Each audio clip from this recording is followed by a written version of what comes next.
connected. The fighter also. And so we asking you to please come to our meeting.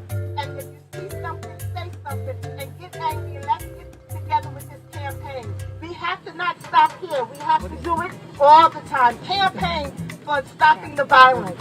And I want to say God be glory to the family for Catherine is still here with us, because she didn't have to be here with us. But we know a higher God who has control of everything, and he stepped in. Amen? Amen. Amen. And so we are so thankful for that. And we ask him to be in that operating room, touching everybody who's involved in her healing.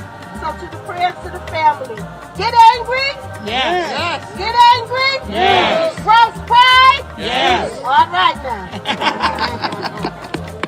We're grateful. Before we call our Bishop Rosario, our chaplain Osario, and our Reverend Russell, in that order, I'm going to ask, we're grateful to have our Superwoman Kathy out here with us on today. You're going to have At Freedom Boat Club, we buy the boats and you enjoy them. Here's how it works. First, we buy and maintain a fleet of brand new boats. And I'm a mother of Then, 4 sons. you pay a one-time... And I am sick and tired of being sick and tired of seeing this day in and day out in our communities for more than 30 years. I know that this is the worst at this time, but we always have to be fighting against the violence that we have in our communities. And I think it's time to stop. I think, like it was said, if you see something, you have to say something. Because we have to have the courage to come out and fight for our life. And we have to fight hard, and we have to make sure that we do it and that we have our eyes exposed. So I'm here because I feel for baby Catherine and the parents. Because having 4 sons, I know how difficult it is to raise a family here in the Bronx. So I'm here to support, I'm here for the prayers. I'm here to pray for this family and to pray for all of us that are really, witnessing this type of violence that you have to stop. And we have to stop it. We as elected officials are going to continue fighting to stop this violence. We're going to do whatever is in our hands to work with the community so we can stop this violence. Let me say something in Spanish now.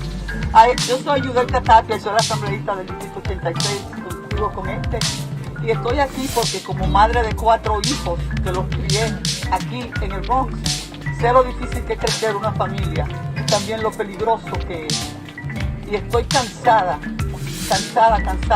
de salir a vigilias como esta, solamente a contar y a llorar por nuestros muertos. Pienso que es tiempo ya de que nosotros, que nosotras, las comunidades de este Bronx, decidan que tenemos que parar esta violencia. Y cuando veamos algo. We are listening in again as a community is coming together after this incident did happen again. The baby girl was in a parked car with her mother in the Bronx on Wednesday when a gunman had opened fire nearby. Now it did, one of those shots did accidentally strike the baby in the face, and since that time, baby Catherine has underwent brain surgery, has been said to be in stable condition. We just heard from some of these folks that she may have another surgery happening here this evening. Now today is her first birthday, so it's supposed to be a time of happiness and celebration for this family, and unfortunately they're spending it now in the hospital. We do also believe that this community is stepping out here, is making a call for change. You can hear it in their words that they're saying. They don't want incidents like this to happen and continue to happen on their streets. So we're going to continue to listen in here. This is again a vigil happening here in the Bronx out in New York after that baby girl had been shot in the face from some nearby gunfire. We are going to step away. Some of you are going to be seeing a 2-minute break, and when we come back, going to be continuing to listen in here as our community members are stepping forward and speaking out.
Welcome back here to Live Now from Fox. Did want to keep everyone up to date on where we are with a couple different live events that we've been keeping track of for you here on Live Now from Fox. So we are expecting here shortly a briefing with our Vice President, Kamala Harris. She's out in California. She's going to be making some remarks regarding wildfire preparedness, and as well as how it ties into the bipartisan infrastructure law. So those remarks will be happening here a little bit later this early evening hours for many of our viewers, late afternoon. But we do also have a shot coming to us from the Montgomery County, D.C. Greater area in Maryland. Now, this again is breaking news that we had coming to us. Still waiting for those officials to step up to the microphone after one person is in custody. Another student has been taken to the hospital after being shot here at this high school. So we are hoping to get that update here soon. It was supposed to happen nearly an hour ago, but we still haven't heard from those officials. So as soon as they do step up to these microphones, of course, this will be an event that we'll take you out to here in just a few moments. But also happening live at this time, we do still have a vigil being held for that baby girl who turned 1 year old today. And unfortunately, she was caught in the crossfire of some gunfire in the Bronx, New York, and has undergone some brain surgery and may even have another surgery coming up here tonight. That baby's name is Catherine. And now this community is speaking out against gun violence happening here in the community. So again, this vigil happening here. They're rotating between some of the speakers. So let's continue to listen in live here on Live Now from Fox.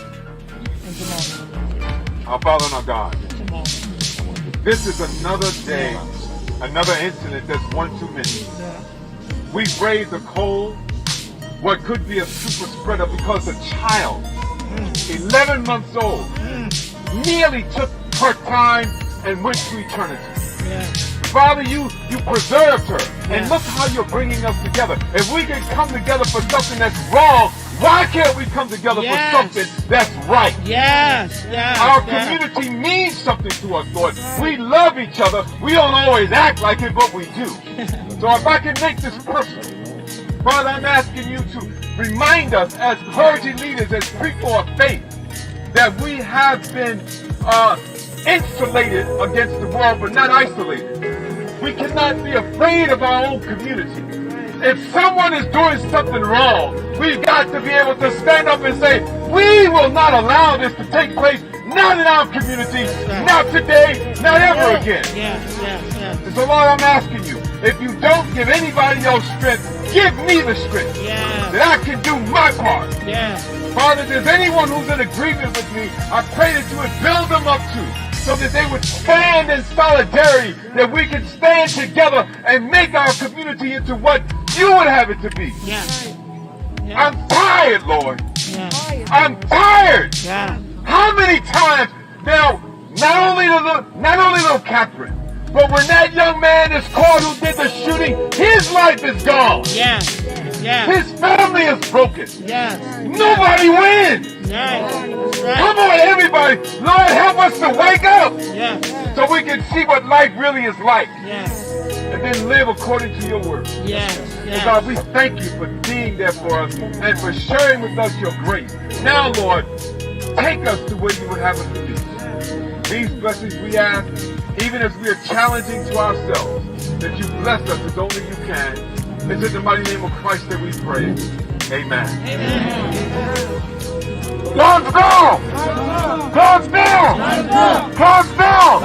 Whose streets are these? Our streets! Whose streets are these? Our streets! Whose streets are these? Our streets! We're better! Together! We're better! Together! We stand for peace! In our We streets! stand for peace! In our streets! We stand for peace! In our streets! One shot fired! One shot too many! One shot fired! One shot too many! One shot fired! One shot too many! One shot fired! One shot too many! That Brother Love from Bragg is going to come at this time from our pure violence sites. We're grateful to have not only our clergy, our elected officials, but we're grateful to have Bragg is out here. Release the grips, guns down, life up, standing up to violence is out here tonight. And so we're grateful. Brother Love is coming at this time. Good evening, community. My name is Michael Rodriguez. I'm better known as Love. I am one of the program managers for Bronx Riders Against Gun Violence right here in the heart of the 52nd Precinct. My office is at 1 East Fordham Road. And my message to this community, is to stop by. Learn the resources that are right here in your community. This incident happened because two individuals didn't know how to deal with a conflict. And this is why we're here. We're here to give you the tools on how to handle conflict so that no one has to pick up a gun and aim it at another human being and miss and hit a child. This is an 11-month-old child. And I look around. How many of us have kids? We are here to protect our kids. If I'm sitting in a car, I'm supposed to know that my child is safe. And here come individuals who don't know how to handle a situation, thinking that picking up a gun was the answer. And as they said, not a man throws his life away, but a family has to deal with the trauma for the rest of their lives. A community has to be scared to come to the grocery store where they live at, to the pharmacy where they have to pick up their medicine. What are we doing, community? I'm speaking to the brothers and sisters in the community. If you know about a conflict, talk to the person. All right, so once again, listening into this community who is upset after this situation did happen. We do also have, you can see here, our high school shooting incident out in Maryland. It looks like we do have our officials ready to speak now. There is one suspect in custody at this time. Let's listen in live here.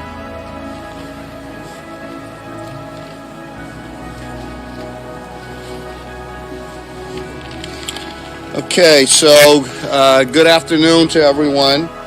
I want to make a brief statement about today's incident at Magruder High School. I'm Chief Marcus Jones, Chief of Police for Montgomery County Police.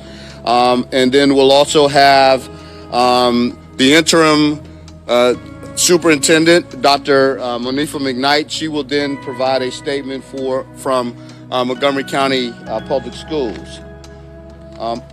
Montgomery County Police are currently on the scene and investigating a shooting at Magruder High School here in Rockville. At approximately 12:53 today, high school security became aware of a situation in one of the school's bathrooms. A male, a Magruder High School student, had been shot, and 911 was called at approximately 12:57 p.m. The school went into a full lockdown at 1:05 p.m. and the building was secured by Montgomery County Police and Montgomery County Sheriff's Office. Officers began a search of the building and later located a suspect who was taken into custody shortly after 3 p.m. A handgun was also located with the student suspect. The victim student was transported to an area hospital and is in serious condition and is currently in surgery. At this time, the lockdown has been lifted. We are grateful to Dr. Lee Evans, Dr. McKnight, and MCPS staff here at Magruder High School for their excellent performance in handling the school lockdown. This is the training that we have that partnered with them, and it was handled flawlessly to bring this to a peaceful resolution. At this time, I'll bring Dr. McKnight up for a statement.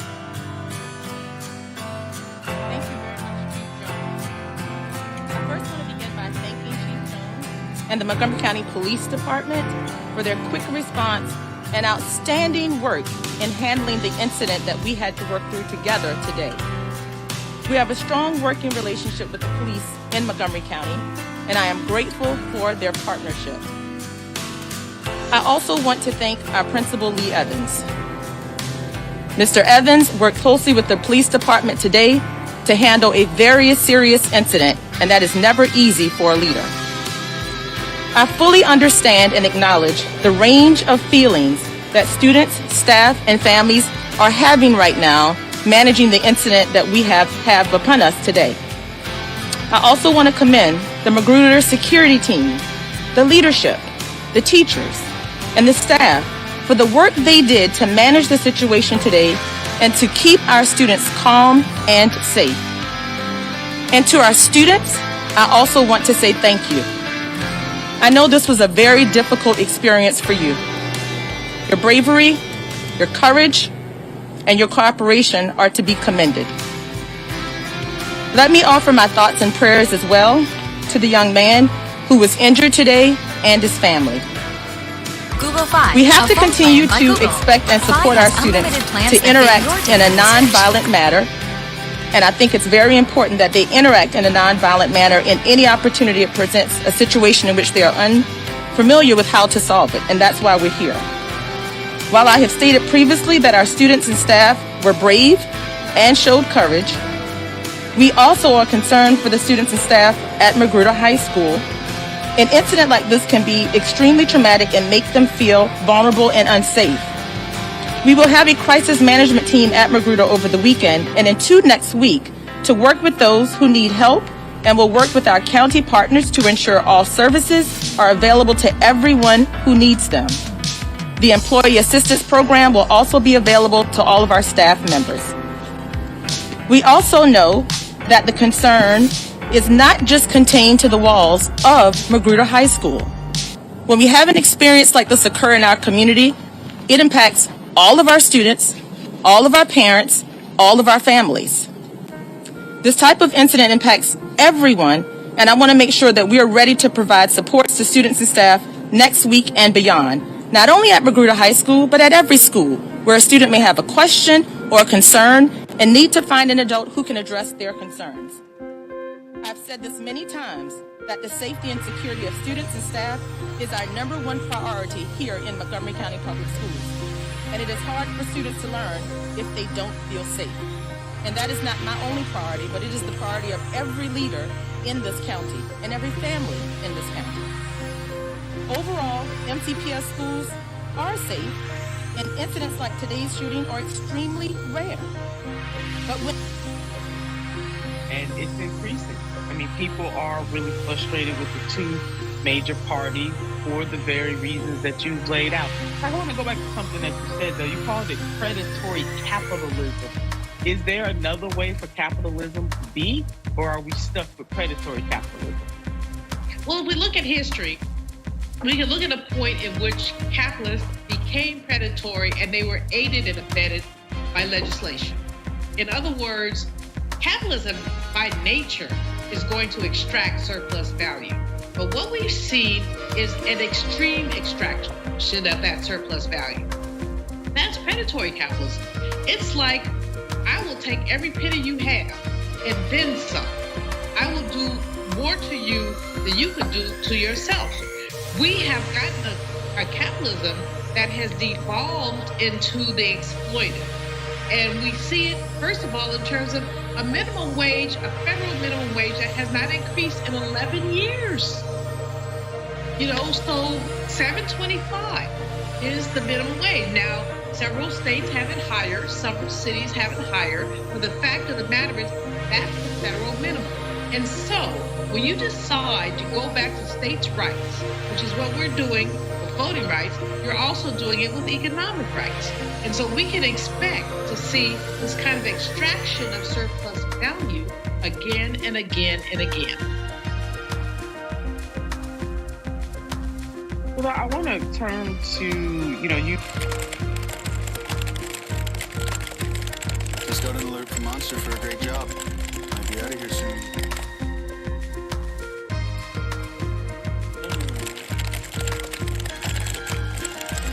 Rashad and I go way back. Here's the pattern that we see in all of these Karen stories. They think they own stuff they do not own. Now, where does that come from? I don't know. Maybe slavery. Maybe they think they should still own black people. This is what happens when Karens weaponize the police. When you're used to privilege, equality seems like oppression. It hits you in a certain way when someone is holding you against your will, treating you like you're a criminal and you're an innocent person. This is something that black people face no matter where they are. A stronger black economy lends itself to a stronger, greater economy. Don't think it's exclusive of you, it's inclusive of you. What's your beef with critical race theory? It adds more fuel to the fire of the racist tendencies that we already have. We have a generation of problem solvers that can remedy the problem if they are properly taught what the problem is. You know, we created a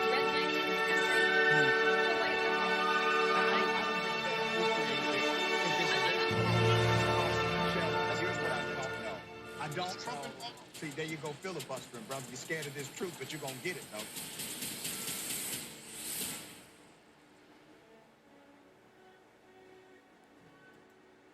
Climate is changing fundamentally, extremely, and non-linearly. It's becoming worse now. It's not when the levees burst that is the problem. It's in the anticipation of that. So I hope every human being is safe. And by human beings, I do not include multinational corporations, especially the ones that started climate change in the first place. what we're currently doing right now in cutting emissions is clearly not enough. There will be ramifications to what Trump is doing. I don't want people to suffer, but I feel like there's going to be a lot of suffering because we have an imbecile as our leader. You recently wrote in one of your columns, and I want us to put that up on the screen so the viewers can see it too. But you wrote about our broken democracy, and in particular, you wrote it's a partisan thing, with most Democrats saying insurrection and most Republicans claiming free speech. When your free speech shatters windows, breaks down doors, and chases Capitol employees in a place we all want to consider sacred, that's not free speech. It's tomfoolery. For the past several months, you have pundits wringing their hands and whining that democracy might be destroyed. Some Americans, it was always broken. So we'd like to talk about that before that part of America. It has always been broken. Well, you know, we have invaded other people's countries behind one person, one vote, but we don't have one person, one vote here. How does bloody in any state, you could pick about 10 of them and put them in California. How do they have the same voting rights in the Senate as the state of California does? I mean, that is not one person, one vote. But if you go back to the history about this country, the Senate was initially only for property holders. And it was put there to repress the instincts, according to James Madison, of the masses. So, in other words, the Congress was supposed to be the masses. The Senate was supposed to be the protector. So that was never a democracy. We really never had a democracy. And until 1965, the Voting Rights Act, specifically excluding black people, we never had a democracy. So we run around kumbaya ourselves talking about democracy. Wool feathers. I'm keeping it clean. Wool feathers. We never really had a democracy. And we do not want to go into the weeds and talk about the many ways that the voices of the people have been suppressed. And then you go on, and this is final, and let's be clear. So, our democracy has always been broken. It's been flawed on its foundation. Can it be repaired? Possibly, but not in this climate. Not on the Democrat side to grow backbone and learn how to fight. Not like we pretty much, in the beginning, at the top of this conversation, you were critiquing the Democratic Party. Is there a chance, Dr. Hall, in this environment? You know, you got a Maxine Waters, you got a Bernie Sanders, you got a few people who want to fight, but then you got these Muslim money who just want to get love. If you understand, like Maxine said, Trumposium Waters, I can call her Maxine, she's my friend.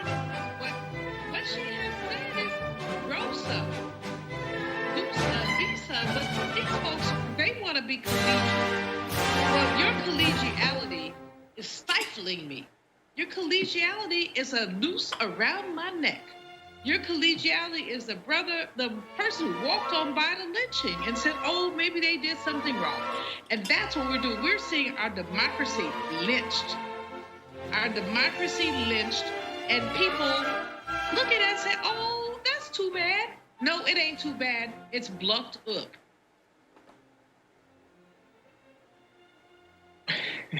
Doc, you give me all kinds of phrases to work with that I can get away with. My husband was exposed to asbestos on the job. You never knew it. If you're 57 or older and worked around asbestos before 1983, schedule your free asbestos hearing test. You may qualify for compensation. Call 888-315-3997. This is not a loss of free asbestos.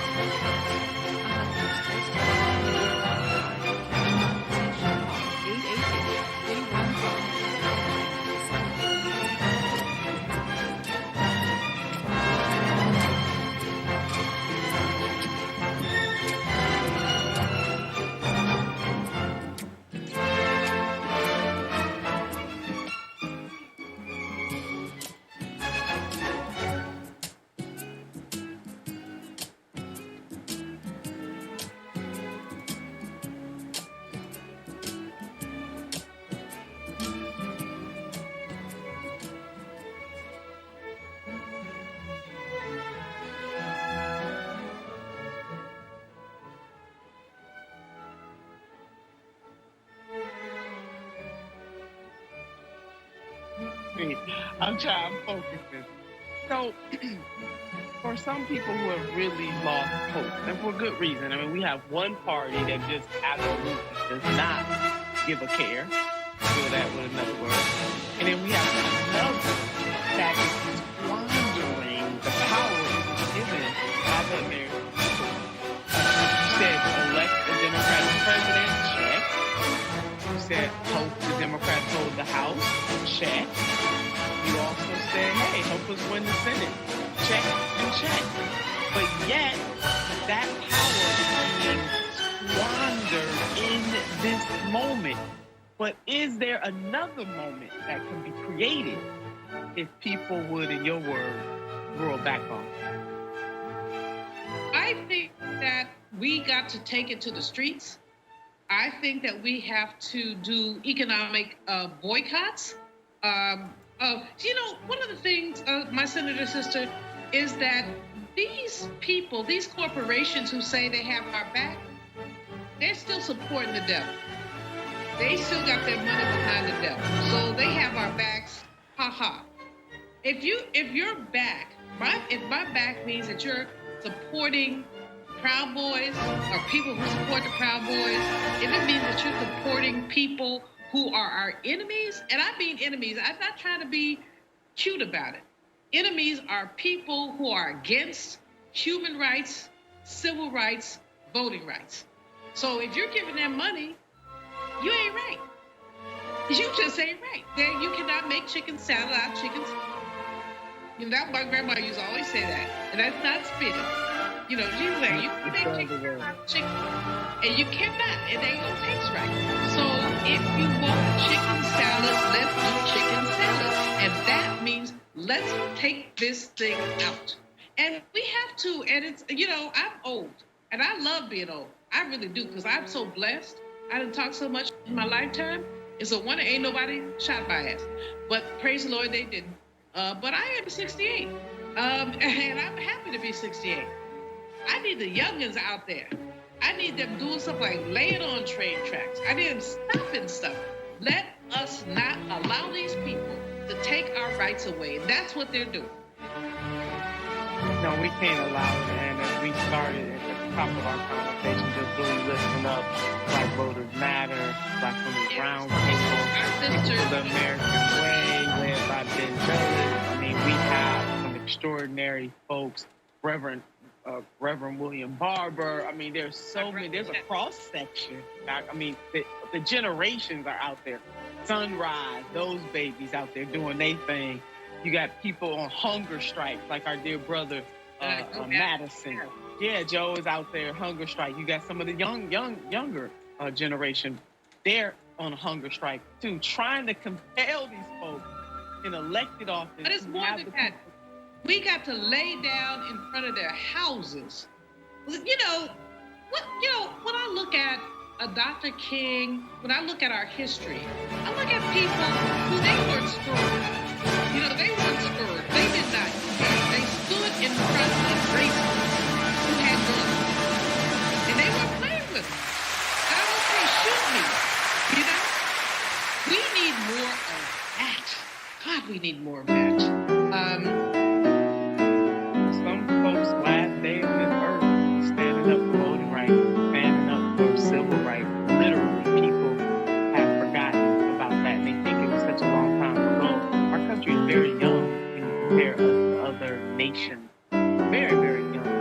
And the 1960s is just like yesterday when you think about it from a historic perspective. That you are an economist, educator, an activist leader, and an unapologetic truth teller. Our world is so much better, so much brighter because you are in it. Dr. Julianne Malvo, thank you so much for joining us on the conversation. Well, thank you for coming back and talk about ethnic studies and about why it's so important and about why Kelly is so important. So please bring me back. We would love to have you back on the conversation, Doc. You spiced it up. You spiced it up for us today. For everybody, thank you so much for joining us. Please, whatever you do, keep the faith. But most important, keep the fight. And keep hope alive. Yeah, that's it.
actual voting threshold being permanently reduced would be a reform, but we could even be talking about something as simple as making them actually filibuster when they filibuster. None of that is going to happen. As a result, voting rights is done.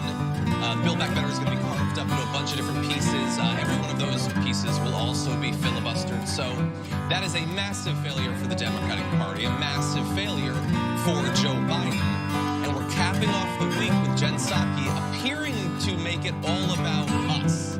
We need to go out there and do something. We need to put more pressure. We need to organize and be active and deliver the House and the Senate and the presidency to the Democrats over the course of 2 elections? I feel like we already did that, actually. I feel like maybe she could spend a little bit less time talking to the press, which admittedly is her job, but she certainly has Joe Biden's phone number. I feel like she could bring him up and get him to be a part of this process, too. So I think that short clip is telling in a lot of ways. First, it's their mindset. Who the hell's going kickboxing and knocking back margaritas? Now, the correct answer is everyone Jen Psaki knows. So in that elite class, they think like, ooh, I got to unwind a little bit and do some kickboxing. Maybe go out on the boat this weekend. You know, luckily the Volvo's in great shape, and that'll keep me safe. I mean, come on, man. Like, look, yesterday we did a story about how the median family income, according to the Social Security Administration in America, is around $34,000. Those folks don't have time to go kickboxing and have margaritas because they got to go to their second job. So just wake up to the reality of the planet. You're supposed to represent all of us, but everyone in those elite circles thinks the same way. Today she was on The View, kissing her ass left, right, and in the middle. Oh my God, Jen Psaki, you're so great, Jen. You're so great. Oh, please, Jesus Christ. Okay, but much more importantly, guys, look, what she's saying here is their strategy going forward. And you saw Paul Begala say, we covered that as well. Since they realize, with the filibuster intact, we're literally going to get nothing else done. And our administration is over. What we're going to shift our focus to is taking your anger over our incompetence and failures and saying, harness that to vote for us more. Oh my God, that's your loser strategy? And the answer is a resounding yes. That is what you will hear in the upcoming weeks and months and years as Democrats try the worst political strategy of my lifetime, blaming the voters. Yeah, and to what you were saying, Mike, about her being a lead, I saw someone on Twitter today call her the final boss of the postal elite. And I think this video is like the epitome of why, excuse me, that she is that. And I do want to say, I think she gets a lot of unfair criticism that is sexist from the right. But I think that they her in the administration use that as a shield from the fair criticism that she's getting from the left, because her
just said, but it's also an extra hidden failure in that Joe Biden could be incredibly frustrated with Joe Manchin or Sinema. In theory, he could even call them out, even though he won't. He could be mad about the state of the Senate and all of that. But he could also have sent out Jen Psaki this week to say, look, we have a messed up system with structural inequities at every single level that are only being amplified by centuries of voter suppression that's getting worse with every passing year. I wanted to fix that, but the system is so messed up that in the short term we can't do that. The Senate is effectively dead. It's an undemocratic body, and for that reason, I am going to go through you on a daily basis all the things that I'm going to do via executive orders and executive actions. I have no intention of letting either Mitch McConnell or Kirsten Sinema close the coffin on my presidency, and so I am going to do action after action after action to show the people that we value your vote and the activism and organizing that you did, and it was not in vain, and we're going to get some stuff done. But that isn't what they did. They said, go back out there and organize some more, out-organize the suppression, and that is just a massive dereliction of duty. He can't control the Senate. He can definitely control himself, though, and he's apparently throwing in the towel. So look, this is why the rest of the media gets mad at us, because we say things that are true. So you know this is a fact. If verified anywhere, Joe Biden, if he wants, can just take away $10,000 of your student debt. That's what he promised during the campaign. He can do it through executive order. In fact, back in April, now over 9 months ago, he commissioned a study to see if he could do it. My guess is the study came back and said, yes, you can do it. And that's why he buried it, because he was lying. He never wanted to do it. And yes, the rest of the press, it's not just Donald Trump. You can call other politicians liars, because almost all of them are. That was an unmitigated lie by Joe Biden. And he could declassify marijuana. By the way, that would, that's not just an issue of marijuana and freedom, etc. It's an issue of criminal justice reform, etc. He can do that through executive action. There is no question that he can, and he's choosing not to. He never meant any of it. He's conservative. He serves his donors. The rest is all marketing. So when the View says about Jen Psaki, I enjoy your press conferences so much, and they say the lovely and talented Jen Psaki, and they beg her not to retire because she's so great. What they're saying is you're doing a great job of marketing for corporate rule. We really love corporate rule where nothing gets done for the American people, and you're really good and sophisticated, they would say prevaricator. The other word for that is liar on behalf of corporate. You can get hurt over that, and if you're a moderate Democrat and you got brainwashed by the New York Times and MSNBC your whole life, you will. You'll be like, oh, that's outrageous. Jen Psaki is, I relate to her. She's like me. She can't be lying. All right, God bless. Go to your kickboxing class and drink your margarita. But she doesn't relate to all of us, and she's definitely lying. But she says there's nothing Joe Biden can do, and you should take your anger at us and use it to vote more for us. That makes no logical sense, and no journalist in their right mind would entertain that as a logical idea if they weren't completely wedded to corporate. I will give Jen Psaki credit for one thing and one thing only, and that is that her gaffe about, well, what should we do? Send everyone a COVID test? Kind of pigeonholes the administration into having to send people free COVID tests, because I think without that public outrage at her ridiculous statement, maybe we wouldn't be getting those, and the ones we're getting are still not enough, and the restrictions on them are still far too arbitrary and ridiculous. I mean, at least in that moment, her misstep got us something good. That's true. Well, that first video we showed you was frustrating. We got a little bit more where that came from. There's a video of Joe Biden from this week that I have to show you because I think it says a lot about Joe Biden that will not surprise you, but has a lesson in it that goes way beyond Joe Biden or the White House. Let's take a look at this.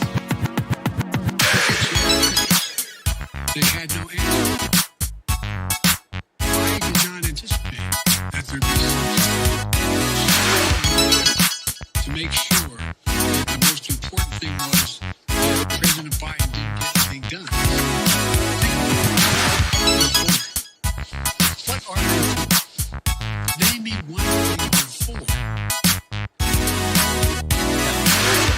At the end of that makes some sense. Republicans are generally not for much except maintaining the status quo that is better than so many wealthy people. And this video I really like for Jane. Biden under Obama as he was told by every progressive in the country during the 2020 election, they don't love you.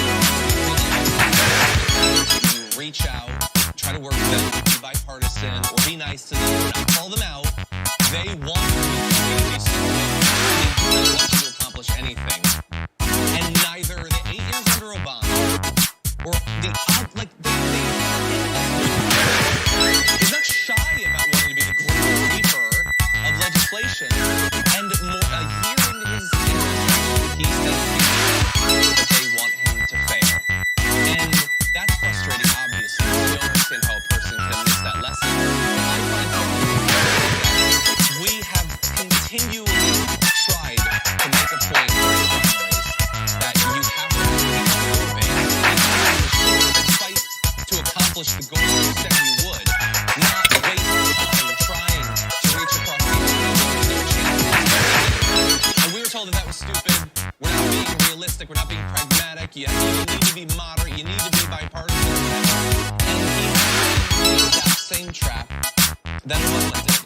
And in 2024, when it's Buttigieg or Harris or whoever, the one who can unify us and the one who can reach across and get Republicans to work with us, and the media is going to laugh up once again. I feel that in my heart. Look, guys, there's one piece of information in that video, which is that it's no longer just progressives. No, of course the Republicans aren't going to work with you. That's absurd. That there isn't a single it doesn't matter how much brainwashing mainstream media has done. No one believes the Republicans are looking for honestly and in principle. The only people who believe that are Joe Biden and the National Press Corps. So, look, the National Press Corps has tons of issues with corruption and their groupthink, and they don't even understand that they're but for Joe Biden, there's no excuse, and everybody knows it. I mean, if he truly believes it, he's a world. I don't care who gets offended in D.C. Every one of you knows it. You really thought that was a and that the Republicans were going to work with you on voting rights? On voting rights. When they just get 33 bills across the country taking away voting rights. No one is that stupid. Except, if you believe he's honest, apparently Joe Biden is that stupid. So, sad day for him. That is the truth. That is the reality. And no one that is outside of a reporter in America would ever make the opposite case. Nobody looks at that and goes, genius. I bet McConnell and Ted Cruz turn around imminently.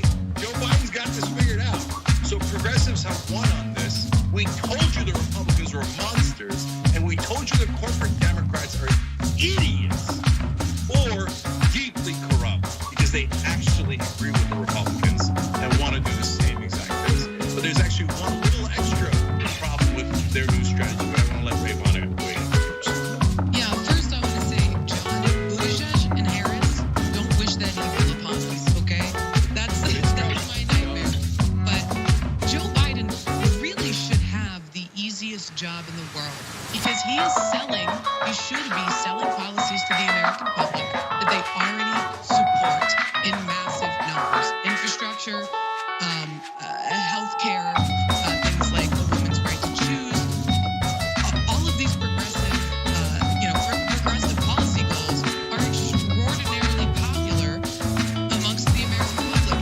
All he has to do is say that we want to do these things that you already support, so let's do them. But he can't even, we won't even come out publicly and take a strong stance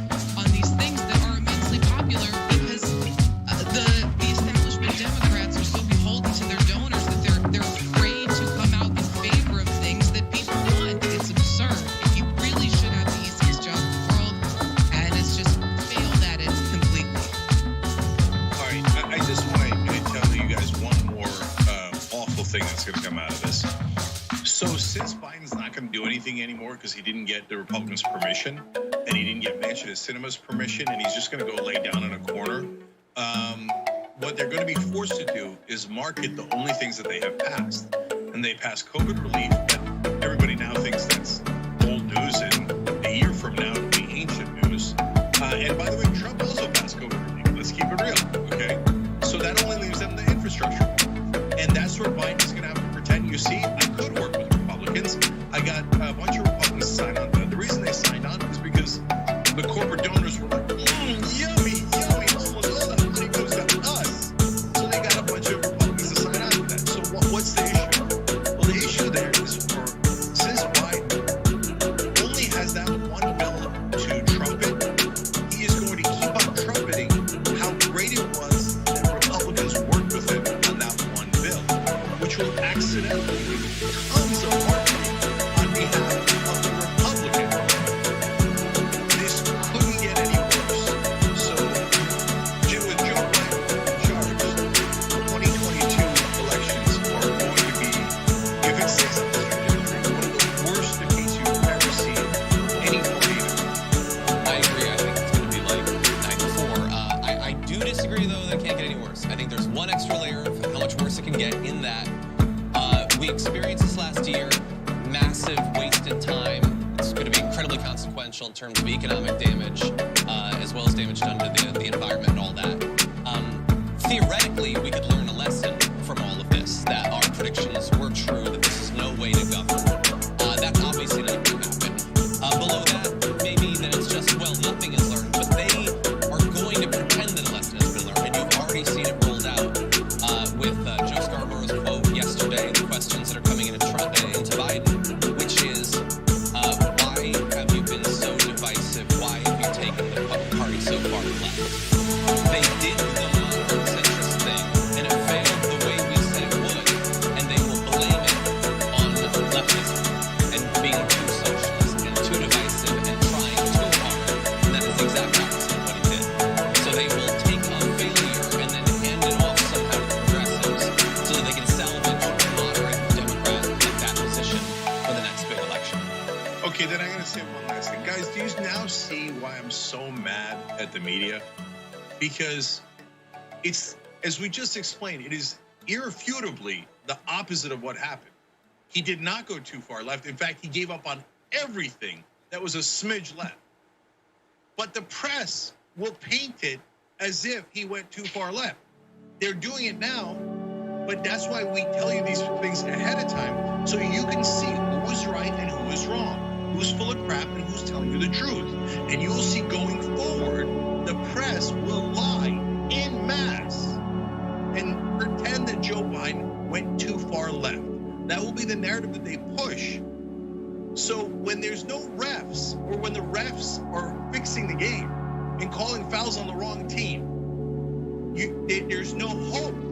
So everyone that listens to mainstream media is being brainwashed every single day into supporting the status quo, corporate rule, and is being told the exact opposite of what's true. Now do you, by the way, one last wrinkle to that. Now do you see why the right wing lost their minds? Because they looked at the mainstream media and said, well, that definitely isn't true. So I got to go try to find truth somewhere else. Unfortunately, that led them to a dark forest full of way worse lies, right? But I can see the initial frustration because the media will always tell you that corporate politicians are wonderful, honest people. And if you ever try to do anything for the American people, you're terrible, you went too far left, and how dare you try to give them health care or higher wages? You ruined it by trying to help Americans. Go back to helping corporations. Well, that's not press or media or journalists. Yeah. That is a very effective brainwashing program done by corporations. And who are the people who do that? They're the so-called journalists and the media organizations. They are multi-billion-dollar corporations. So wake up. They're lying to you. Snap out of it. And if you're on the left or you consider yourself a Democrat, hold your own politicians accountable. That doesn't mean go vote for fascists. It means let them know we're not going to put up with your crap anymore and your lies anymore. quote, if you're angry, the one thing I'll agree with Jen Psaki on is funnel that anger into voting, but voting against them.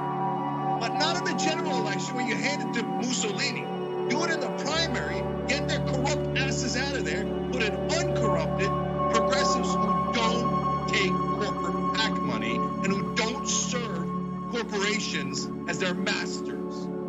If you vote for establishment Democrats, all you're ever going to get is purposeful failure so that they can maintain the status quo. With that, we're going to take our first break. Lots more to get to, though, so don't go anywhere.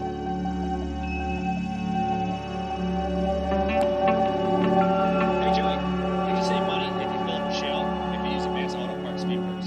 Dude, I'm way ahead of you. You saved at the pump? Yeah, I saved at the pump. Pump? The pump. You saved at the pump. Now you can save at the pump when you shop at Advanced Auto Parts. Did you know washing your spouse's clothes may have exposed you to asbestos and qualify you for cash compensation? That's right.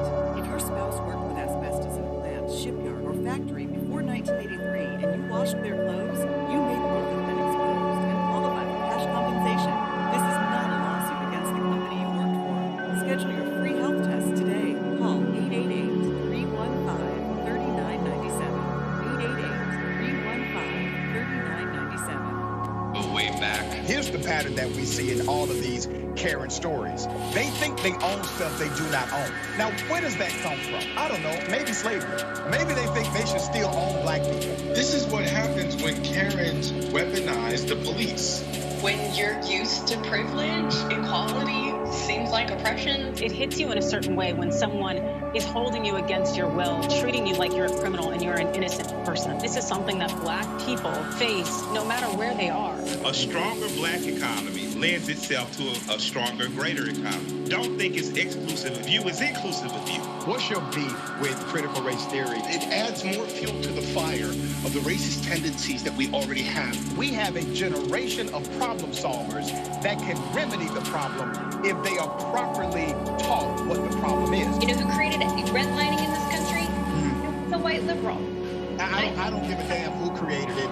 If it's a racist policy. Shelley, here's what I don't know. I don't know. See, there you go filibustering, brother. You're scared of this truth, but you're going to get it, though.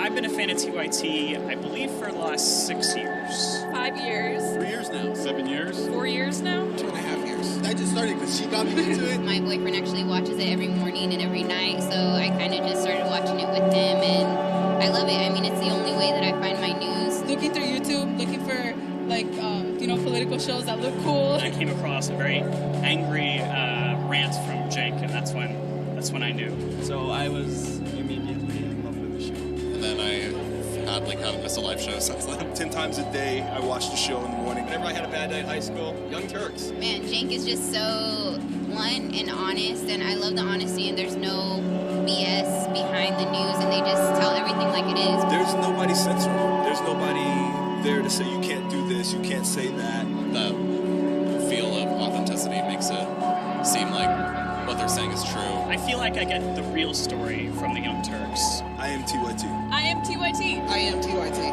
I am TYT. I am TYT. I am TYT.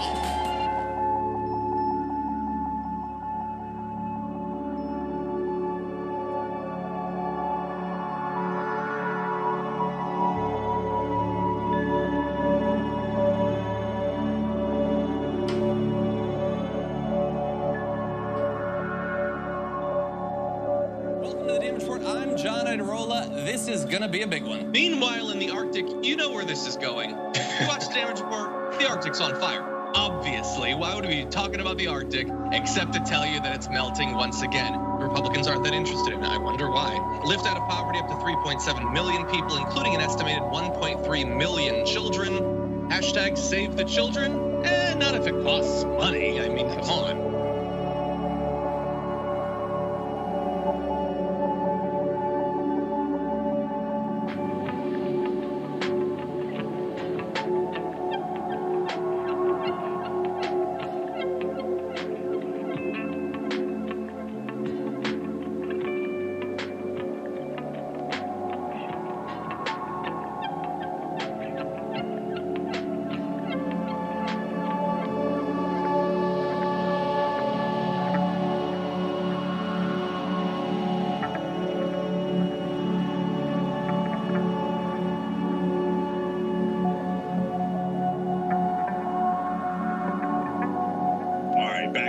KT, Jake, Ravana, and John with you guys. John's got more news.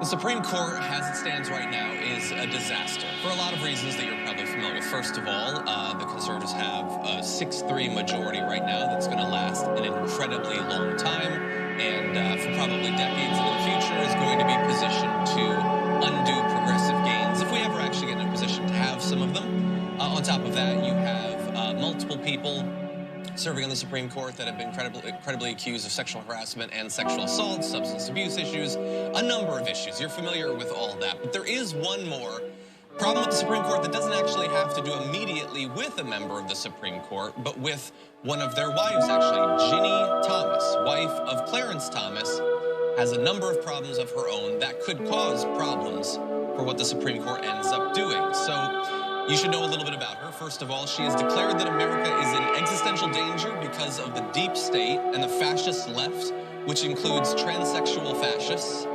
So that's a lot right there. Now, that doesn't necessarily make her any crazier than any random person you might see on Fox News on a given night. But she is also one of the directors of CNP Action, a dark money wing of the conservative pressure group, the Council for National Policy. That group connects wealthy donors with some of the most radical right-wing figures in America. So she is very involved in Republican politics, enthusiastic about it, but also puts other people's money where her mouth and thoughts are. So that has led to multiple potential conflicts of interest. We're not going to go through all of them, but we give you some of the details. So, though at the time nobody knew about it, Ginny Thomas was an undisclosed paid consultant at the conservative pressure group Center for Security Policy when its founder, Frank Gaffney, submitted an amicus brief to the court supporting Trump's Muslim travel ban. In 2019, she announced a political project called Crowdsourcers and said that one of her 4 partners would be the founder of Project Veritas, James O'Keefe.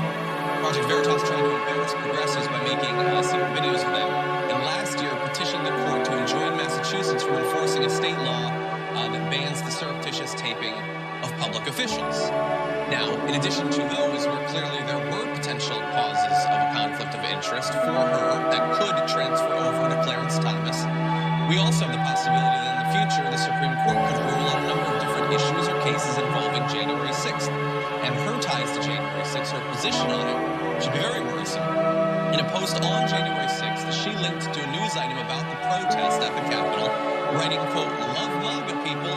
Her next status update said, "God bless each of you standing up or praying." 2 days after the insurrection, she added a disclaimer noting that she'd written the post before violence in the U.S. Capitol. And surely she's changed her mind about the entire movement and endeavor because of what she saw. Anyway, there is more to this, but I wanted to get your thoughts about Ginny Thomas potentially talking with Clarence Thomas, who we know recently hasn't recused himself in cases having to do with Trump and January 6th, that arguably a case could be made he should be forced to. Yeah. So, look, let's dispense with the obvious. She and Clarence Thomas are lunatics.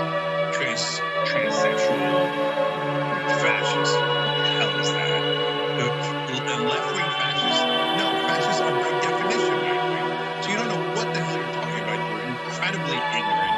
And so I've got no patience for any of that. The second obvious thing is, Clarence Thomas says, the charge that we are political is outrageous. Oh, shut up.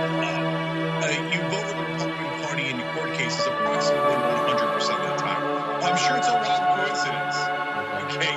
No one believes you. You're a liar. Okay? You're deeply political.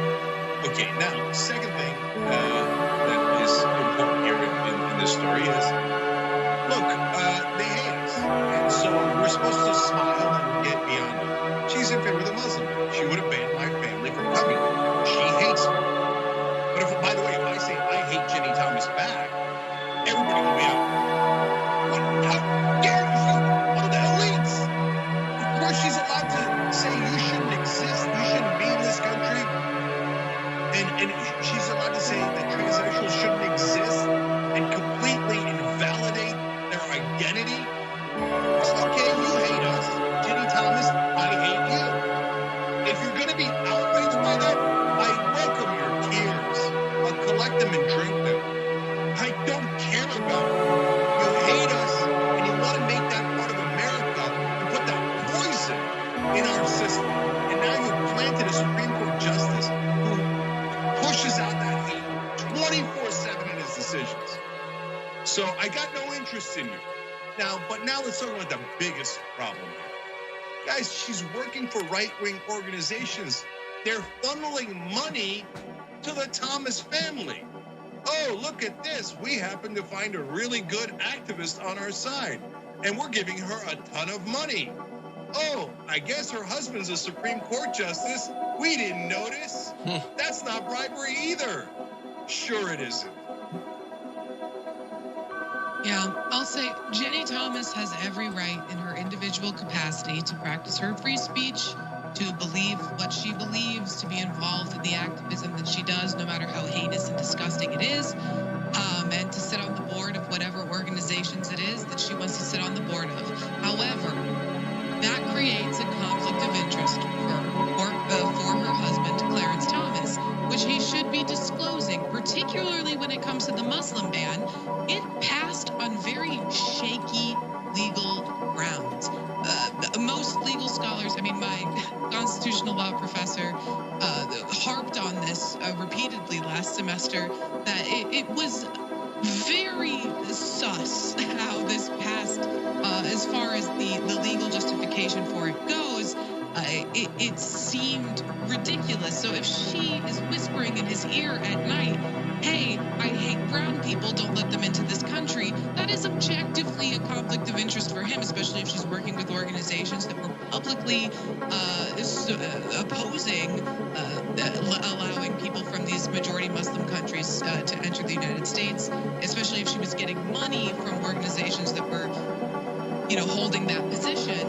It absolutely poses a ethical issue for him as a Supreme Court justice to sit on the bench and hear these cases. And the fact that he doesn't see that same issue is very, very concerning. One quick thing on that. Rayvon is so right that it's absurd. Look, you could have any job, Jenny Thomas can have any job she wants, okay? But if she's getting paid to push policy positions, and Clarence Thomas is benefiting from that money that is going directly into his pocket, of course he can't rule on those cases. If people are paying him to hate Muslims and to ban them from the country, they're literally paying his family to do that. He can't then rule on a case where you ban Muslims. It's the most obvious thing in the world. The only people who wouldn't acknowledge that are the people who enjoy corruption. Exactly. Yeah, benefit from it.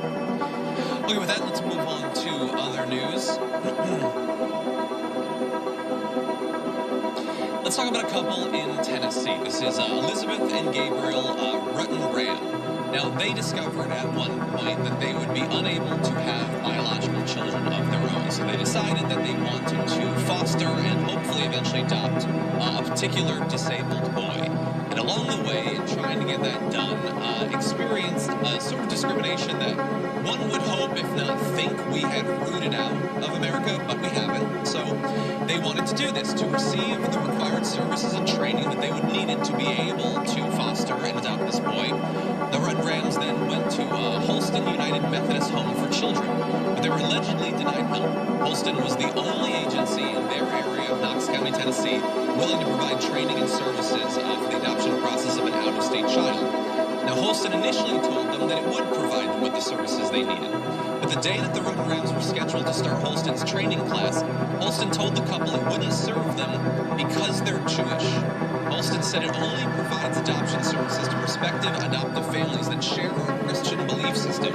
Because there was no other agency in the Knox County area that would provide the foster parent training and certification for the adoption of an out-of-state child, the Rudd-Rams were unable to adopt the boy from Florida.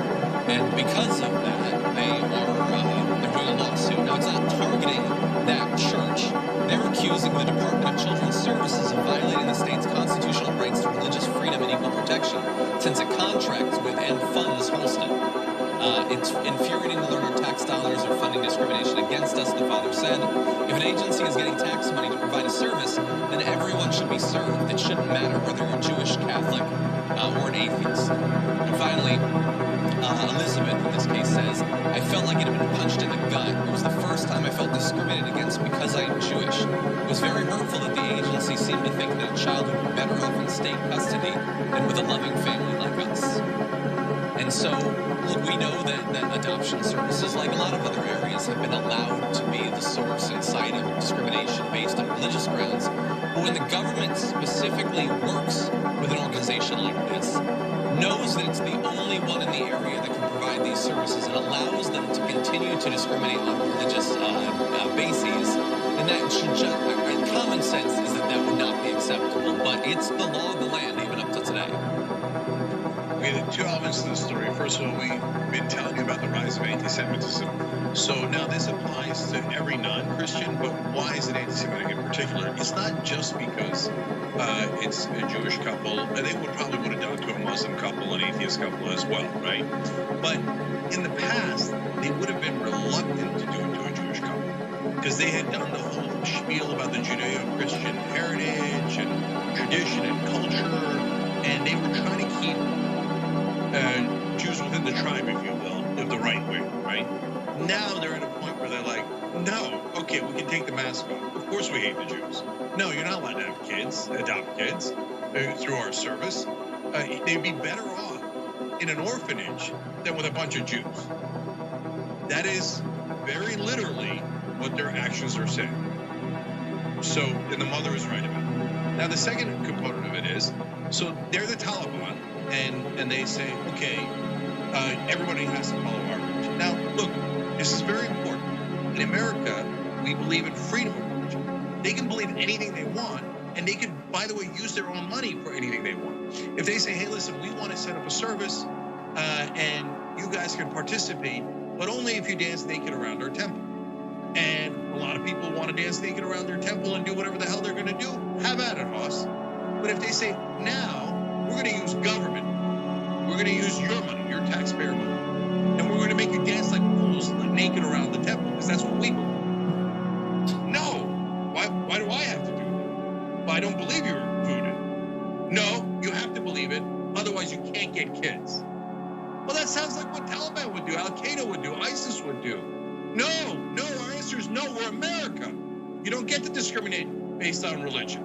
So yes, we're going to stand up for Jewish couples. Yes, we're going to stand up for everybody. And no way they should use government money for that. Do discrimination with your own money, okay? I don't like it, but it's a free country. But you're not going to do discrimination with my money. Yeah, I was going to say, this seems like a pretty textbook discrimination case, and I am hoping that because of that, this couple will, win in court the way they deserve to. And if they don't, I promise I will go to fight for them any way that I can, because this is an egregious act of discrimination. But I also want to note that the child that they were trying to adopt is disabled. I'm disabled. I work in disability law. And while I was an undergrad, I worked full-time in a school for disabled children who were wards of the state. So these children were all up for adoption. It is almost impossible for disabled children to get adopted. It is very difficult. We live in a very ableist society, and it sucks, but that's the world we live in. And those children who are wards of the state or are in these, adoption centers are not getting the resources they need. They are not getting the accommodations that they are legally owed, and it's horrific. Having a family that wants them and loves them will give these children so much more access to resources that is necessary for them, and give them a leg up in a world that is fighting against them. So to see an adoption agency deny a couple, a loving family who wants to give a home to a disabled child who is already facing an uphill battle, to deny them based on just their religion is abhorrent, and it makes me feel physically ill, having seen the struggles that these children who are wards of the state have to go through because of their disabilities. Knowing the difference that having a household of parents who adore them and want them to succeed would make in their lives.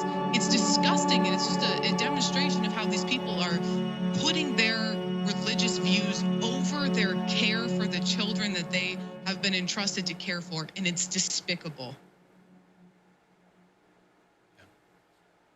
Well, why don't we take the second break of the hour, but more after that.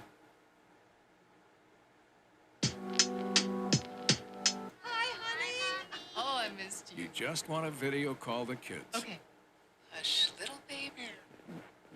Don't say a word. But if slow upload speeds turn your good night call into an accidental horror movie, Can you hear me? just remember, you're not a bad mom. You just need better internet. AT&T Fiber delivers faster upload speeds for more reliable internet. Get AT&T Fiber, plan starting at $35 a month for a year. Limited availability and select carriers. Call 877-AT&T. What I'm putting into my body and how hard I'm working is what muscle tech provides those great supplements, those fantastic ingredients, so I can maximize the benefit of everything I do. On the new show, and I gotta let everybody know that Rashad and I go way back. Here's the pattern that we see in all of these Karen stories. They think they own stuff they do not own. Now, where does that come from? I don't know. Maybe slavery. Maybe they think they should still own black people. This is what happens when Karens weaponize the police. When you're used to privilege, equality seems like oppression. It hits you in a certain way when someone is holding you against your will, treating you like you're a criminal and you're an innocent person. This is something that black people face no matter where they are.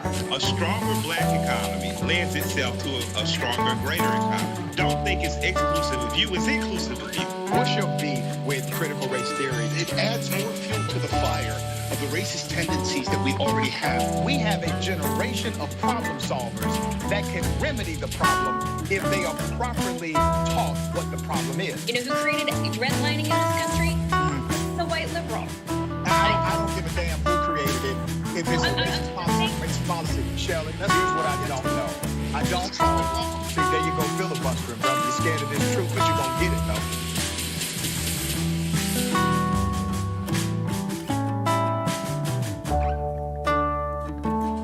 I've been a fan of TYT, I believe, for the last 6 years. 5 years. 3 years now. 7 years. 4 years now. 2.5 years. I just started because she got me into it. My boyfriend actually watches it every morning and every night, so I kind of just started watching it with him, and I love it. I mean, it's the only way that I find my news. Looking through YouTube, looking for political shows that look cool. I came across a very angry rant from Jake, and that's when I knew.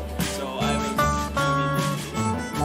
And then I oddly kind of missed a live show since then. 10 times a day, I watch the show in the morning. If I had a bad day in high school, Young Turks. Man, Jake is just so blunt and honest, and I love the honesty, and there's no BS behind the news, and they just tell everything like it is. There's nobody censoring. There's nobody there to say you can't do this, you can't say that. That feel of authenticity makes it seem like what they're saying is true. I feel like I get the real story from the Young Turks. I am TYT. I am TYT. I am TYT. I am TYT. I am TYT. I am TYT.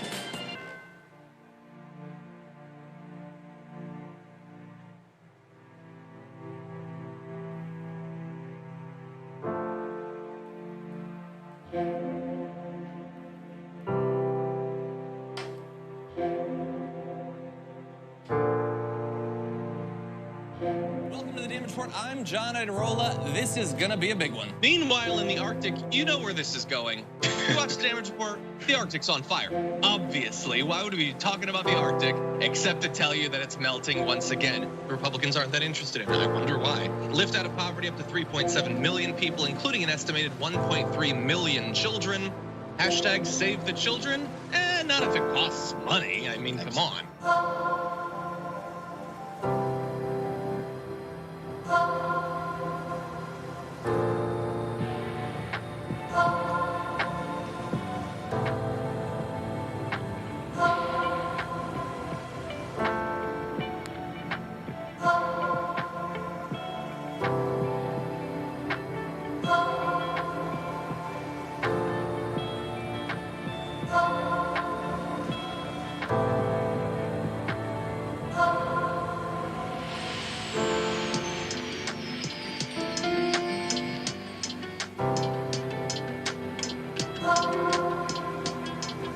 All right, back on TYT. Cenk, Ravana, and John with you guys. John's got the news.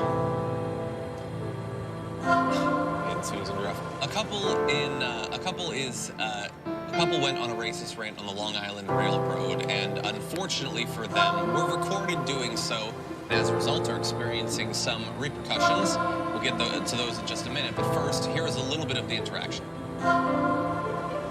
Look straight, look straight, look straight. You have to look straight. Look straight, look straight, look straight. I'm gonna get arrested tonight right now. Look straight. Don't look at me. Don't look at me. I'm gonna get arrested tonight. Don't fucking look at me. Don't look at me. Yes. You ready?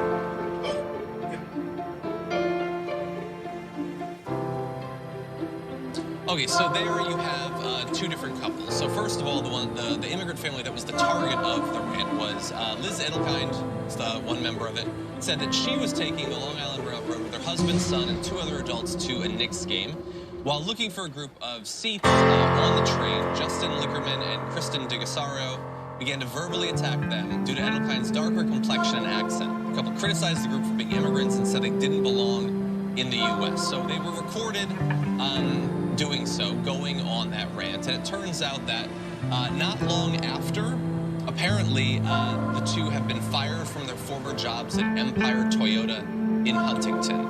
And I actually found that pretty shocking, both for how fast the turnaround was on that, and the fact that people took it seriously, that they were being provocative and threatening. We'll have more details on the response from the family, but to see consequences dealt out so quickly, I certainly don't expect that based on most of the political news that we follow. Yeah, so look, there's a couple elements to this story too. First of all, look at what people are thinking. So if you're a minority, you already know what you got to deal with. If you're an immigrant, you've experienced that plenty of times. You know exactly how often that happens. But if you're white, you might not know. That's the stuff we have to put up with all the time. And so they always like, oh, it's my country. Is it? Is it? Okay, oh, we have to protect it from foreigners like you. I got news for you. I guarantee you, your parents, when they first came here, were attacked as foreigners taking over the country. And they did. And now it's their country. And we're going to do the same thing. You know why? Because America is not about a nationality or race or religion. It's about an idea. Now, if you don't like that idea, that we're all equal and that we could all be Americans and we could all be citizens together with the same exact rights, well, then move. I'm serious. Move to a country that shares your point of view. The top example I can think of, but there are many, is Saudi Arabia. They think if you're not a Saudi, you're inferior. And so they treat foreigners like dirt. They say you must abide by our religion, not your religion, and we are the superior race. That guy would be perfect as Saudi Arabia. I'll buy you the ticket. Get out, because you don't believe in the idea of America. So just let's call them what they are. Because the right wing has been babying this country for so long. Oh, they're poor, sensitive, racist feelings. Well, I don't share that same feeling at all. I'm tired of getting bullied. I'm tired of those poor people getting bullied. You throw a beer at them because they look darker than you. I'm so glad he was fired. You want that guy dealing with people with different complexions than him? He hates them. God knows what he's going to do to them. If he's willing to throw his beer on them, you think that, at the dealerships or any other job, they got like popcorn and drinks sometimes, etc. Maybe he spits in it because he's a monster. He's a piece of crap. So I'm thrilled that he was fired.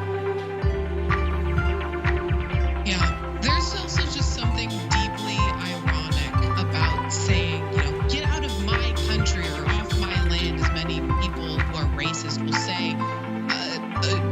Like many white people, you're not indigenous. You have no right to this land or, to this country.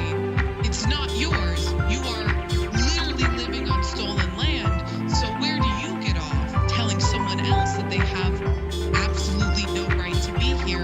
It's grotesque. I will also say he repeatedly said, I'm going to get arrested today. He never for one moment actually thought that he was going to get arrested for doing that.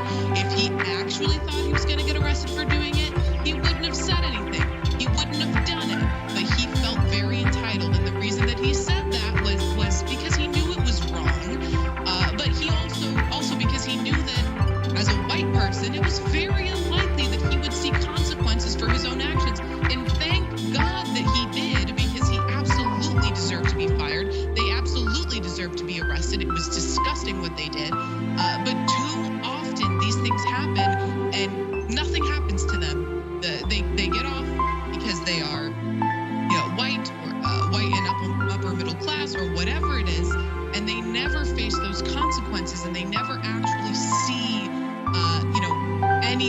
any harm to them as the result of the harm that they're causing to other people, and it's horrifying, and we need more people to be held accountable for their racist actions.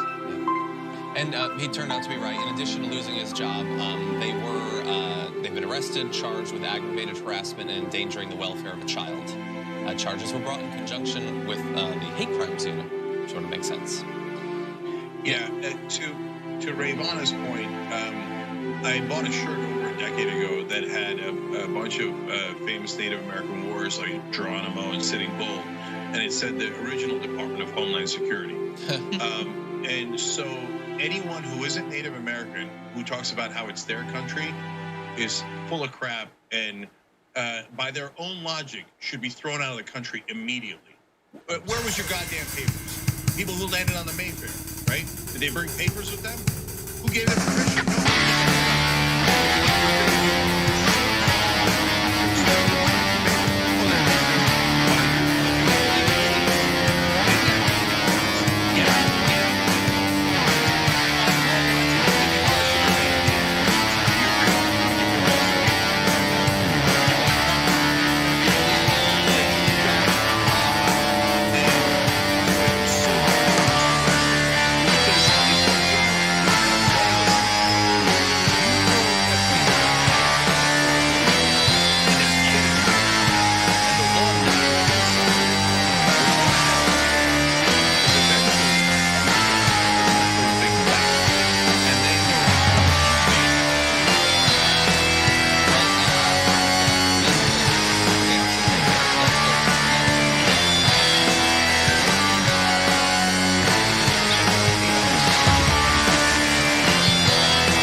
Thank you, I appreciate that. Sean Hannity has been so loyal to him, so supportive, and you're being interviewed live on TV and he's not paying attention. I think that Ravana's right. I think that, he is definitely stupid and his brain is, addled like scrambled eggs, but I think in this case, he was tuning him out. He wasn't paying attention to him, and that doesn't reflect well on Trump, but man, it makes Hannity look like a fool. But anyway, as you alluded to, there is more in this. So you know what, we don't have much time. Why don't we skip ahead to the third video, the first of two videos of Trump going off on one of his favorite topics. Bearing in mind, he's not president anymore. We're so far away from when he had any effect on the policy involving the things that he's about to rant about. And if you could start that up again and stop with all of the windmills all over the place that are ruining the atmosphere. You look at what's happening to these beautiful prairies and plains and these gorgeous areas of our country where they have these rusting hulks put up all over the place that are noisy. They're killing the birds. I mean, I don't get the environmentalists, and it's a very expensive form, probably the most expensive form of energy. Now, there are a lot of absurd claims that Trump has frequently made about turbines and about wind energy, that it's ugly, which is certainly a matter of taste. I don't think they are. I know others do. That it's the most expensive. That is certainly straining credulity. But he started off by saying that it's ruining the atmosphere.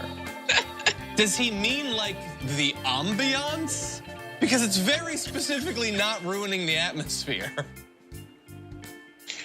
Yeah, so look, I want to go to an old clip of him on windmills to give you a sense of what a lunatic this guy is, and then I'll explain why he's actually against windmills. If you have a windmill anywhere near your house, congratulations, your house just went down 75% in value. And they say the noise causes cancer. You told me that one, okay? You know, the thing makes it so... The wind noise causes cancer. And he illustrated that by going, wow, wow. And it makes me wonder if people at that get-together got cancer. Because he said, wow, wow. Oh, God, my head. Jake, I think you just gave me cancer. Oh, no. Yeah. The impersonation was too good. Yeah. No, that blithering moron is the leader of like 80 million people in this country. They look at him and they go, oh, nailed it. Wow, wow. I don't want to get cancer from that. Okay, now you want to know why he's actually against windmills? Because they put up windmills next to a golf course that he had. And he thought it lowered the value of the golf course. And he was irate over it. So he's been doing the rantings of a lunatic mind ever since about how wind noise creates cancer and every other kind of fabricated insanity that slips from his tiny little mind. Yeah.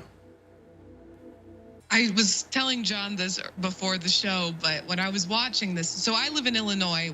I went to University of Illinois, Urbana-Champaign for college. So I used to have to drive in the middle of cornfields to get to school, back and forth from home in Chicago to school. And so there's quite a few of these windmills, and just I know the conservative arguments against them, right? And it's the birds. So I was watching the Trump clip and I was like, talk about the birds, talk about the birds, because they always need to talk about how sometimes birds fly into the windmills and they die. It's not like a ridiculously significant amount that it's having, you know, an impact on the environment adverse to the positive impact on the environment that the wind turbines have as far as our energy consumption goes. But it's always, to me, the most ridiculous argument against the windmills. But that was before I had heard Trump say that they are bad for the atmosphere. And I would love for him to just elaborate on that for like 5 minutes. I would pay money to hear him try to elaborate on how it's bad for the atmosphere. Yeah. Look, last thing on this, guys, and I do want to go back and play that second clip for a reason. So we're honest. So is Joe Biden too old? Yes. We told you that in the primary, and we're telling you that now, okay? We're consistent on it, we're honest, and now you all see it. There's a poll out recently that shows huge percentage of Americans see that, right? So, but be even-handed. So the Democrats will pretend that Joe Biden's perfectly fine and that Trump's got problems. The Republicans will pretend that Joe Biden's got problems and that Trump is in great shape. Oh, come on. I mean, look at the fool. So that's why I want to go back and play the second clip here. They go back to talking about Biden's so-called dementia. Now, then the issue of the dementia test that Trump took comes up. He took a test on whether he has dementia. Keep that in mind as you watch this clip. Do you believe he's struggling cognitively? Because that question was raised about you, and I've been around you long enough to know that that's not a problem for you at all. Well, I went and took a test, and as Dr. Ronnie Jackson, who's great guy, now he's a congressman, and they love him in Texas, but He said he aced it, and I don't think he ever saw anyone ace it. Now, look, Ronnie Jackson is a hilarious lunatic who is a sweaty-toothed madman. His nickname was the Candy Man at the White House because of how many pills that he dispensed. And I can go on and on about how Ronnie Jackson's a complete fraud. But put that aside, even if he was a legitimate doctor, Trump is bragging that he passed the dementia test. And then on top of that, he says he's never seen anyone ace it before. Really? The doctor has never seen anyone ace a dementia test before. Every other person he tested had dementia except Trump. Yep, Ronnie Jackson took it. He got a D. He was quite disappointed with the results. Someone in chat, I think, has solved this entire mystery, tying together the cognitive issues with the windmills. It's that the windmills, sure, they can't actually give you cancer, but they do appear to have given Trump brainworms. And that's why he needs ivermectin. Exactly. You took the words right out of my mouth. All right, you guys are amazing. Everybody check out Ravana's show for us at twitch.tv/TYT. Everybody check out John on the Damage Report. You all know where to find that. Or just type in Damage Report on any platform and you'll get it. All right, we got another amazing hour coming up for you guys, including Giuliani's role in the most important part of the coup. So that is a really important story. Also some fun stories, including whether whether dating artificial intelligence is cheating on your wife. Come on, that's an interesting story. We'll be back. Windmills, wing. The Benchmark Irish Single Malt. A top whiskey without a doubt. 96 points, a must try for all. Bushmills, the original single malt.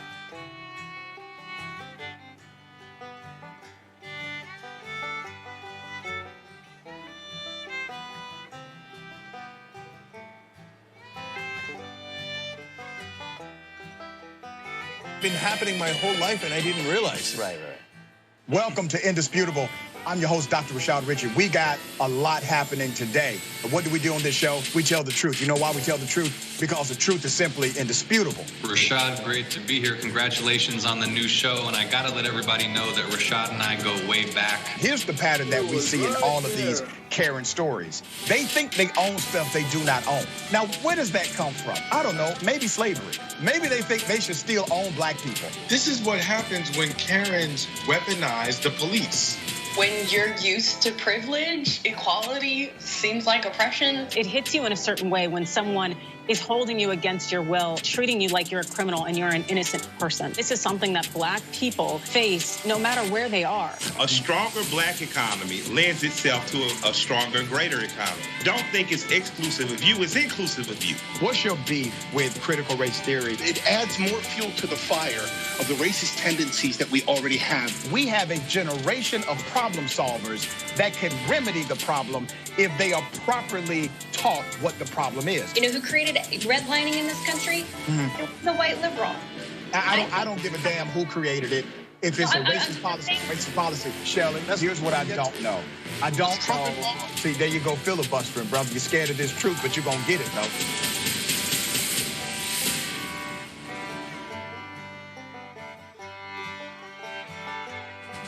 I've been a fan of TYT, I believe, for the last 6 years. 5 years. 3 years now. 7 years. 4 years now. 2.5 years. I just started because she got me into it. My boyfriend actually watches it every morning and every night, so I kind of just started watching it with him, and I love it. I mean, it's the only way that I find my news. Looking through YouTube, looking for political shows that look cool. I came across a very angry rant from Cenk, and that's when I knew. So I was immediately in love with the show.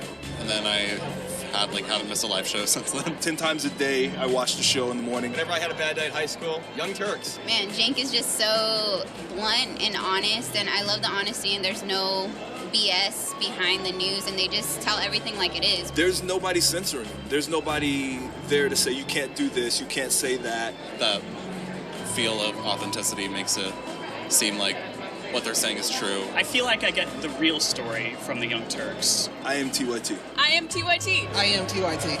I am TYT. I am TYT. I am TYT.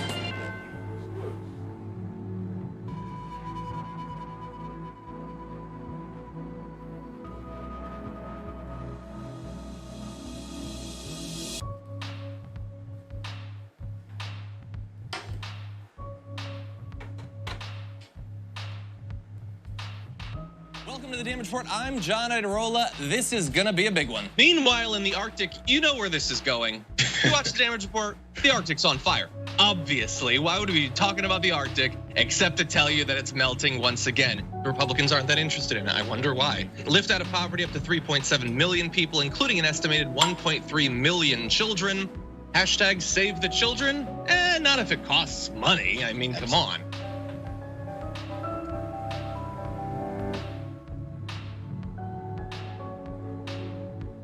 I'm back to gaslighting. Did you and I talk about gaslighting on Old School? Probably.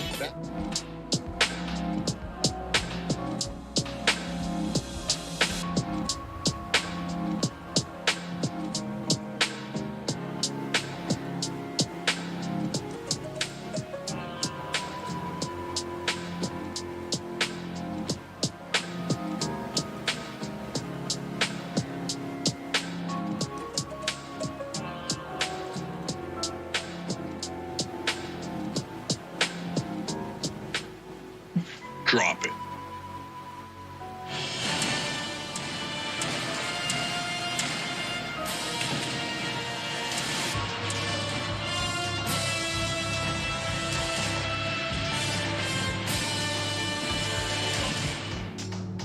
All right, I love this power panel. Cenk Uygur, Adrian Lawrence, host of TYT's Overruled, and Bridget Todd, communications director at Ultraviolet. So Bridget, Adrian, great to see you guys.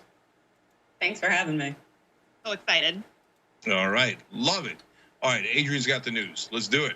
All right, let's get on this. So we have another instance of a right-winger essentially making their violent tendencies known. And this time it's out in Virginia, where the new governor has essentially rolled back the mask mandates for schools. And that goes into effect Monday, but not before a woman named Amelia King, who happens to be a mother, she went to the school board for her children and let them know her thoughts about it. Watch this video. No mask mandates. My children will not come to school on Monday with a mask on. All right? That's not happening. And I will bring every single gun loaded and ready to, I will call every... That's 3 minutes. You've gone past your time. It's a policy. Thank you. I'll see y'all on Monday. Yeah, so before we move forward with the rest of the story, just on an initial take, how does this sit with you, Cenk? Yeah, no, they've got to arrest her. If they don't arrest her, it sends a signal to everybody. Threatening to kill school board members is totally okay. And there's two different laws that she violated potentially in Virginia. One is oral threats of violence on school property or against school officials or personnel. That gets you a year in prison in Virginia. And then intimidating civilian population at large or influence the conduct or activities of a government, etc. That's assault. That could get you up to 10 years prison in Virginia. And I think that they should threaten her with the maximum penalty. The reason is they need to send a message. I know that you're white and right wing, and you think that entitles you to intimidate, assault, and potentially shoot other people, but it doesn't. It doesn't. We have rule of law in this country. Yes, you have to follow the law like everyone else. And if you threaten to kill them, you're going to go to prison. And if they don't arrest her, it's going to be a giant problem. Yes, and Bridget. Yeah, I completely agree. I think that she should be arrested. I think they need to send a signal that this kind of thing is not okay. And I also think it's just a natural consequence of the kind of ways that we've seen schools and school board meetings really become more and more extreme because they've been targeted by extremists on the right. You know, we saw this with the critical race theory debates. I think this is a natural consequence where parents have been told that it's okay to show up at a school board meeting and threaten violence. I absolutely agree. This has no place in a school, and she should be arrested. Yeah, I think it's very interesting, and we will see how this played out. So first of all, after this incident, the superintendent and the school board chair, well, they put out a letter. And so it in part read this: not only do comments such as these go against everything we wish to model for our students, they go against the very nature of how we as a community should interact with each other. Violence and threats are never acceptable or appropriate. This kind of behavior is not tolerated from our students, faculty, staff, nor will it be tolerated by parents or guests of our school division. And the letter goes on. PCPS, which is essentially the school district there, is addressing this issue and is in communication with local law enforcement at each PCPS school today and Monday. There will be an increased police presence with support from the Page County Sheriff's Office. Luray Police Chief Bo Cook is investigating the incident and is in communication with the Commonwealth's attorney, as well as state and federal officials. Now, this woman here, Miss King, Amelia King, what she did after being at the school board and essentially leveraging this threat here is she went ahead and she sent an email to the school. And in her email, she said this: I in no way meant to imply all guns loaded as in actual firearms, but rather all resources I can muster to make sure my children get to attend school without masks. My sincere apologies for my poor choice in words. I'm absolutely mortified. I would never do such a thing. I was only speaking figuratively as in notifying the press and creating a social media stir. I'm not a dangerous person and I'm not a threat. And today, the Luray Police Department, well, it put out a statement of its own on Facebook regarding Ms. King's statement itself. They said the Luray Police Department takes all threats seriously. However, they must meet Virginia state code and the parameters that are set forth and must be a violation of state code. The statement that was made absolutely caused public alarm. The parent that made the statement realized that and immediately contacted law enforcement to apologize because the statement was not intended the way it was perceived. We have been in contact with the parent who made the statement. She is cooperating with law enforcement. This incident is still under investigation and no arrests have been made at this time. Interestingly enough, as Cenk has observed, these threats against schools, as well as making these threats of violence, is definitely a crime here. And it's so interesting to me to see this police department say we're still investigating the matter, yet essentially saying that her statement wasn't necessarily taken as it should have been or as it was perceived and intended to be. I really don't necessarily know if anything's going to happen here, but I definitely am not really one to believe Ms. King's remarks that she all of a sudden, was intending something else. I think she spoke exactly what she had intended to do, which is to bring guns to school. And I think that that is her initial thought. And that is very, very disconcerting. Do you guys have any thoughts? Go ahead. Yeah, look, everybody knows this. If it was a Muslim man who said, I'm gonna bring all my guns and they're gonna be loaded and I'll see you on Monday, the police department wouldn't take days and days and days to figure out if he should be arrested. They would have arrested him before he left the building. And everyone knows that. You're telling me a Muslim man's gonna go, you know what, Allahu Akbar, I'm gonna bring my guns on Monday and they're gonna be fully loaded. There's no way he makes it out of that room without getting arrested. Oh, but it's a white right-winger. So, oh, yay, she's so pleasant. Oh, and when the cops talked to her and told her, hey, you know what? This is technically illegal, but obviously we're on your side.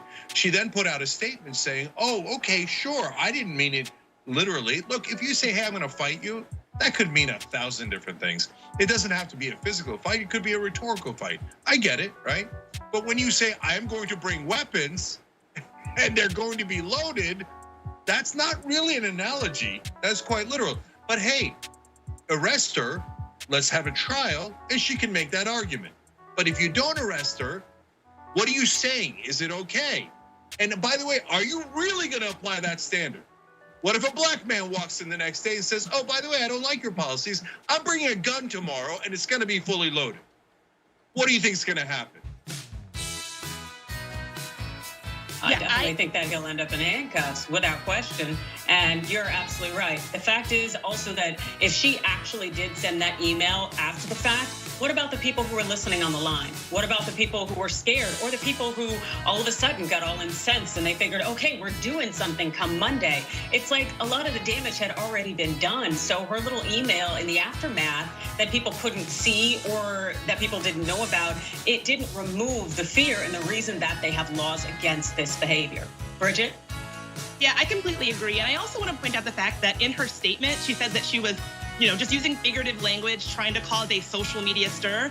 We've seen time and time again that these, AstroTurf, so-called concerned parents groups are riled up by right-wing forces that are very well-funded, and they're in fact incentivized to go out and cause some sort of social media stir so that they can make a big name for themselves and be the next right-wing extremist social media star. So I absolutely believe this woman knew what she was doing and doing it intentionally. I would not be surprised if there was some well-funded AstroTurf, faux concerned parents groups who's concerned about masks on kids in schools or anti-vax, something like that. But this is happening time and time again, especially in Virginia. So, none of this is surprising to me. It's not surprising to me that it's happening in Virginia. And I think that if these administration officials want to prevent this kind of thing, they absolutely need to make an example of her. Otherwise, what happens when the next person is like, I'm going to have an even bigger show at a school board meeting. I'm going to make an even bigger social media, viral moment at this school board meeting. I think they really, really have to make an example to show people this is not going to be tolerated.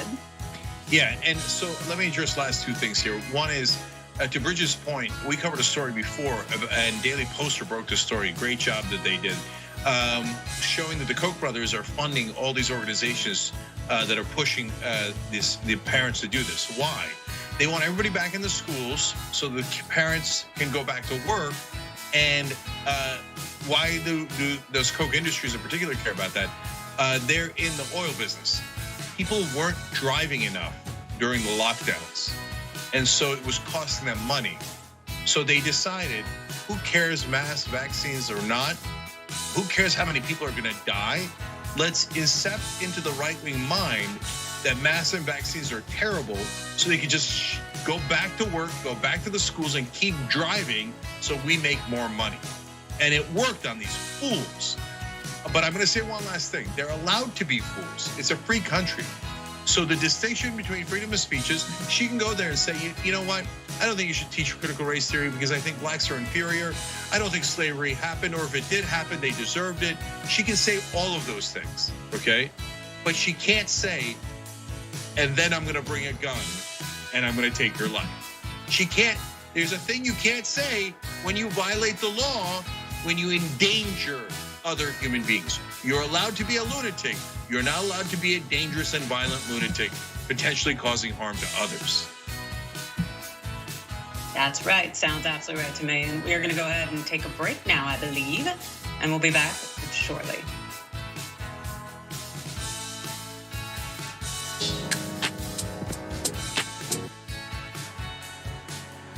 How about sushi? I just had sushi for lunch yesterday. Indian? Maybe. How about seafood? You know I don't like seafood.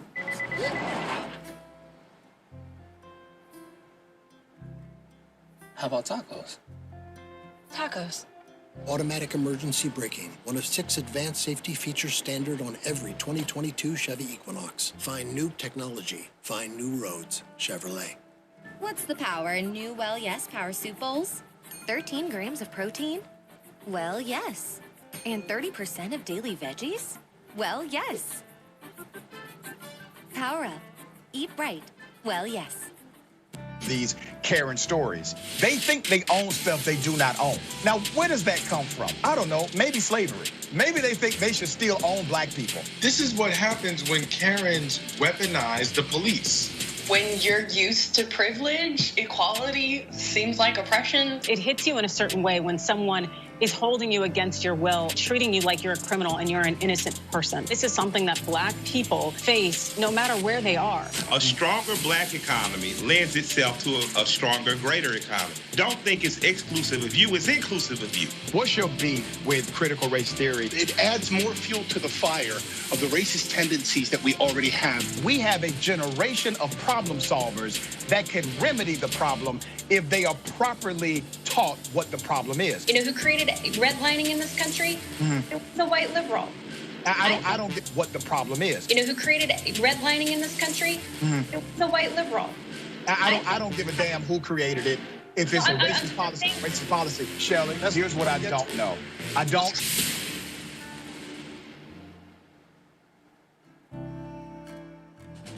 I've been a fan of TYT, I believe, for the last 6 years. 5 years. 3 years now. 7 years. 4 years now. 2.5 years. I just started because she got me into it. My boyfriend actually watches it every morning and every night, so I kind of just started watching it with him, and I love it. I mean, it's the only way that I find my news. Looking through YouTube, looking for like, political shows that look cool. I came across a very angry rant from Cenk, and that's when I knew. So I was immediately in love with the show.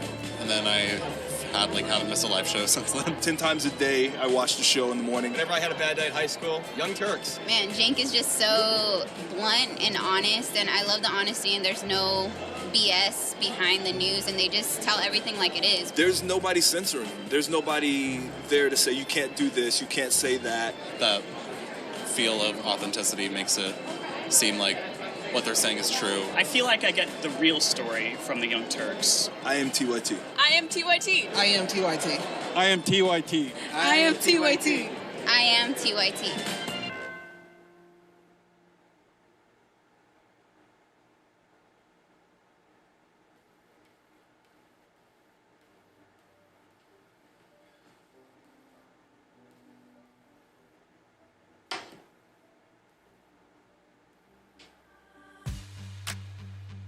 Welcome to the Damage Report. I'm John Idarola. This is gonna be a big one. Meanwhile, in the Arctic, you know where this is going. You watch the Damage Report, the Arctic's on fire. Obviously, why would we be talking about the Arctic except to tell you that it's melting once again? The Republicans aren't that interested in it. I wonder why. Lift out of poverty up to 3.7 million people, including an estimated 1.3 million children. Hashtag save the children? Not if it costs money. I mean, come on.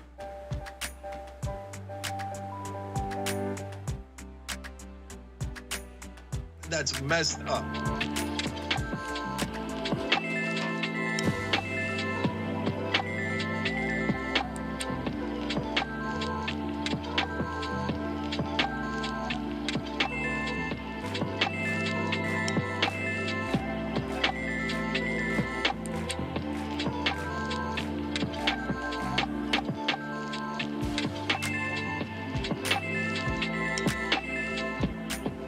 All right, back on the Young Turks, Cenk, Bridget, and Adrian with you guys. And as we found out in the social break, Uger will read anything in the prompter. All right, become a member, boss me around, hit the join button below on YouTube or do tyt.com/join. All right, Adrian, go for it. Thank you. That was very special, by the way. I appreciate it. All right, so turning to another right-wing white woman making offensive remarks. This time it's coming out of Washington, and the woman in question is Representative Lauren Boebert. And this happened to be another elevator encounter for her at the Capitol. The Congresswoman out of Colorado, well, she was at the Capitol when she ran into a group of Jewish visitors who were touring the Capitol building yesterday. And instead of greeting them like a respectable, dignified human being who can exercise common sense, instead, Boebert decided to go ahead and say to them, "Are you conducting reconnaissance?" Here's the intel from BuzzFeed on this. So members of the group, which was meeting with Rep. Tom Suozzi, well, they were wearing yarmulkes, and the person coordinating the group is Orthodox with a traditional beard. One witness said the group, along with other members of Congress, was waiting for an elevator. When the doors opened, Boebert stepped out of the elevator and looked the group of visitors from head to toe. The witness said Boebert then asked if they were there to conduct reconnaissance. Of course, Boebert's response was essentially as terrible as her offense itself. Boebert told BuzzFeed News that she was referencing the many comments that had been directed at her from Democrats about Capitol tours prior to the January 6th attack, adding that some people present got it. I saw a large group and made a joke. Sadly, when Democrats see the same, they demonize my family for a year straight, she said in a text. I'm too short to see anyone's yarmulkes, she added. So here is essentially what she is referring to when she says that essentially Democrats have been coming at her. In the wake of the January 6th assault on the Capitol, Democratic Rep Stephen Cohen of Tennessee and John Yarmuth of Kentucky said they saw Boebert leading a large group through a tunnel connecting the Capitol to House office buildings in the days before the attack. Their accusation came amid a broader discussion about reconnaissance tours at the Capitol, and Boebert called the remarks slanderous at the time. Now, despite Boebert's insistence that people got her joke and everybody was really on board, it seemed like no one was really catching the reference here. And that's essentially per quote of a rabbi who was in that group. Well, he told BuzzFeed News, when I heard that, in terms of Boebert's comment, I actually turned to the person standing next to me and asked, did you just hear that? You know, I'm not sure whether to be offended or not. I was very confused. And Representative Swazi, who brought the group to the Capitol to do this tour, really was commemorating the 41st anniversary of the end of the Iran hostage crisis, was not amused when it came to Boebert's statement, her purported joke. And he said that the bottom line is that everyone, especially members of Congress, have to be very, very thoughtful in the language they use, because when you're a member of Congress, you have an important role to play in society. You can't be cavalier in the comments you make, especially if they could be perceived as being anti-Semitic or discriminatory. But as we know, the antics aren't anything new for Boebert, as she had essentially waged some comments before in November, insinuating that Democratic Representative Ilhan Omar of Minnesota was a suicide bomber. Cenk, your thoughts? Well, she's an equal opportunity offender, bringing Muslims and Jews together. Ironic. So, should you be offended? Of course. Why did she pick that group? Let me ask you guys a couple of simple questions. Why did she pick that group out of all the groups that are in the Capitol? Too short to see the outcomes. Really? If anyone turns their head at all and you see them from the back, you know that too short has nothing to do with it, right? You can't see it from the back? Of course you can. I don't know what vantage point she had, but the too short defense is hilarious. And you know is BS the minute you hear it. That makes you think, oh, okay, she's clearly lying. So she picked this group for a reason. And so, and the reason that the article is telling you that they're Orthodox is because sometimes folks dress differently if they're Orthodox. And so that's what makes them stand out. So are you here to do reconnaissance? That means you're an outsider. You're not like me, you're not like us. And I'm worried you're gonna do reconnaissance for someone else. So who would those Jewish Americans be doing reconnaissance for? Come on. I mean, look, guys, the number one problem here is they're so emboldened that they've now normalized anti-Semitism. They always thought it. But it felt acceptable to beat up on transgender people, Muslim people, Latino immigrants, etc. And there's gradations. Then they started, being more outwardly open about their hatred for black people, and now we're at the Jews. And so there is no bottom to this barrel. Not at all, Bridget. Yeah, I completely agree. I mean, if she's the kind of person who thinks this is an appropriate kind of joke to make, then she has no business being in Congress. And I agree, if this like the joke really relies on the fact that, oh, you look different than I do. Like the whole joke is about othering people. And I just think that like, this is what she does. Like this is all she has to offer the American people is these kinds of childish so-called jokes. She doesn't have anything else to offer. She doesn't know how to govern. She doesn't know how to lead. She doesn't know how to get policies through. And so it's kind of sad to me that this is how low she stoops, trafficking in these so-called jokes that are just, Islamophobia, anti-Semitism, transphobia. This is all she has. And so I think it's really so embarrassing. We should all be embarrassed that she's an elected official, that this is the only thing that she has to really traffic in and offer the American people. Absolutely, and especially coming off of last weekend, where there was that attack at the Texas synagogue. It's like the fact is that she really likes to other people and to essentially communicate to them that they're a threat because of their difference.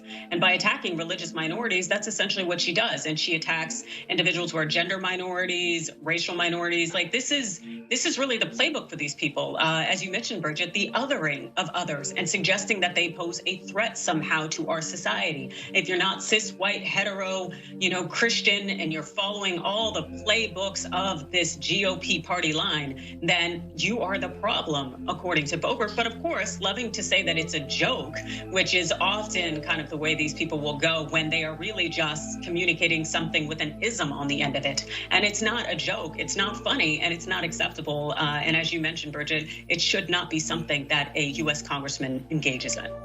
Okay, guys, I can prove why her defense is absurd. So are we against all joking? Of course not. In fact, I think you should give wide berth to people who are friends to joke with each other in any way they like. If you guys wanted to make jokes about my Muslim background, I wouldn't care one bit. You know why? Because you're my friends and I trust you.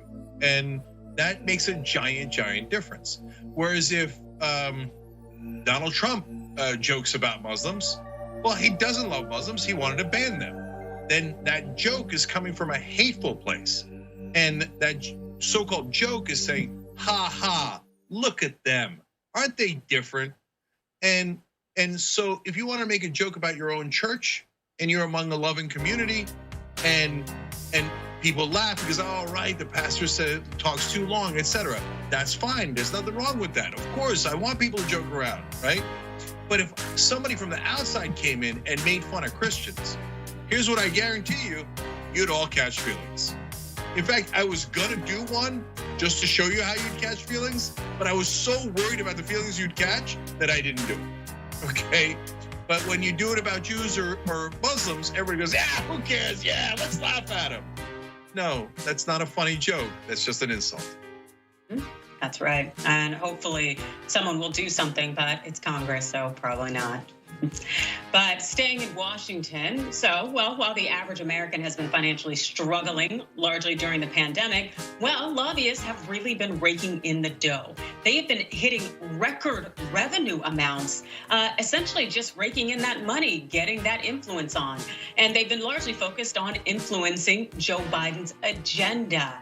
So while we're all out here struggling, lobbyists are making good money. And of course, with the Dems taking over Congress and the White House, opponents of Joe Biden's efforts really have invested heavily in their effort to sway and stop legislation. So this is per The Hill.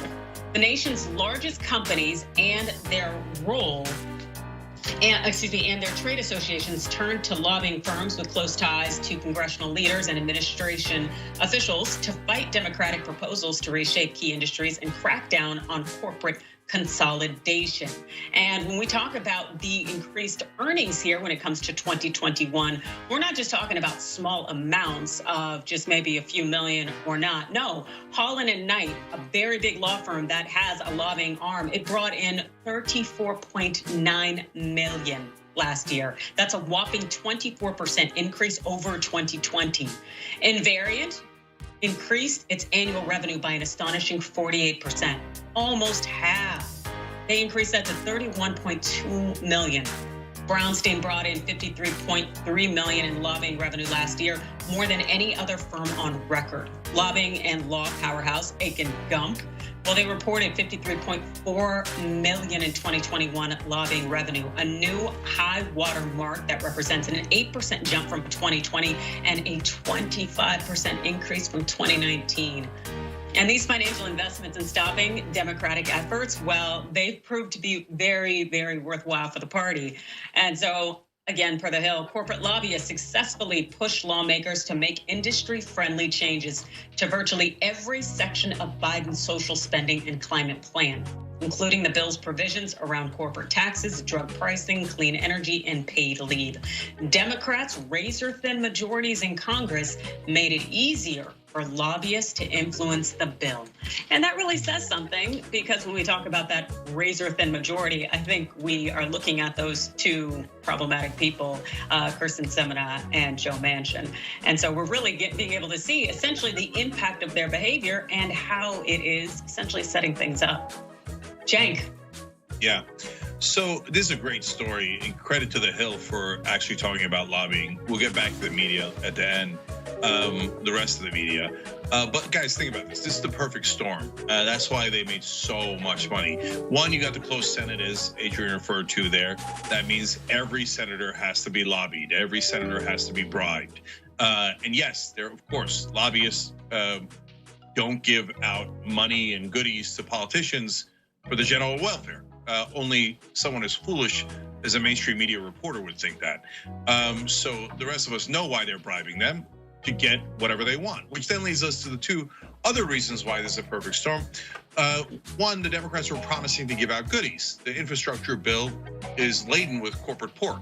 So they got to go get that corporate pork. Is Bob going to get it, or Susie going to get it, or their companies, right? So the lobbyists have to fight. Give me the pork. Give me the money. Give me the money. Pass more in the infrastructure bill. Oh, paid family leave. That's going to hurt our corporations. No, we fight against paid family leave. We fight against climate change legislation because of the oil companies, et cetera. But that leads us to the dirty secret that nobody ever talks about. The lobbying money goes up when Democrats are in charge because they threaten to do something good. Now, they never deliver on that threat that would actually help the American people. It's a threat to the corporations. But what that does is it juices the lobbying.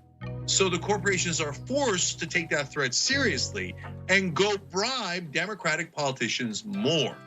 So we all think, oh my God, Biden and the Democrats have been spectacular failures. They couldn't pass Build Back Better or voting rights or really any part of their agenda.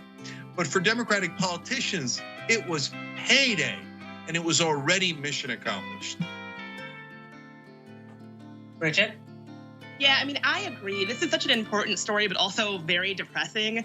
You know, it makes me so sad because you have to ask, like, who is really running our government? And when you have it laid out like this, the fact that Sinema and Manchin, they got more money from lobbyists than anybody else in the Senate, like, it makes it very clear that they are being rewarded for obstruction. And, you know, I think there was a time in my life where I'd always be like, oh, go out and vote blue, all of that.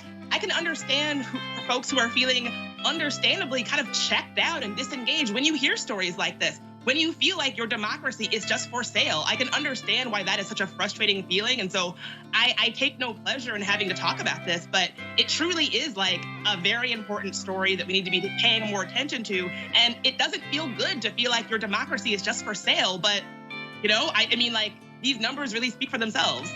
Yeah, they do. And as someone who used to work at Big Law and has friends who are lobbyists, like, you get to see it, you know, raking in money hand over fist, just essentially creating avenues and ways in which to continue, unfortunately, to hold back our nation because it is essentially controlled by corporations. And it really just speaks to our capitalistic system. And as you noted, Bridget, it's unfortunate when we look at the reality of that. We don't really have a democracy at all. And if we do, it has an ATM attached to it. And it's just, it's utterly disappointing. Cenk? Yeah, to Bridget's point, number one, now when I talk to black faith leaders, they're like, yeah, no, we used to encourage people to vote against Republicans just because, you know, they want to take our rights away. But now, I mean, it's impossible to get excited about the Democratic Party. It's impossible. And they just keep saying, no, you should vote harder. Like, there's a collective shut up from Democratic voters. And then the second thing here, guys, is, again, to Bridget's point, think about it. Why does the media never talk about the lobbyists?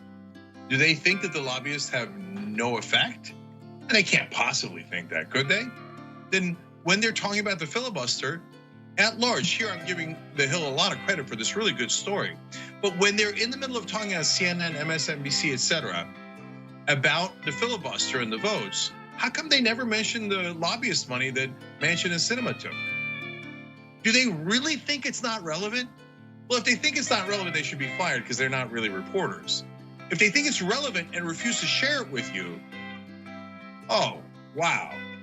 Now you see why I can't stand mainstream media and how they've been systemically lying to you for decades on end, pretending that our politicians are not corrupt when they're obviously overwhelmingly corrupt. It's never going to change, unfortunately, but we are going to be right back after this break.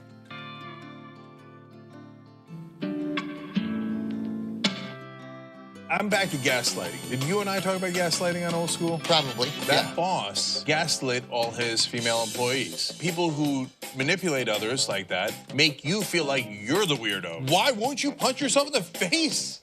What is wrong with you? And you're like, oh my God, I feel so bad. Why didn't I just punch myself in the face and poke my eye out? I'm 47 and I just figured it out like earlier this year. You figured out somebody was doing it to you or that you were that it doing was that it would have been happening my whole life and I didn't realize it. Right. Welcome to Indisputable. I'm your host, Dr. Rashad Richard. We got a lot happening today. But what do we do on this show? We tell the truth. You know why we tell the truth? Because the truth is simply indisputable. Rashad, great to be here. Congratulations on the new show. And I got to let everybody know that Rashad and I go way back. Here's the pattern that we see in all of these Karen stories. They think they own stuff they do not own. Now, where does that come from? I don't know. Maybe slavery. Maybe they think they should still own black people. This is what happens when Karens weaponize the police. When you're used to privilege, equality seems like oppression. It hits you in a certain way when someone is holding you against your will, treating you like you're a criminal and you're an innocent person. This is something that black people face no matter where they are. A stronger black economy lends itself to a stronger, greater economy. Don't think it's exclusive of you, it's inclusive of you. What's your beef with critical race theory? It adds more fuel to the fire of the racist tendencies that we already have. We have a generation of problem solvers that can remedy the problem if they are properly taught what the problem is. You know who created redlining in this country? The white liberal. I don't give a damn who created it. If it's a racist policy, Shelley, here's what I don't know. I don't know. See, there you go filibustering, brother. You're scared of this truth, but you're going to get it, though.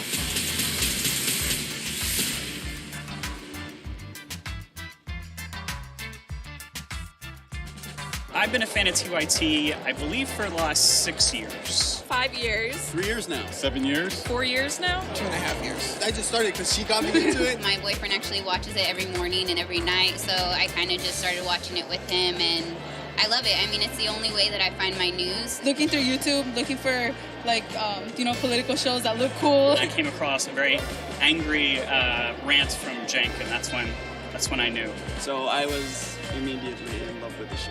And then I haven't missed a live show since then. 10 times a day, I watch the show in the morning. Whenever I had a bad day at high school, Young Turks. Man, Cenk is just so blunt and honest, and I love the honesty, and there's no BS behind the news, and they just tell everything like it is. There's nobody censoring them. There's nobody there to say you can't do this, you can't say that. That feel of authenticity makes it seem like what they're saying is true. I feel like I get the real story from the Young Turks. I am TYT. I am TYT. I am TYT. I am TYT. I am TYT. I am TYT.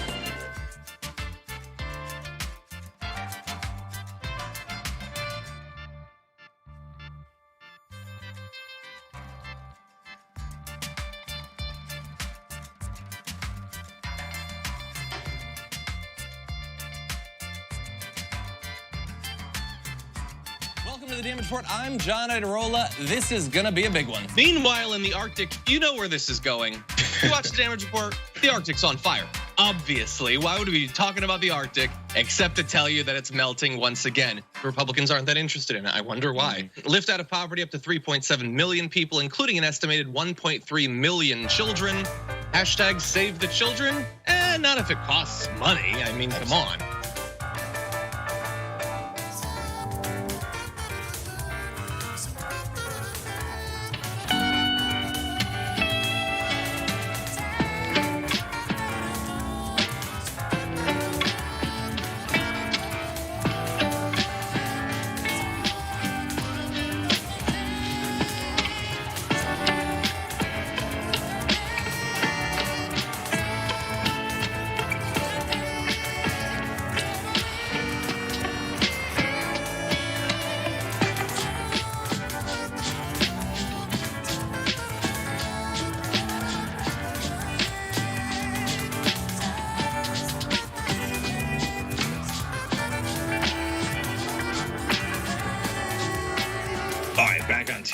Cenk, Adrian, and Bridget with you guys. Adrian, take it away.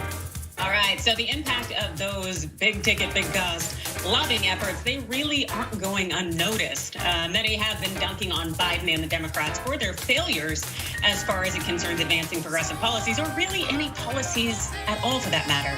And Charlemagne the God served up essentially an especially harsh critique on yesterday's edition of The Breakfast Club.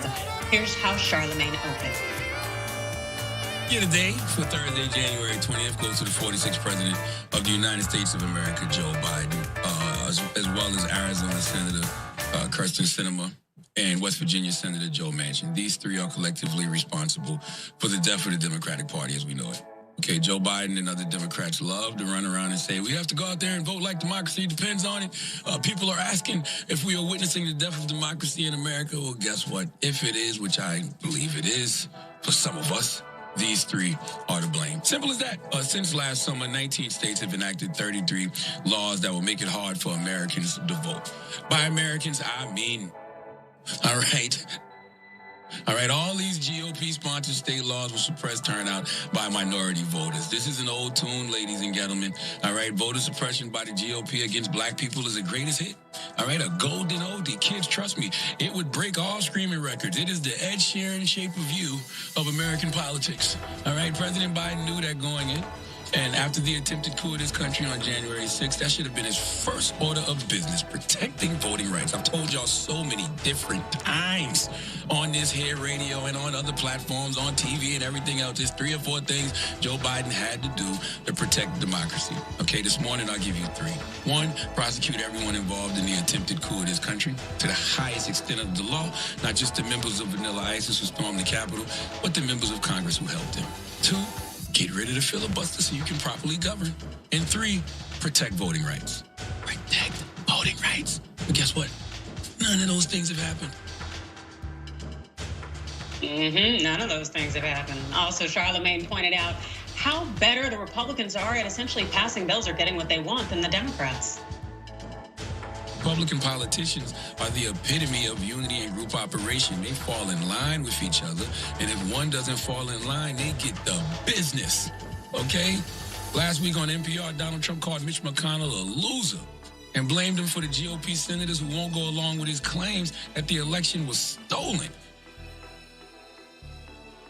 Also, Charlemagne went on to give a dire prediction of essentially what Democratic messaging will look like for the midterms, along with his hunch essentially as to why the Dems won't actually do anything. I don't know if it's because he's old or maybe he really doesn't care, but I never hear the sense of urgency. It's literally always more urgency for us to go out there and vote than it is for elected officials to protect voting rights. All you're about to hear for the next however many months before the midterms is how we have to have the largest voter turnout in the history of the midterms in order to protect democracy. How we have to vote like democracy depends on it, but they never, ever govern like democracy depends on it. You are going to hear you have to go out there and vote because if votes didn't matter, why are they fighting so hard to take them from you? Yes, that is true. But you know what else matters? When you're an elected official, getting things done. Because Joe Biden has never known a day in his life what it means to have his voting rights threatened. All right? It's a matter of white privilege for Biden. That's a really good observation in terms of he's never had those kind of struggles that a lot of us in the United States have. Also, too, you know, coming in as president with this hunky-dory mentality, the thought that, oh, I'm going to get everybody to come to the table and everybody's going to be respectable, this old gentleman's agreement style, despite completely forgetting that the entire Trump administration had occurred and people are not following these gentleman agreements, nor are they being respectable. Cenk? Yeah, I absolutely love that segment by Charlemagne for 2 reasons. Number 1, he makes a great point that everybody else in the media ignores. Why do only the voters have to have urgency? Okay, and by the way, we did our job. We put you in charge, gave you the House, the Senate, and the White House. Why don't you have urgency? Do you know that Joe Biden, after Kyrsten Sinema gave the speech saying that she's going to keep the filibuster and basically end Biden's presidency, Biden went into a caucus meeting with Sinema, Manchin, and others. He didn't even criticize her. He didn't even mention her. He didn't call her out. After the meeting, Manchin immediately said he's also going to keep the filibuster because he realized, oh, Biden doesn't care at all. He doesn't care at all. So why do we have to have urgency? So he speaks for all of us. But here's the I think more important part. I think as Charlemagne goes, so goes the Democratic Party. And I'll make my case for it, and then you guys tell me what's real, right? So I think Charlemagne's an excellent weather vane for what do generally African-American voters think. Because remember, he's very mainstream. A lot of politicians go on his show. Kamala Harris went on his show recently, and they love to get the credit that that basically you get by going on his show. And he's been open to them. He's always been a little tough, right? And I've never seen him be soft. In fact, I think he's a better journalist than almost anyone in national media. And then, but now he's drawn the line, and he's saying, because my guess is he senses it from his audience, like we sense it from our audience. We've had enough. We've had enough of Democrats saying, after the next election, after the next election. No, you'll do it now. Otherwise, don't come crying here telling us how we have to vote more for you. Yeah, it seems that they continue to always say, just wait, just wait. But of course, when elections come, they need us to come out and vote. Yet no one is really working or pushing truly and making that invested effort in things that are important to the Black community and things that hold a lot of us back from being essentially contributing members of society and changing the oppressive structures that are essentially instituted across the board, across the nation. And it's just hard to continue to have faith in a country that has done nothing but hold you back and abuse you. Bridget? Yeah, I think that he is accurately summarizing a lot of how folks feel. I really don't like saying this, but I do think that a lot of bad actors in our political system, their goal is to get folks to check out of democracy altogether and to be like, oh, the right and the left are the same. All politicians are the same. They're all crooks. It doesn't matter who you vote for. And for a long time, I would have said like, no, you're wrong. No, you're wrong. I completely understand people who just feel completely frustrated to the point where it's like, why not just check out of this process that is so unwilling to see me, unwilling to support me. Like I was watching this interview with Jen Psaki, and she was asked like, oh, what should people do if they're feeling frustrated about, the loss of voting rights and all of this? And she said, oh, go to your kickboxing class, drink your margaritas, and show up on Monday, do whatever you need to do to get your frustration out. And I thought, gee, the people who are losing their voting rights, I'm not sure that they're like taking private kickboxing classes or like going out and spending lots of money on margaritas. And part of me thought like, is this really who you think the folks who are having their voting rights threatened? Is this really like the only way that you could conceptualize them? And so I think that, the way that Charlemagne is talking about this frustration and this feeling, I think that he is not wrong. I think that he is accurately summarizing the way that a lot of folks feel right now, where it feels like we did our part. We came out and voted in historic numbers during a pandemic, mind you, risked our lives to vote, organized the vote, and here we are still having the same conversations. And so I completely think that he is accurately summarizing the way that a lot of us feel right now. Yeah, there's two more parts of that. Look, the idiot Joe Biden sees that his numbers with independents and Democrats are dropping like a rock. And his overall polling is disastrous, not because of Republicans. They always hated him. Look at the goddamn numbers, you schmucks, right? You're losing Democrats. That's why your polling numbers are so disastrous. And what does Joe Biden say in the last press conference? He says, I promise I won't go too far left. No, you come on. So now look, why I think Charlemagne's so important is because he's not known as a progressive. I don't know what his exact politics are, but he's not known for that. He's very mainstream in that sense. So when he expresses that frustration and is willing to call out, not just Manchin and Sinema, but Joe Biden as the donkey of the day, that means we've crossed the Rubicon and they're actually gonna lose Black voters. That's my sense of it. So again, that's what I'm asking you guys. Like, does that make sense to you that Charlemagne crossing that line is kind of a symbol, a sign that this is not like other times? They're actually going to lose voters. Oh, you know what? I'm not really a follower of Charlemagne, but I will tell you that I think that the general thought or consensus is, you know, what's the point? Because I don't necessarily think people will leave the Democratic Party or vote Republican as much as maybe they just won't vote as much, and they're not going to like go the distance to come out and show out like we did before, because it continues to show us that every time we've supported our country, our neighbors, our community, we only get kicked in the teeth. And that continues to happen. And all these promises, they seem to fall apart. So what is the point in going the distance for people who don't support you? And we've seen the same thing over and over again. But I don't know, Bridget? Yeah, I agree. I should say I'm no big fan of Charlemagne, but I do think he has a point here. And I also think that, like, you know, what you were saying, Cenk, earlier about sort of Biden saying, I won't go too far left.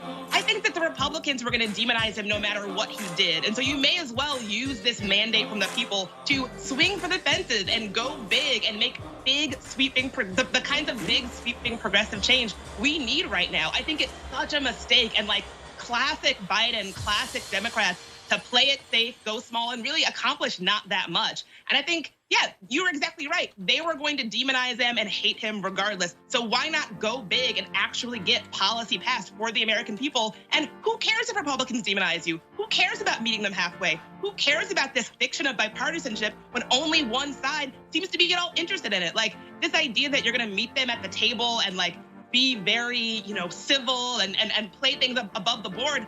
Obviously, they're not interested. How many times do we have to go through this? So I completely agree with both of you. I think that folks are right to feel frustrated. I feel frustrated. I think the frustration I'm feeling in this moment feels very different than the kinds of frustrations I felt in other administrations. And so I don't know where we go from here. I don't know what we do with this. I'm interested to see how the midterms play out, but you know, I don't think that Charlemagne is wrong in this moment. Yeah, I know where to go. Vote against almost every Democratic incumbent in a primary, in the primaries. We cannot vote for fascists. We cannot vote for Republicans. Hello, everyone, and welcome to the Damage Report. And Friday, a chaotic Friday, madness behind the scenes. I'm somewhat John Iderola. Brett Ehrlich joins us now. Brett, how's it going? Hey, buddy. John's such a great sport. You wouldn't even notice that he had some things moved, like he got his bed moved. No, that's Are not you it. okay? I forgot multiple things from the studio and then had to run across the studio multiple times to go fetch things that I'd forgotten. You know, I forgot another thing, but I'm going to use it as an opportunity to remind people that while Brett and I are going to be discussing a lot of interesting news over the course of the next 90 minutes or so, we're going to be closing out the week and the show the way that we always do, throwing away pieces of garbage. Our garbage people of the week.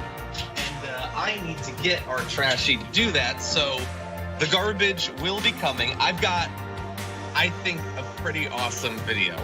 I don't know who yours is, Brett. So I'm very excited to find that out. But you can find out as well by tuning in at the close of the show. And we got a lot that we're going to be talking about. Please hit the like button if you haven't already. You can send us messages. We'll read as we go. Brett, anything we need to know about other programming on the TYT network before we launch into this thing? So much happening. We'll probably mention this again before the show's over, but we just finished our final pre-launch run-through of TYT's newest show, The Watch List. And it was an entire hour of J.R. Jackson and Wosny Lambre just covering everything from political news all the way up. Like our producer was like, I don't have much for this story about this Tinder dater who just showed how crazy her match went after she didn't respond. And we talked about it for like 10 minutes and it was all fun and all great. So the watch list. West something? No, it's just a woman who is like, I ignored this guy, and here's the audio clips he sent me, and he was like, why don't you like me? Is it because I'm vegan and care too much about animals? It's like, no, that's probably what it is. This is why I don't like.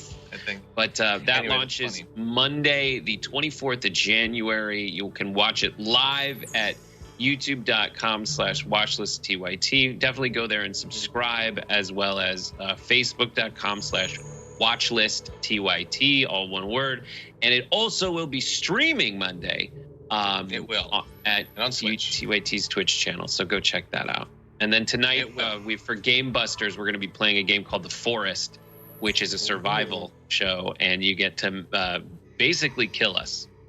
So there's that. Wait, they can get involved in this too? Yeah, you can sabotage. We're going to be trying. Jordan's explaining, he's like, you have to make all these rudimentary tools, and it's hard enough without people sabotaging you. So on Game Busters tonight at 5:30 p.m. Pacific, 8:30 p.m. Eastern, you can go to twitch.tv/TYT and sabotage our games. Awesome, sounds like fun. Well, with that said, we have a job to do. Let's all get to it. This video. It'll be a very, very strong case. And I know you won't accept it because of your hateful biases, but let's see if you can try thinking rational. The call for Joe Biden is it? What was it called by? Oh my goodness, all the networks. Wow. All the networks. We have to forget about the law. Judges don't count. Come on, don't be ridiculous. Networks don't get to decide elections. Courts do. So that was a little throwback for you, but with a point, because that was Rudy Giuliani, the personal lawyer of the former president, in charge of his legal case that he tried to make that he should remain president, continually reiterating that judges decide, courts matter, and the judges did decide. In dozens and dozens of cases, they failed, and that's why he's not president right now. But this is not this story is not necessarily about the legal case. It's about doubling down on your mistakes. First mistake is to put Rudy Giuliani in charge of your legal defense as you try to remain president. And then he fails. When you then put him in charge of your last-ditch effort to remain president, which is the alternate electors plan, probably not a great idea. And that one failed too. The news today is that he was, in fact, apparently even more in charge of it than we had previously thought. We knew that this was going on. 7 different states, Arizona, Georgia, Michigan, Nevada, New Mexico, Pennsylvania, and Wisconsin, all tried to put together alternate slates of electors, which doesn't mean anything. It's not real, but they believed it could help them to steal those states away from Joe Biden and make Trump president. We knew that Giuliani was meeting with those people, but no, internally, apparently, he was very much in charge. They were, as the Washington Post says, gathering in plain sight these electors, assisted by campaign officials and Rudy Giuliani. Giuliani actually is now being reported to have overseen the effort internally. These were not just a few meetings. These were not just a few phone calls. He was in charge of this. That is according to former campaign officials and party leaders who, like some others interviewed by the Washington Post, spoke on the condition of anonymity. One of the people familiar with the plan said Giuliani was assisted at times by an anchor from the right-wing network One America News, who I haven't yet seen identified. And it's really a wonder that it failed. They had one of the weird news bots from OAN and Rudy Giuliani, Brett, and somehow Trump is not president today.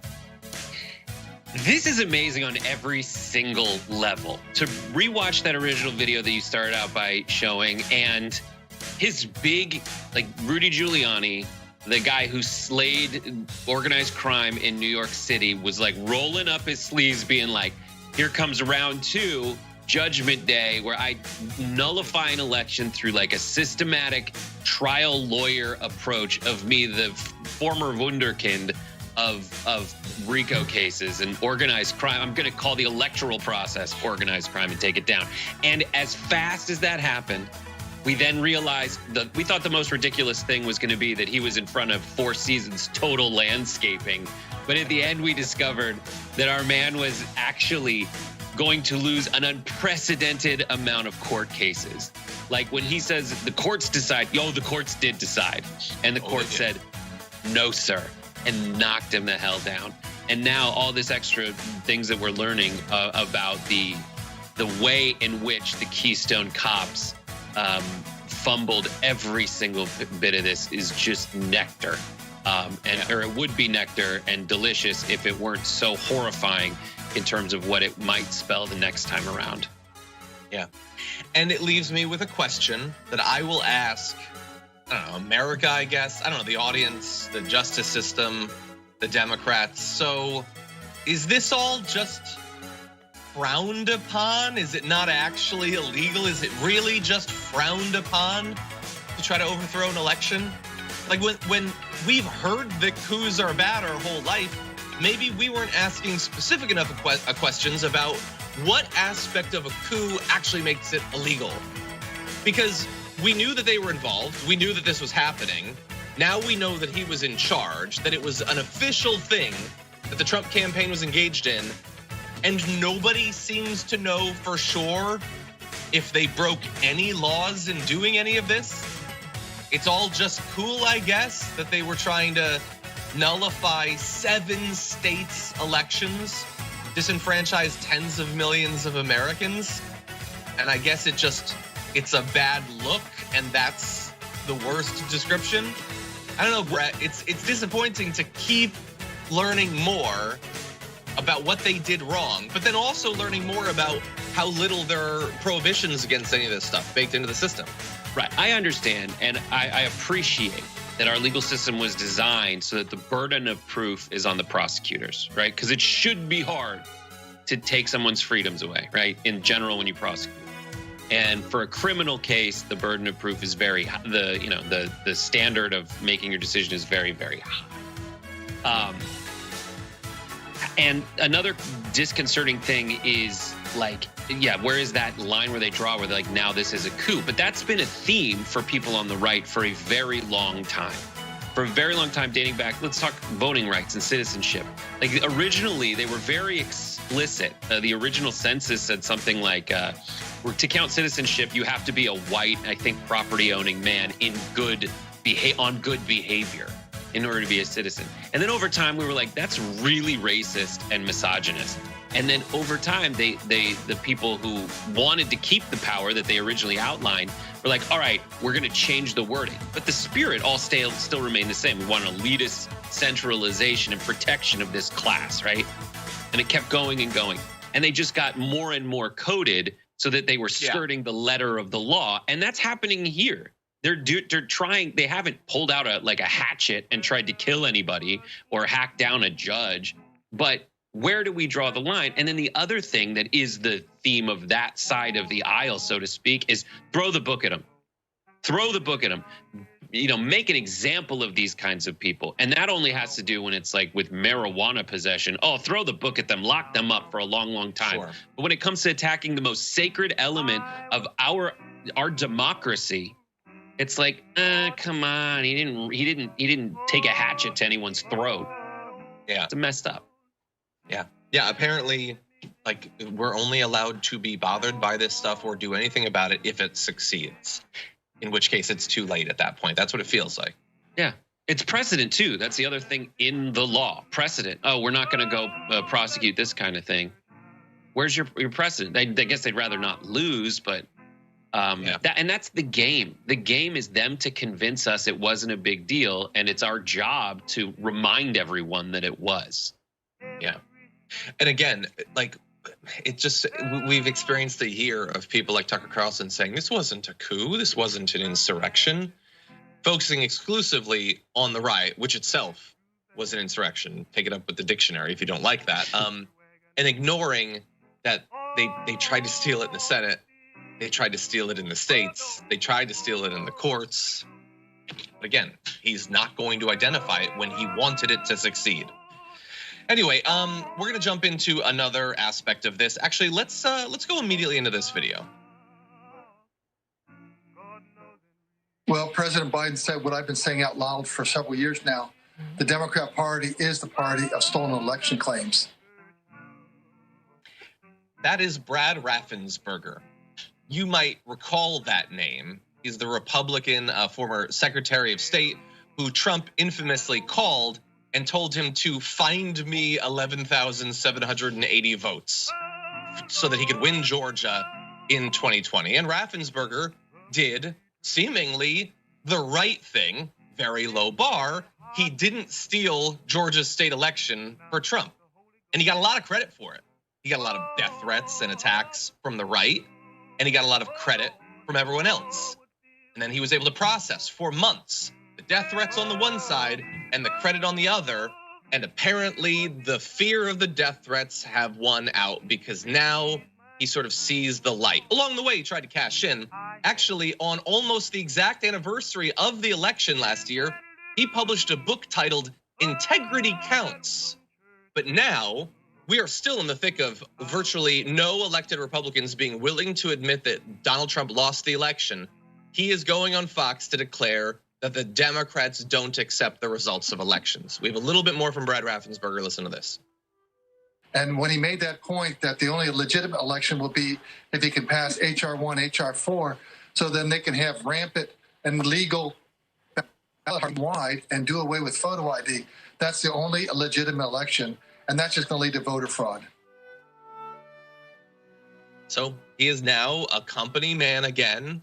He's going to be, well, I mean, they still hate him and he's got a primary challenge, but he is doing what he can to get the back on his side, Brett, by claiming that the Democrats are the ones that are doing what literally every Republican, for the most part, is doing right now and has been since the election.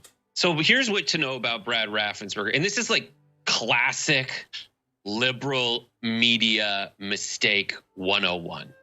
And this is the move that is now the central premise upon which moderate Democrats are built. There's good Republicans. There's good ones. So when Raffensperger said, Trump, you can't steal the election, that wasn't the end of the sentence. It was ... It was, you can't steal this election this way. There's tons of ways to steal elections. We've been doing it since the dawn of America. Slowly, they've forced us to acknowledge that everybody who's a citizen in America has the right to vote. But constantly, we're doing all these different gerrymandering initiatives and selective, Jim Crow itself was basically like, we're not going to make it illegal for black people to vote, but what are things black people do and places black people live? We'll criminalize all of it, and now they're criminals, and criminals can't vote. That's the loophole in the 13th Amendment or whatever. That's what they did. And this is Raffensperger doing the exact same thing. And in the wake of the attempts for Trump to steal Georgia and Raffensperger's apparent it's cool, it's not okay to do that now. The people on the left were just like, in the moderate left, so to speak, were just like, yeah, it's cool. Thank God we got people like him, and we're going to appeal to people who voted for people like him. That's not the move. The move is to change filibuster rules, carve out the same exceptions for voting rights acts as you have for budget stuff and debt ceilings, and make the move. And the Supreme Court and federal judges make the move. Do it now, or this stuff will continue to happen. That is literally the only defense. And I was watching something, and then these people, these folks who call themselves leftists, who just talk themselves into stupidity, were like, but at the end, this small group of people who will actually make these voting laws are the District of DC federal judgeship. It's better than what we got now. Right now, it's people on the right who have leveraged their way into power through the legacy of slavery and Jim Crow to write laws that keep people that should be voting from voting. And it's a nightmare. Yeah. Exactly. And another aspect of the nightmare that we will close this out on is that you are just going to keep hearing things like Raffensperger from more and more people. We've heard it from Trump before. It's a combination of two things. One, projection, in that they assume in their enemies the things they know to be true about themselves, but also it is damage control. It's the sort of thing Tucker Carlson spends a lot of his show doing when he covers January 6th, but only to say that it's not white supremacy, it's not an insurrection. He inspires all of those things, but then has to shield those he's encouraging from acknowledging what they've become, how dangerous, how scary, how threatening that is. And so they know they're being attacked as people who refuse to accept election results because they know it. They know that they won't accept those election results. So now they have to do the thing where they just lower everyone into the mud. So now everyone gets attacked as not accepting election results. So we're all equally guilty, even though we're not. And to demonstrate that, we had Raffensperger. Now we have a senator who you might recall as you're watching this video what he was up to on January 6th. Watch this. Democrats don't accept elections that they don't win. I mean, it happened in 2000, it happened in 2004, it happened in 2016. Now it's going to be 2022. I mean, if Joe Biden thought that his party was going to win these elections, then all would be fine. But he thinks, and because the polls suggest he's going to lose them, his party's going to lose them, the House and the Senate, and therefore they're illegitimate. I mean, it's dangerous, it's wrong, it's ridiculous. He's very worried about how dangerous and wrong people not accepting election results are. Sorry, you might not have gotten his whole message because he wasn't doing it while doing this in the air. That really sells it. Yes, the Democrats don't accept election results. That's why a year into Trump becoming president, so many of us lefties clustered in a city in Texas waiting for dead celebrities to come back because we thought that would magically make Hillary Clinton president again. That's an accurate read on history. Final thoughts, Brett? Final thought is this. Like, those elections he cited were elections where Democrats got more votes but lost. We have a system where the winner loses. The other one, if he's talking about Stacey Abrams, I did a video on Rebel HQ about Ben Shapiro talking about Stacey Abrams complaining about her vote, her election getting stolen. She ran against the then Secretary of State of Georgia, who purged 300,000 people off the voter rolls, thanks to a new law that they passed that were like, if you haven't voted in a time we've deemed to be too long, 3 years, then you're off the voter rolls. Yeah. And here's, they write unjust, unfair, stupid, anti-American rules. And then when you bring it up, they try to gaslight you into saying, but them's the rules. It's like someone who knows that you're a certain height, building a giant fence around the castle of democracy and being like, well, I got in here. Yeah, you had a ladder, you know the secrets, you did all the things that allow you to get in and don't let them in. And then you try to gaslight them into thinking they're crazy when they point out the obvious, which is you've rigged the system. And I will finally add just one thing. You're 100% right about a very real, obviously the 2000 election, people are gonna have concerns about the Supreme Court effectively deciding who gets to be president. And then, other thing, the fact that, as Brett points out, the Democrats got more votes, but it's actually one level more ridiculous for Josh Hawley to claim some sort of equivalence there, because you might recall that Gore conceded almost instantly and Hillary Clinton conceded. None of them claimed they were president a year and a half after that. Did they have some followers who were angry? Sure, that will happen in literally every election. There's not been like in 2001, it wasn't a case where every single Democrat that wanted to run in the House and the Senate had to enthusiastically claim that Al Gore was technically president to have any chance of winning. That was not the way that things went down. Anyway, we're gonna take our first break. When we come back, an issue we've been focusing on quite a bit here on TDR, potentially a breakthrough on it. We'll reveal what that is and how it's happening after this.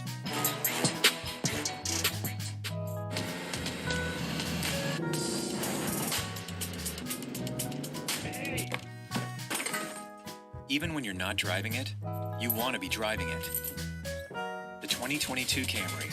Toyota, let's go places. Worse for poor people. We're making America great again by throwing more money at the military to destroy other countries, because that makes us great instead of investing it in ourselves. That it's Donald Trump and it's Stephen Miller. The choosing is based on wanting to create cruel and inhumane conditions to scare other people away from ever coming to the United States. The opportunity to make money off of tragedy is the American way. There is only one place to put garbage people: in the trash. We've never had so much access to so much information with so little idea of what the hell is going on. What does enforcing our borders have to do with traumatizing children? Absolutely nothing. I think a sane person could say the current situation we have right now is radical. But what we're doing is literally making the world more like hell. That's a warning sign.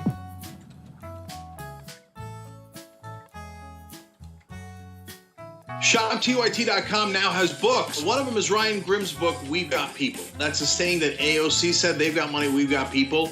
It's the best tracing of the AOC victory I have seen anywhere. It's the most accurate, and it's got great details. The book actually goes all the way back to Jesse Jackson and how he was the original Bernie Sanders. If you want to know how we're going to win going forward, those lessons are super important, and they're in Ryan's book. So check it out right now at ShopTYT.com.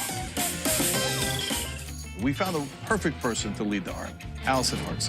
The establishment media works hand in glove with our corporate legislators, and our corporate legislators work hand in glove with the corporation. And we're going to make it so that it's a decentralized force throughout the country, so that we can quickly identify stories, quickly identify troll farms, and go in and neutralize the enemy, and then start building responsible media throughout the country and on every platform available.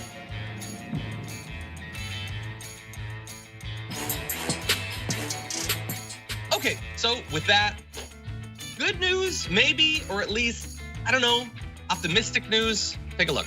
Should members of Congress and their spouses be banned from trading individual stocks while serving in Congress? No, I don't. No to the second one. Yeah. Because this is a free market and people, we are a free market economy. They should be able to participate in that. That was Nancy Pelosi, Speaker of the House, just a few weeks ago, maybe a month ago, being asked about individual stock ownership and trading by members of Congress that have secret information and can and have been shown to effectively benefit from that information. We're concerned about it. We think that it's corrupt, and she was incredibly dismissive and condescending and tone deaf in her response. Well, things have moved quickly since then, and she might be moving. But I wanna get into why potentially. There's a few different reasons. We're gonna dissect it, but I just happened to notice that it was only yesterday that former President Donald Trump was asked about Nancy Pelosi and stock ownership, and he had this to say. She has inside information. It's not right. It's not appropriate. It shouldn't be. She doesn't want to discuss that. She wants to discuss other things that shouldn't be discussed. Some of the things that they're proposing now, like impeaching someone for absolutely no reason for a perfect phone call. You look at that. You look at impeachment, both of them, but you get impeached for a phone call that was like perfecto. So many different things. I happen to watch her and see her and dealt with her a lot, and I think she's clever in one way and stone cold crazy. She should not be allowed to do that with the stocks. She should not be allowed to do that. It's not fair to the rest of the country. One of the most deranged quotes I've ever read in my life. He said perfecto. That's a literal quote. And he's talking about impeachment. It's 2022. It's been a year, more than a year since he's been impeached. But Brett, he does criticize the practice of politicians benefiting from their position, which he has always been against. Listen, you always have to understand. First of all, I love the perfecto. Pierre Perfecto over here. It's so stupid. Like, that is insane. And he calls her stone cold crazy, basically saying she's really good at certain things. That's a carve out for when Nancy Pelosi beats him at something. It's a carve out. I said she's good at some stuff only when I obviously lose. And then she's insane and terrible at other things. But actually, Donald Trump for a very long time, and a lot of Donald Trump's cronies within his apparatus, identified that this is a wildly popular thing to ban individual stock trades among Republican or among politicians. It's easy for Trump to say if he was sophisticated enough in his financial dealings to understand and benefit from this kind of insider information, I'm sure he would do it too. But in the meantime, he's rich in other ways, so to speak. And so he doesn't need anything from that personally. And as a result, he is now free to be objective on the situation and also sniff out, as he's always been good at, what a kind of vaguely populist complainer would say. And I feel like I'm a vaguely populist complainer. A lot of people are vaguely populist complainers because it's like, I don't have time to look through all this.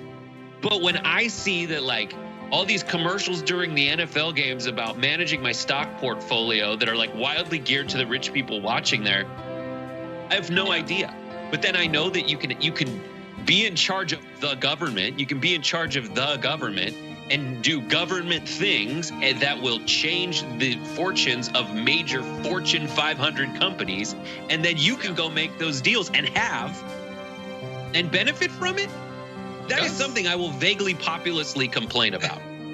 That's true. And look, and to that end, the only thing that I will partially disagree with you on is,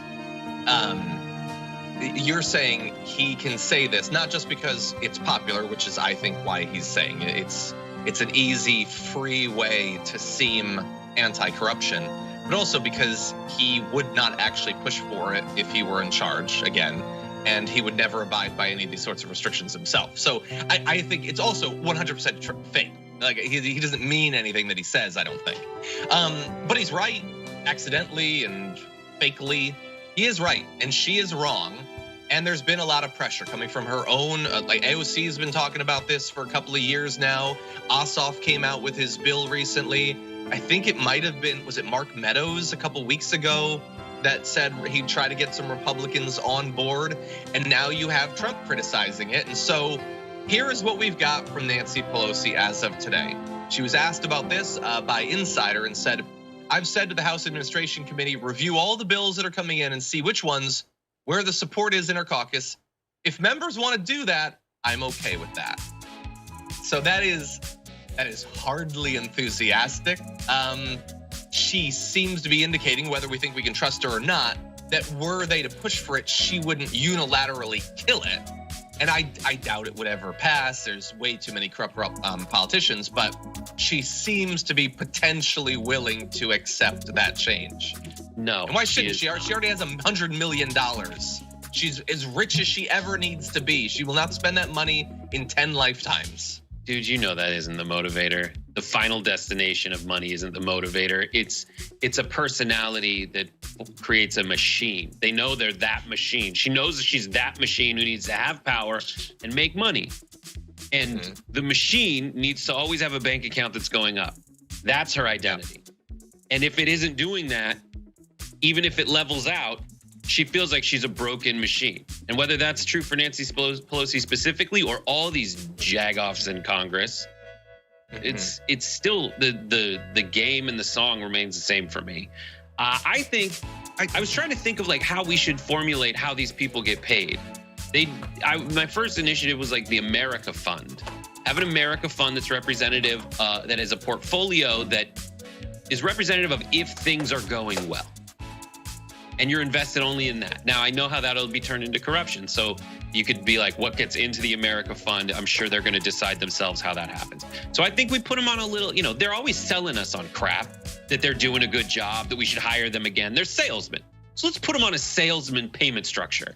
You get a low base salary and the rest is all bonus based on your freaking performance. So dazzle me with making my life better and everybody else's life better, because that's why I hired you. That's a sales pitch you gave. So let's put you on a nice little bonus structure and we'll put your salary on layaway. Yeah, and obviously it would be complicated and difficult, but effectively the incentives are set up right now that they will get richer the more they stop anything from happening, because virtually anything they could pass might benefit tons of people, improve their quality of life, but would be a threat to the stability and dominant economic position that they and their backers currently hold. Anyway, we'll see. I don't expect a lot of progress on this, but there's been a lot of first of all, great reporting from Insider on non-compliance with even the mediocre kitten stock act that we've got right now, and good advocates for actually doing something in this one area of corruption. Got to keep pushing. Maybe someday we can get it. Still a long way, but that's your update. You and me, partner, we meet center of town by noon. Hold on.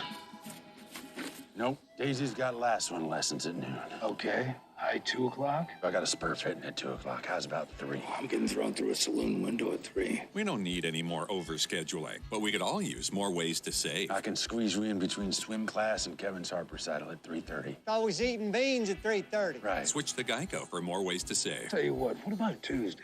Acknowledge the problem. They don't value black lives. They don't value poor lives. And anyone who's against Black Lives Matter is a racist piece of crap, including Donald Trump and nearly every Republican politician in this country. You're a full-blown racist if you still don't believe it, and you still don't want any reform, and you still don't want any justice. New day in America. Progressives, we actually fight back. Public opinion, your opinion, has zero effect on public policy. The richest people in the country, their opinion has a direct effect. Leslie Byrne, a Democrat from Virginia, describes that when she went to Congress, she was told by a colleague, quote, always lean to the green. And to clarify, she went on, he was not an environmentalist. Our government actively serves the richest and the most powerful and turns its back on everyone else. Finally, end the corruption and get money out of politics. Powerful and turns its back on everyone else. Finally, end the corruption and get money out of politics and give us back our democracy. My name is Carlos Hernandez. I am the valet parking for they coming to this lot over 4 years. I know two more famous person, Bernie Sanders, the former Vice President Al Gore, too many other guys. I'm so happy to cover it with TYT.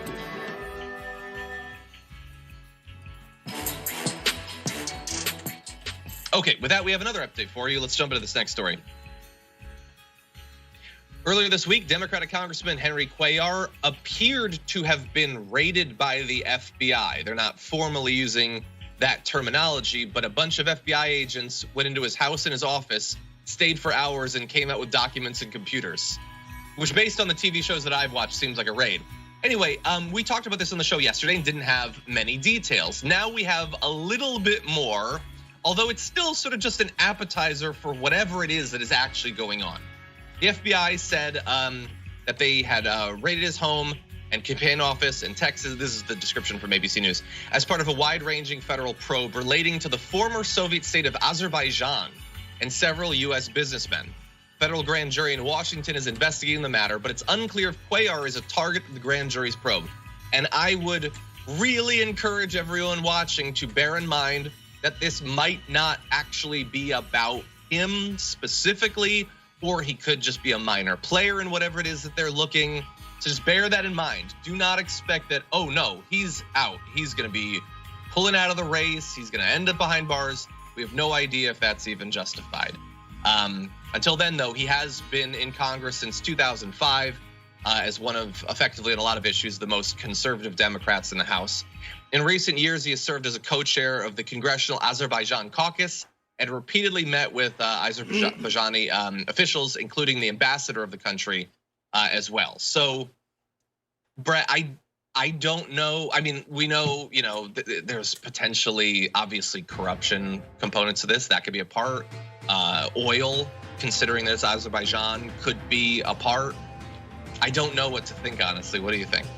This is the most Mad Libby story. Henry Cuellar, give me a representative, Henry Cuellar. Give me a government agency, FBI. Give me a random former Soviet bloc country, Azerbaijan, because of all the J's. Okay, we got a story. What it does, what I'm happy first, and I love Henry Cuellar. I'm a Cuellar Cuello, as in Spanish it's translated. It's not a Cuellar head, it's a Cuellar neck. I'm a huge Cuellar Cuello. He looks like a slightly overinflated balloon, and it's surprising every time he talks, and that he doesn't sound like he just inhaled helium. He, to me, is just a giant baby man. I don't.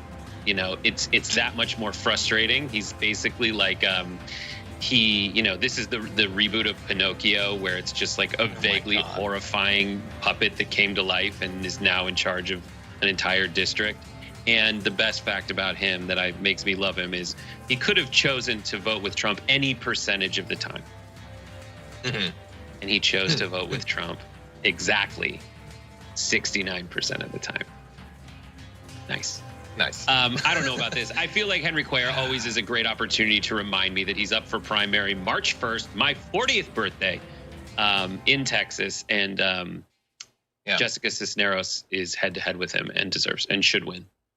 Yeah, it was very close last time around. By the way, it was Chuck Todd, I think, that he actually covered the Cuellar thing. I think it was yesterday. It might have been 2 days ago. And he talked a couple times about how Cuellar's facing a really tough primary challenge, really tough. Don't know who, can't say the name, let's just move on. But yes, it is Jessica Cisneros, and she has, since yesterday's TDR, put out a statement saying, we are aware of the news regarding Congressman Cuellar and the active FBI investigation. How much did they love typing active FBI investigation into a press release? We are closely watching as this develops. In the meantime, we are focused on our campaign to deliver change to South Texas families and will not be making any additional comments at this time, nor will we be having shady meetings with Azerbaijani businessmen. I added that last part. And by the way, as of this morning, Representative Alexandria Ocasio-Cortez has endorsed Jessica Cisneros, as she did in the last cycle. And it's not surprising, they're both Justice Democrats, but another little boost for her. And so we have recently interviewed Jessica Cisneros. That is available on the channel on YouTube if you'd like to see, as well as past interviews with her. There's probably going to be even more of a focus on what was already going to be one of the most focused on primary challenges in this go round. So definitely something to keep an eye on. Any other thoughts, Brett? No, vote for her. I don't like Henry Cuellar. No, he's the worst. By the way, he's been sort of AWOL. He hasn't voted, I don't think, so far this month. And he did pop up again today to accept some sort of reward for effectively standing with conservatives on topics of reproductive rights.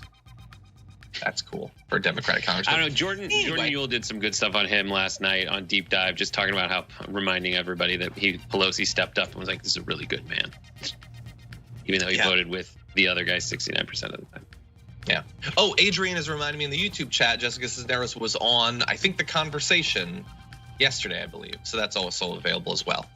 Anyway, we're going to go into our second break. We come back, updates on Havana syndrome. Very exciting. And what the hell is going on with Lauren Boebert? We're going to try to get to the bottom of it after this. The old have been in charge since before the revolution, until the new people invaded. New York can be quite challenging. We haven't found it so, have we, George? There is no challenge you are not equal to. For a New Yorker, anything is possible. You are the future.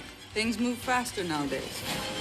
You must meet the right people in the right way. Money isn't everything, Agnes.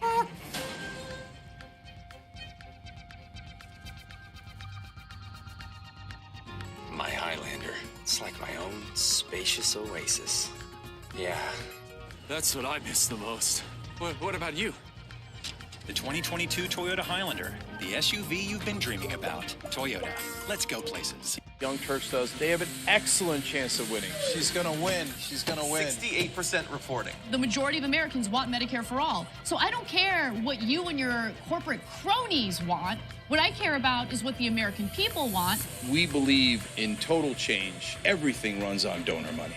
And that is what we will fight, and that is exactly why they don't like us. We're having fun. It's election night. Alexandria Ocasio-Cortez has defeated Joe Crowley. Here we go again. Ladies and gentlemen, we got him. Down goes Crowley.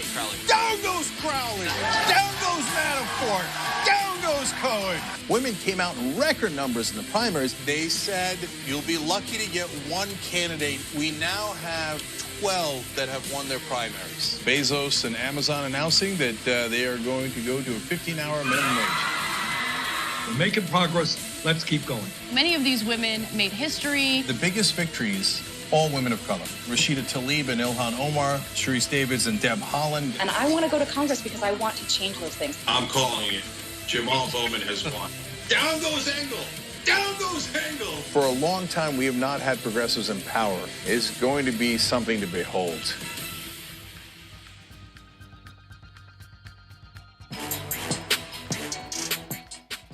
Okay, so during that break, we talked a little bit about the fact that, very popular, famous singer Meatloaf was announced to have passed today. Louis Anderson as well, just a couple of hours later announced to have died as a result of complications from cancer, apparently. So a lot of, I think much beloved celebrities passing over the past couple of weeks. Rough time. Okay, Brett, with that, we have entered into our third block with like a luxurious, expansive amount of time. What is going on the damage report today? Okay, let's waste it by that and this. Let's talk about the story. Havana syndrome, you've probably heard about it. What is little explained, but the idea is that some shady organization or governments or military or rogue operators or terrorists are targeting American diplomats and soldiers abroad with something. We don't know what, a microwave weapon, Jewish space lasers, I don't know, but something that leaves enough room for you to fill with your imagination, except that it turns out that, as many people suspected, there's not a lot of evidence for this, it turns out. So the CIA has looked into this and has found that most cases of the mysterious ailments, known collectively as Havana syndrome, are unlikely to have been caused by Russia or another foreign adversary, a conclusion that has angered victims of it, and we will return to their continued concerns. In about 24 cases, the agency, the CIA, cannot rule out foreign involvement.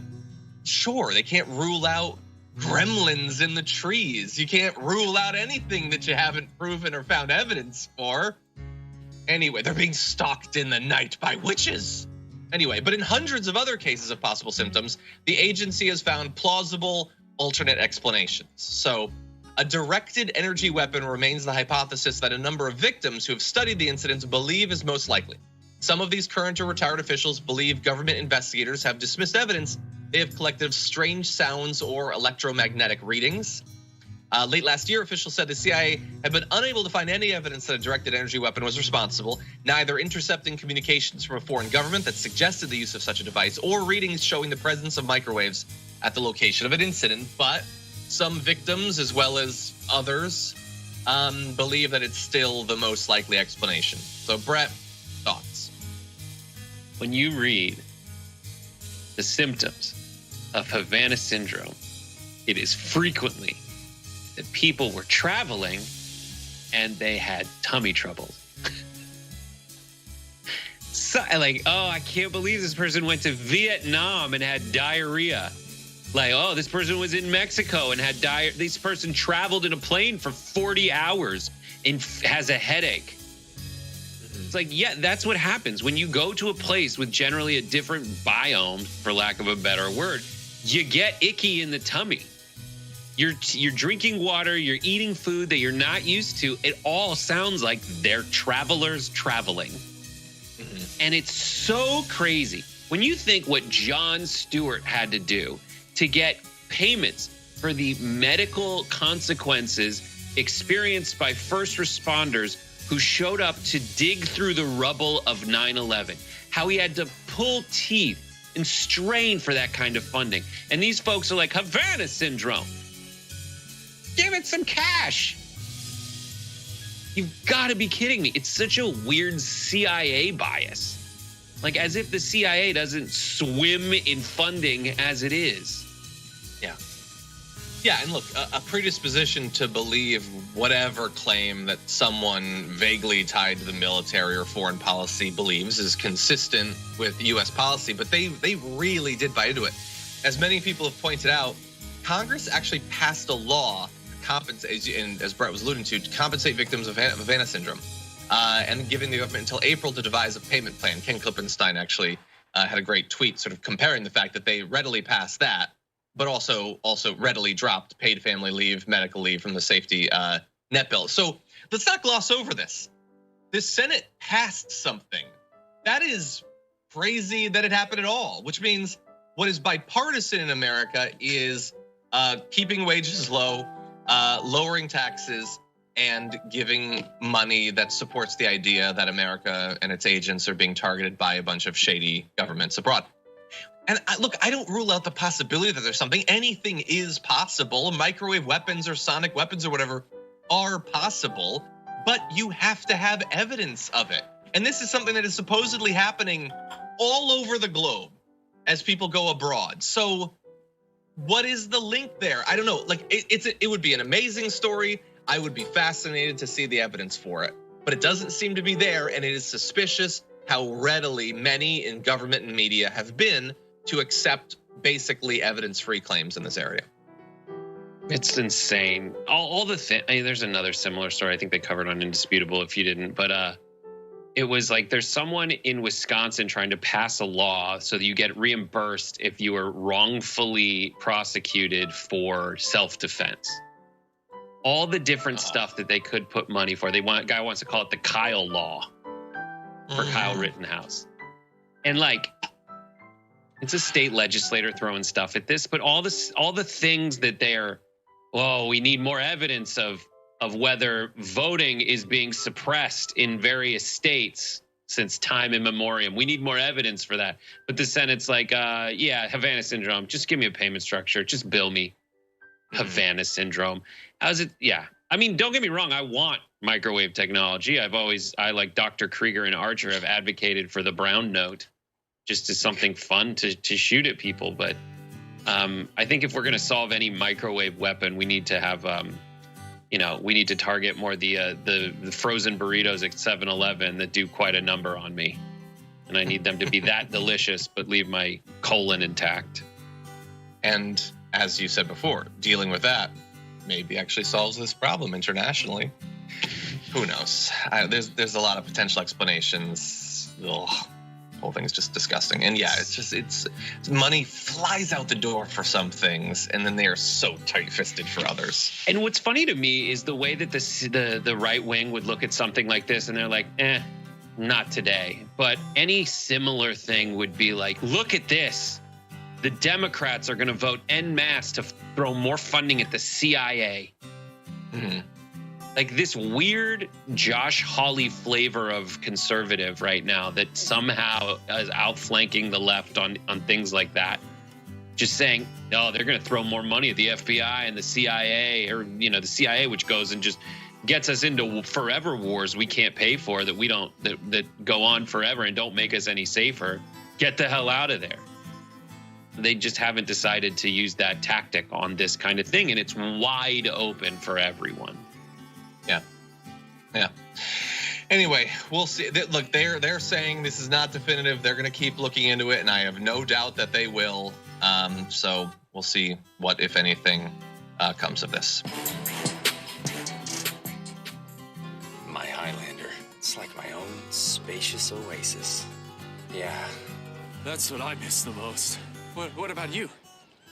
The 2022 Toyota Highlander, the SUV you've been dreaming about. Toyota, let's go places. We play musical chairs and put these children in one awful detention facility to the next. That's what's happening at the border. The things that got him banned, he's still spreading. So presumably, I think it's reasonable to say that if you allow him back on the website, he's going to do it again. Any legal voter that we deem not willing to vote for my side shouldn't vote because it'll replace me that's supposed to vote for my side. That's not how voting works. That's not how democracy works. And while many people following today's political news can get discouraged about the direction of the nation and the world, that's not us. At TYT, we're genuinely optimistic about the future, and with good reason. Today, wide majorities of Americans agree with our progressive stances on issues ranging from healthcare and education to climate, immigration, and wages. The rising generation of young people are also overwhelmingly progressive in their political beliefs and policy objectives, and they're increasingly flexing their muscle as voters and activists to demand change from our elected officials. They're traditionally flexing their muscle as voters and activists to demand change from our elected officials.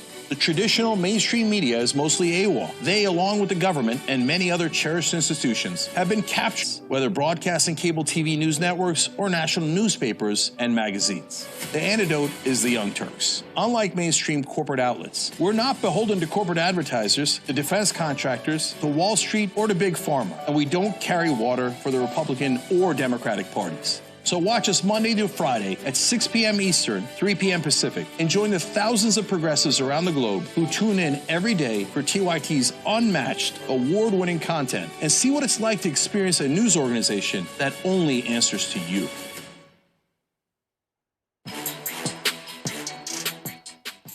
With that said, we've got one more story to close this out, and I'm very curious to hear Brett's take on this. Let's jump into it. Lauren Boebert is unfortunately back in the news, this time for apparently asking a group of Orthodox Jews at the Capitol if they were conducting reconnaissance. They did not like this. Their host, Representative Tom Suozzi, who is hosting the group there at the Capitol, didn't like this. They were at the Capitol to commemorate the 41st anniversary of the end of the Iran hostage crisis. They've apparently, the group of Orthodox Jews that were there have been backing the representative's plan to recognize the hostages with a congressional gold medal when they unfortunately ran into Lauren Boebert. Near an elevator. By the way, if you're gonna run into her at the Capitol, don't be near an elevator. The worst things happen there. One witness said that the group, along with the other members of Congress, was waiting for that elevator. When the doors opened, Boebert stepped out and looked at the group of visitors from head to toe. Boebert then asked if they were there to conduct reconnaissance. A rabbi who was there said, when I heard that, I actually turned to the person standing next to me and asked, did you just hear that? You know, I'm not sure to be offended or not. I was very confused. And the rabbi added that, I think understandably, people are very sensitive now, especially after what happened in Texas this past weekend when an armed man held 4 people hostage at a synagogue. So we're going to have her responses, the representatives. But Brett, what did you make of this when you first saw it? I thought that Lauren Boebert, like most Republicans, loved Jews. Loved, supported Israel, but then to call Israelis essentially terrorists or Jews, assuming they're Israelis, essentially looking for doing reconnaissance for some kind of terrorist plot.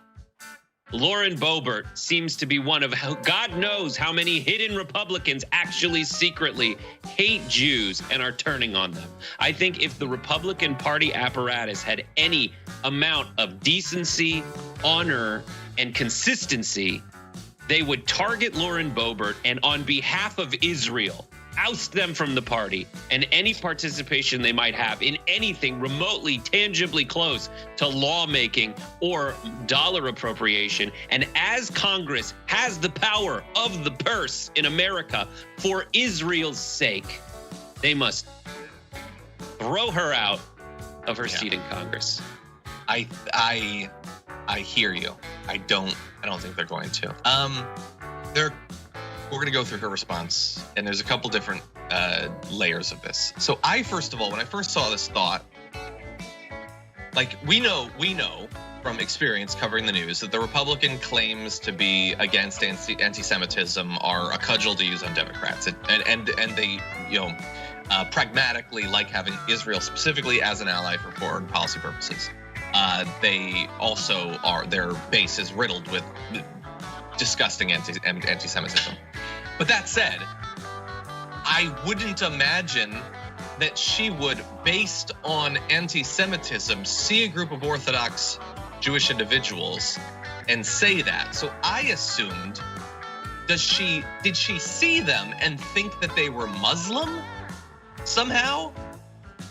Because she's more explicitly Islamophobic than she is anti-Semitic. I know she's hateful in a lot of different ways, but that was my first thought, is she getting her isms mixed up?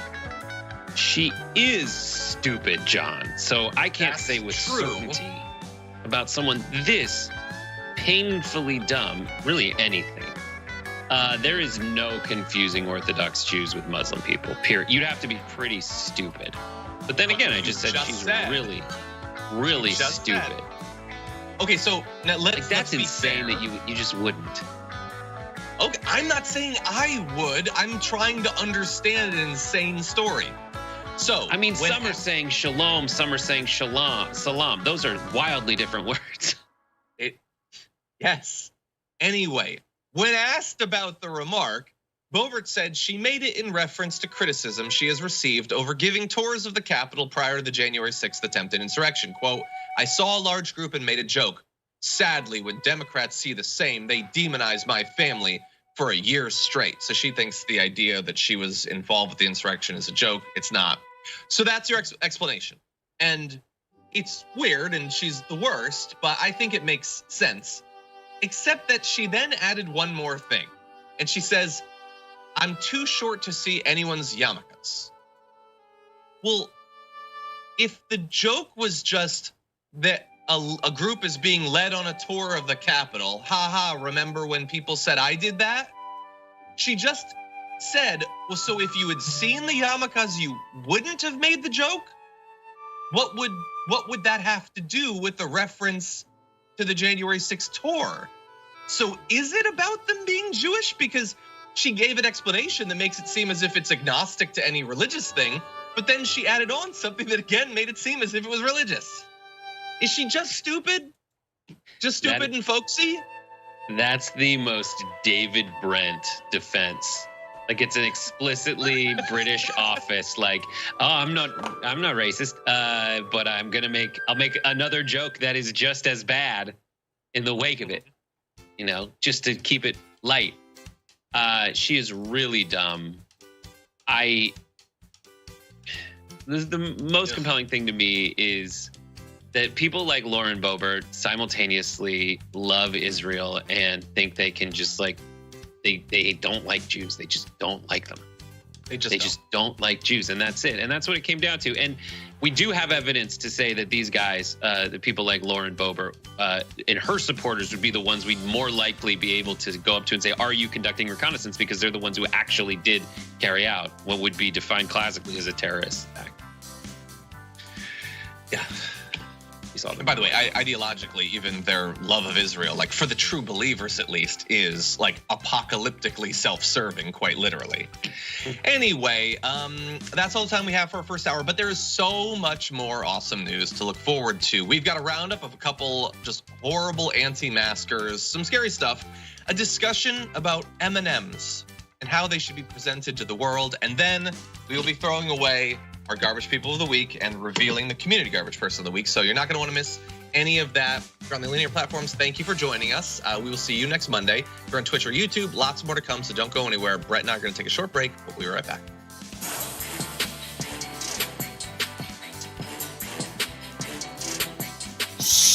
The secret is getting out on where to find affordable luxury pre-owned and new at Mercedes-Benz of Covington. Shh, we can tell you when we sell the best new cars, we get the best one-owner used cars, as you can see. And no.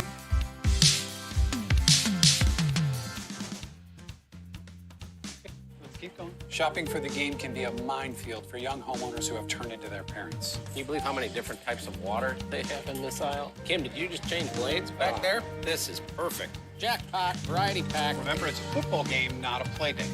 Roger that. One more slice. It can be a lot. Oh, good, the manager. Brian and produce, very helpful. Progressive can't save you from becoming your parents, but we can save you money when you bundle home and auto with us. Pulls to the left a little bit.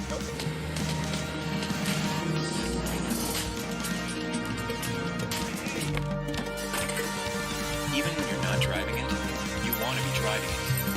The 2022 Camry. Toyota, let's go places.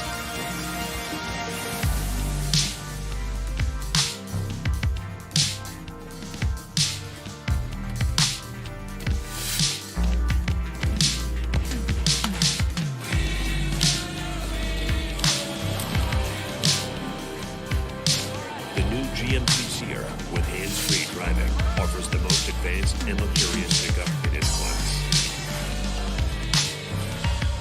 Yeah, it rocks.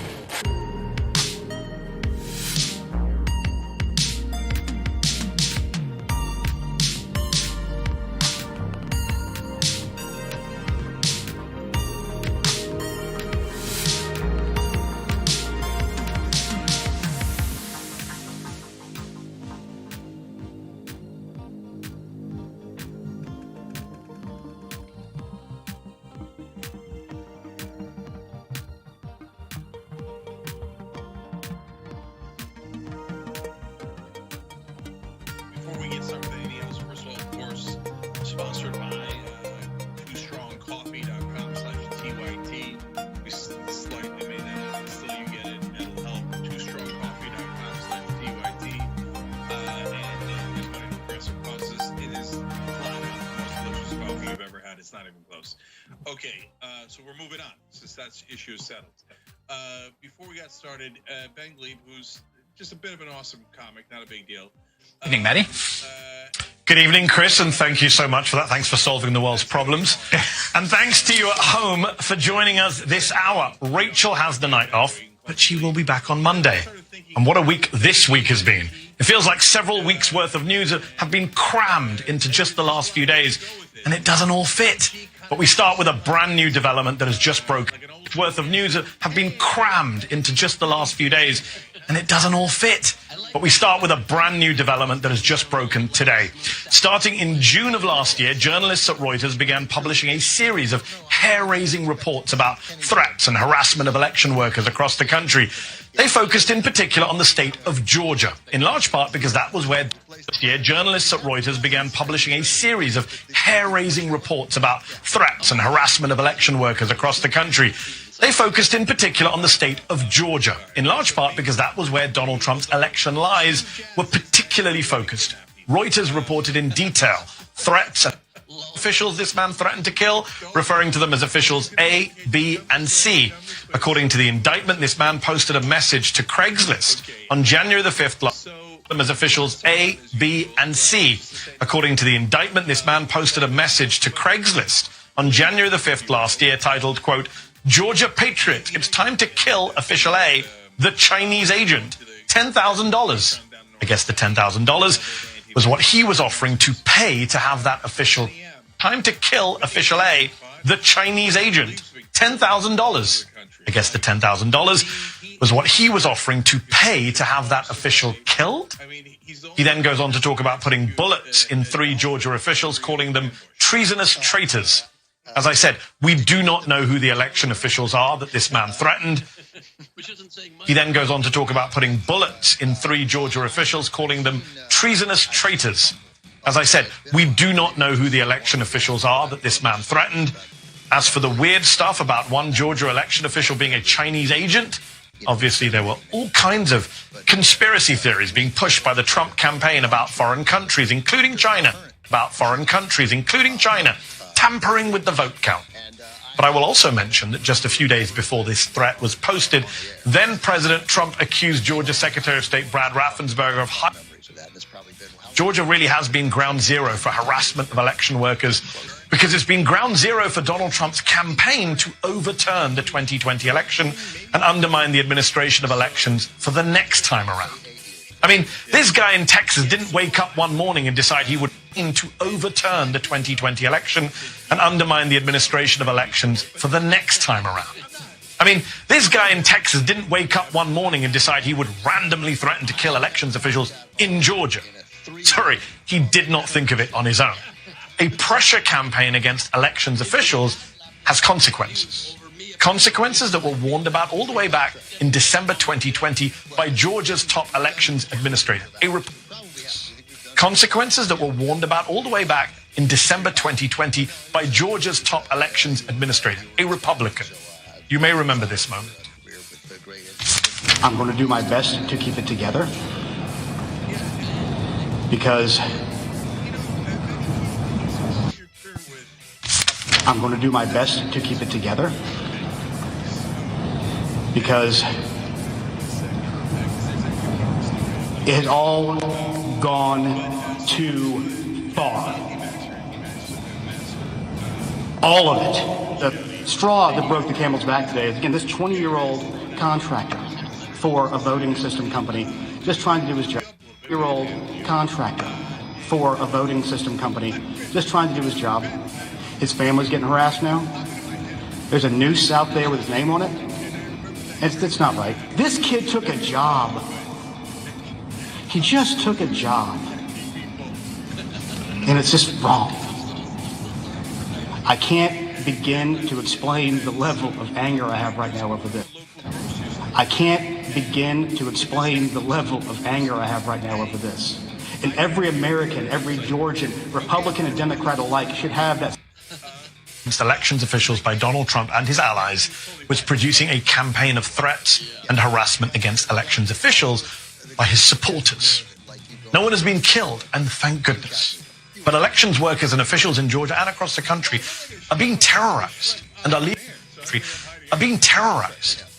their jobs in droves. But we were reminded this week that it is not just those threats that are being investigated. Trump's pressure campaign itself is very much under criminal investigation. The district attorney in Fulton County, Georgia, this week moved to impanel a special grand is very much under criminal investigation. The district attorney in Fulton County, Georgia, this week moved to impanel a special grand jury in her investigation into Trump's attempts to mess with the election in Georgia. That investigation centers on that infamous phone call Trump made to Brad Raffensperger, pressuring him to find more votes. Attempts to mess with the election in Georgia. That investigation centers on that infamous phone call Trump made to Brad Raffensperger, pressuring him to find more votes. If that special grand jury is approved, it will be able to issue subpoenas for testimony and evidence. And it wasn't just that Georgia case potentially taking that big leap forward this week. This may have been the worst week of legal development. For Donald Trump, his family, and his allies since he left office. This week also brought new allegations from New York's Attorney General of possible fraud at Trump's business. A filing this week lays out the most detailed accusations of possible fraud at Trump's business. A filing this week lays out the most detailed accusations yet of potentially fraudulent business practices at the Trump organization. As Attorney General Tish James attempts to compel testimony from Trump, his son Don Jr., and as Attorney General Tish James attempts to compel testimony from Trump, and signed certificates asserting that Trump had won their states, and sent and signed certificates asserting that Trump had won their states and sent these fake slates of electors to Congress.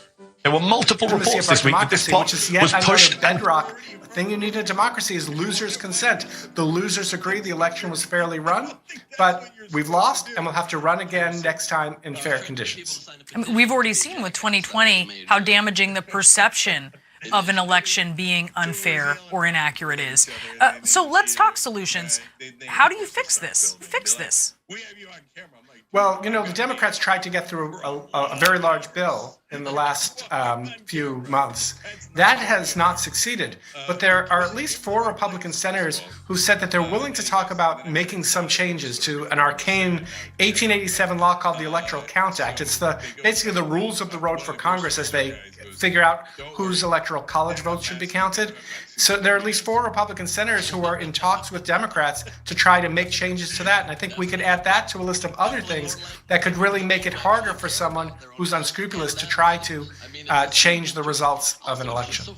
So last go round in 2020, it seemed like there were scruples lacking in Congress with some Republicans. The state officials really, they held the line. What if you saw the flip, say in 2024, where you have these big like candidates who are vying for these positions of influence in their state? Would that tweak actually inadvertently insulate them from oversight? That's a really smart question. And you always have to be careful you're not fighting the last war. So as we think about how we might try to fight subversion, you have to think about, is the problem more with Congress? Is the problem more with the states?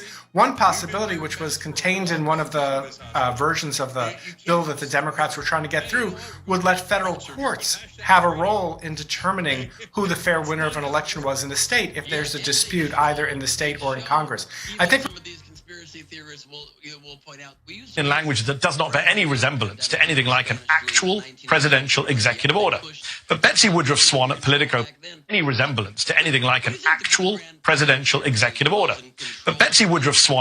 points out that the opening of the document cites a number of so-called presidential authorities, including a classified document that has not previously been reported on, which may suggest that someone involved in drafting the document had access to sensitive government information.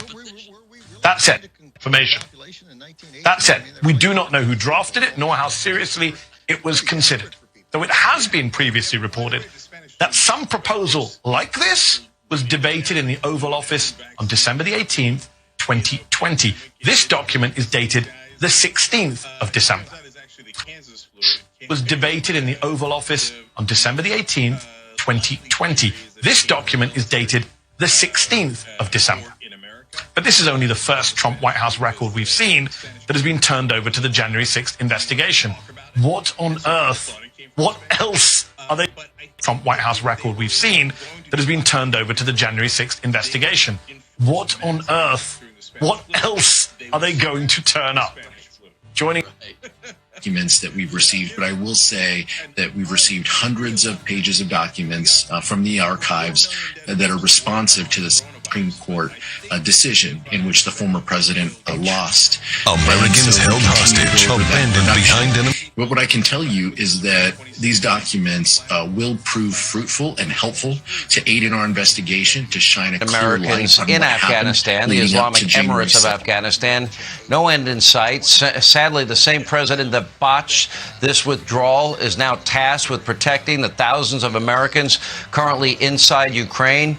Does anyone trust Biden to keep those people safe? Does anyone trust Biden to effectively negotiate with Vladimir Putin? Remember, he told us he has all the leverage with the Islamic Emirates of Afghanistan and the Taliban. Apparently, he didn't. So did this week's marathon press conference inspire any confidence at all? Watch this ad put out by the RNC. Take a look. The political coverage that, look,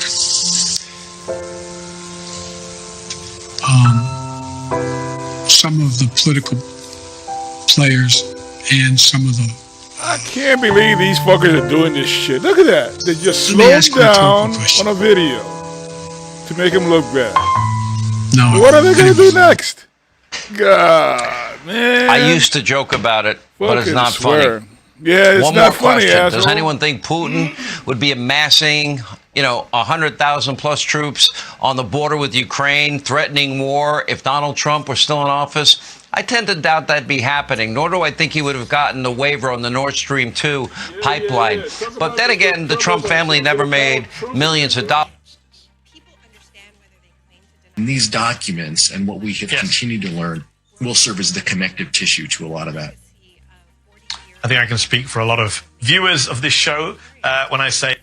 And these documents... And I'll be honest, I think the observation of your colleague, Rand Paul, is not too far off, and that is, maybe we should keep him away from cameras What's and with the microphones, bandage of because the it's really news, bro? bad. You just going to ignore Yeah, it? I mean, the news conference was a disaster on multiple levels, but it's not the news conference.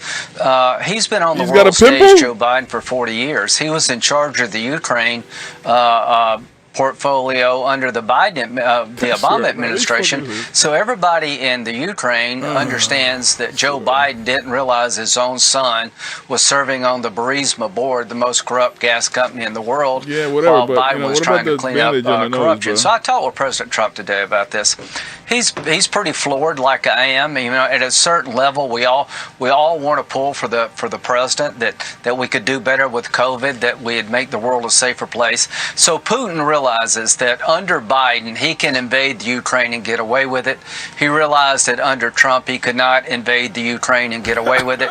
But here's what President Trump said to me today that was pretty stunning, and I think...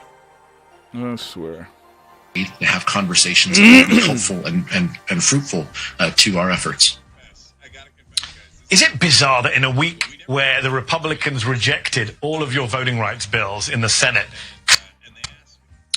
is it bizarre that in a week where the Republicans rejected all of your voting rights bills in the Senate, claiming that this is a Democratic Party federal takeover of elections, we're seeing the Republican Party at the state level the federal government allegedly, the Donald Trump federal government allegedly trying to direct Republicans to overturn slates of electors and take over their election machines. The irony is overturn slates of electors and take over their election machines. The irony is pretty rich. And the silence is deafening, right, from some of my Republican committee colleague, Congressman Adam Schiff, has said that the committee has not made a decision yet in possibly subpoenaing Ivanka Trump to appear for testimony. Has the committee heard back from Ivanka Trump, and how long will the committee wait for a response before making a decision to subpoena her? I'm not aware of a response from Ivanka Trump, and like my colleague said, like Chairman Schiff said, we haven't made any decisions yet. But what we do know from our other interviews and from public reporting is that Ivanka Trump was. Our other interviews and from public reporting is that Ivanka Trump was there in the room with the former president as a lot of this was happening, as well as during the conversations when the former president called Vice President Pence to continue the pressure campaign up until the morning of January 6th. So she heard at least one side of that conversation. And so we feel that she has during the conversations when the former president called Vice President Pence to continue the pressure campaign up until the morning of January 6th. So she heard at least one side of that conversation. And so we feel that she has something to share. We feel that will help aid in our efforts. If someone was truly concerned about protecting democracy, they would come before our committee willingly and voluntarily.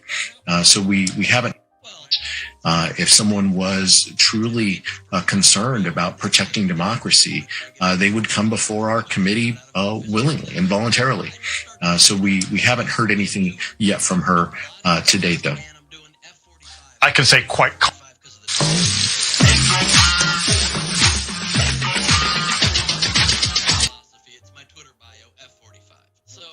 Congressional Democrats, they have announced they will not be seeking re-election.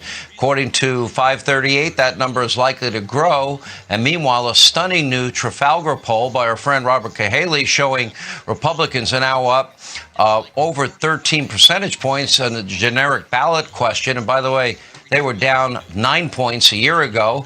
If those numbers hold, Republicans would easily win back the House and hopefully take the Senate by pretty wide margins. Last night on this program, we had former President Trump on. Here's what he had to say about the upcoming elections. Take a listen.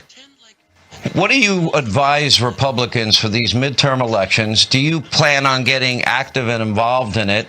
And who do you think the Democrats will run in 2024? And are you considering a run? So I'm very active. I'm doing a lot of endorsements. I'm 158 at least they're saying he's the That's former president. 158 wins.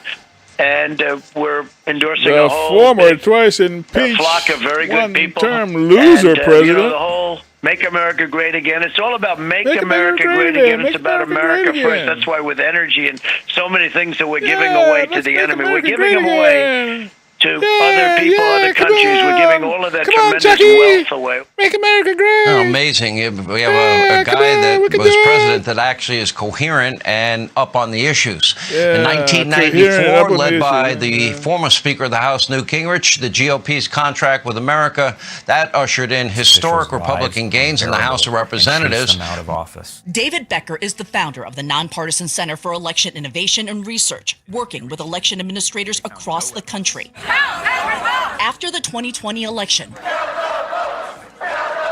where the country witnessed local election offices become targets of rage and protest, the left-leaning Brennan Center for Justice says Ohio and Pennsylvania lost around 30% of county election workers, and Michigan and Wisconsin also saw workers quit. COVID, retirements, and threats, all leading to a critical shortage of workers. If we lose all of this election administration experience, what's it going to be replaced by? Because the passion right now is amongst those who've been lied to, who've been told that someone stole their democracy, which did not happen. And they are now seeking out some of these positions, and they think their job is to deliver an election to the candidate they prefer. And that's exactly the opposite of the professional election administrator. That passion is palpable at a recent rally for Donald Trump in Arizona. Thousands gathered, fed lies about the 2020 election. The same people who have been lying about everything for 4 years claim 2020 was the most secure election in history. Give me a break. Give me a break. Those are bad people. Her shirt says, "We the people. No Trump won." Do you blame the election workers? Some of them. Absolutely. Some of them. Some of them were caught cheating. We're very involved, my wife and I. Oh, so you called to complain? Yep. And why did you call? Because it's like the one movie once said, I'm as mad as hell and I can't. This is a midterm election year. It's going to be crazy. So, what's going to happen at some of these election offices across the country? Well, I think you're going to have a lot more Republicans and a lot more conservative people standing up to make sure the elections, nothing happens like what happened a year ago. In the battleground state of Wisconsin, where Joe Biden edged out Trump by roughly 20,000 votes, Madison City Clerk Maribeth Witzel-Bell is bracing for what lies ahead this year. You question, is it taking a toll on me that I can't even see? Am I going to drive myself into having a stroke and then not be able to do anything at all? Witzel-Bell loved the relative anonymity of being a nonpartisan city clerk and helping her community, until a right-wing website posted her name as an election worker. In the comments, there was types of ammunition used on me, conservative guns, talk of... All right, what I'm about to show you now is a social media from that same conservative activist from the morning of the January 6th insurrection. Just before insurrectionists stormed the U.S. Capitol. Quote, watch MAGA crowd from that same conservative activist from the morning of the January 6th insurrection. Just before insurrectionists stormed the U.S. Capitol. Quote, watch MAGA crowd today, best with right side broadcasting, and then C-SPAN for what the Congress does. Love MAGA people. And then a little bit later on January 6th, the same conservative activist posted again. Quote, God bless each today, best with right side broadcasting, and then C-SPAN for what the Congress does. Love MAGA people. And then a little bit later on January 6th, the same conservative activist posted again.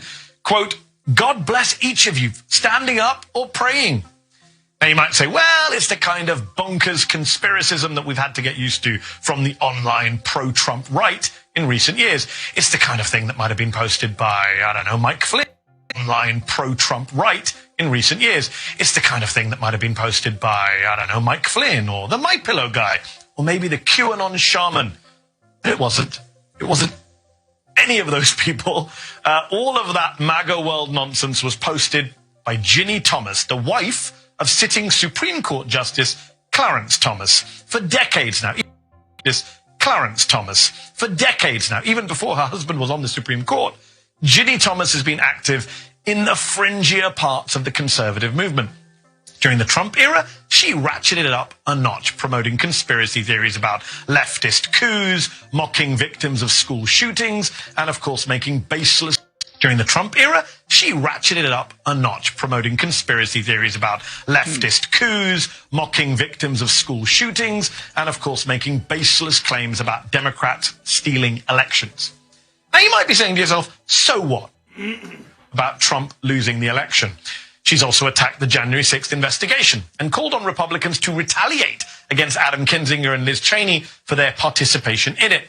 As her husband sits on the court against Adam Kinzinger and Liz Cheney for their participation in it. As her husband sits on the court weighing decisions about that very investigation.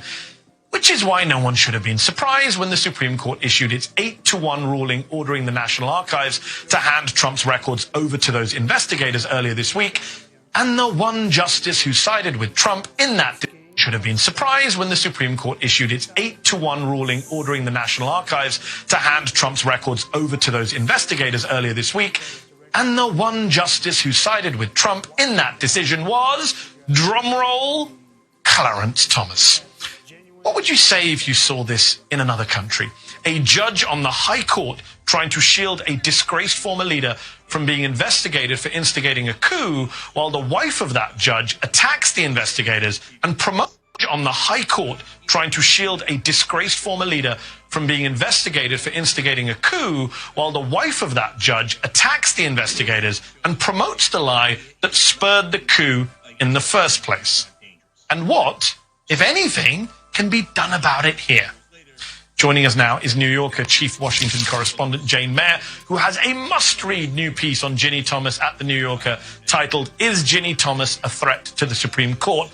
Thank you for being here, Jane. In your fascinating piece, it's a stunning piece. You quote a law professor, an expert on legal ethics, who says the appearance created by Clarence and Ginny Thomas is awful. They look like a...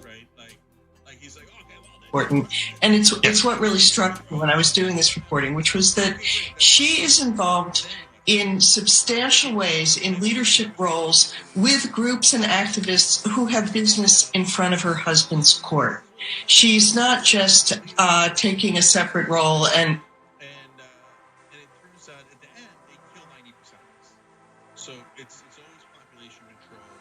I think we just lost Jane Mayer there in the middle of a very interesting answer about Ginny Thomas. We're going to see if we can get her back because she's done that fantastic reporting about those conflicts of interest involving Ginny Thomas. I'm just hearing we're not getting her back right now. We're going to take a break, check with the technical gremlins and see if we can get her back. Stay with us for more reporting on this and many other stories.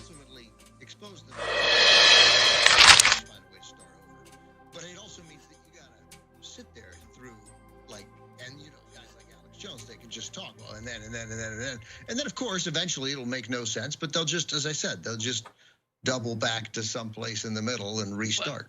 But this brings up a much more interesting conundrum I think you just hit on, Cenk, is that if they're truly believing that these all-powerful globalists are trying to eventually kill 90% of the people, why are all of these alt-right conservative broadcasters trying to make damn sure they're in the top 10% of annoying people? Because they're going to be killed first. I mean, if you're trying to be in the 10 safe percent, maybe stop spouting such annoying rhetoric day in and day out. Well, I mean, it's actually in a sense worse than that if you believe any of that nonsense, right? Like, these people are so dangerous and they're so powerful. They can kill 90% of the people on Earth. That's why I'm the one out here telling you who they are and trying to out them. Right. Well, if they were that powerful, then wouldn't you be the first to go? Yeah. Right? Yeah. It He's almost exposing makes our it plan that perfectly. they're not that powerful / they don't exist. Every day he's exposing our plan perfectly. What can we do? If only we were very rich and powerful. I don't know what our plan could be otherwise. They're like, no, we're going to kill 90% of the people on Earth. But with Alex Jones, I don't know, man. That's a bridge too far. But again, it doesn't have to make sense. We don't want to start a war with information with this guy, do we? And by the way, I mean, if you want to lie to people, you then call your show the InfoWars. I'm going to declare a war on information. It's a little on the nose, but very much. Okay, so Ben, the part I don't know is, so you do the dolphin thing on Charlie. I heard that you got kicked out at some point, which is now becoming a bit of your specialty. So how did it end?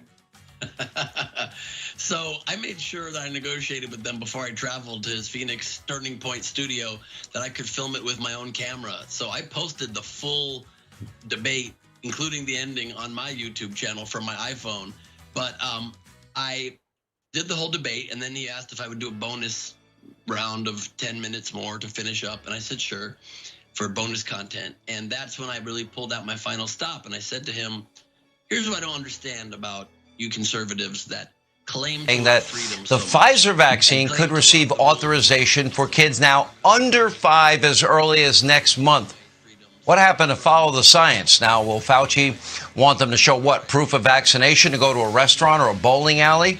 And out in California, a new bill from the far left, well, their state lawmakers would allow preteens to be vaccinated, and they don't need parental consent. Here with reaction, Outkick founder, the co-host of the Clay Travis Buck Sexton Show, Clay Travis, along with Fox News contributor Tammy Bruce. Tammy, we start with you. I look at this, let's look at the legal side of this if we can, and I see, okay, Fauci, now, where's the science that shows kids under 5 are dying from COVID? Because kids 5 through 12, we now know, die at about the same. On C-SPAN, where he would object to the results of a fair and secure election as he pushed the big lie. I just want to pin you down on what you're trying to do. You know, are you trying to say that as of January 20th, that President Trump will be president?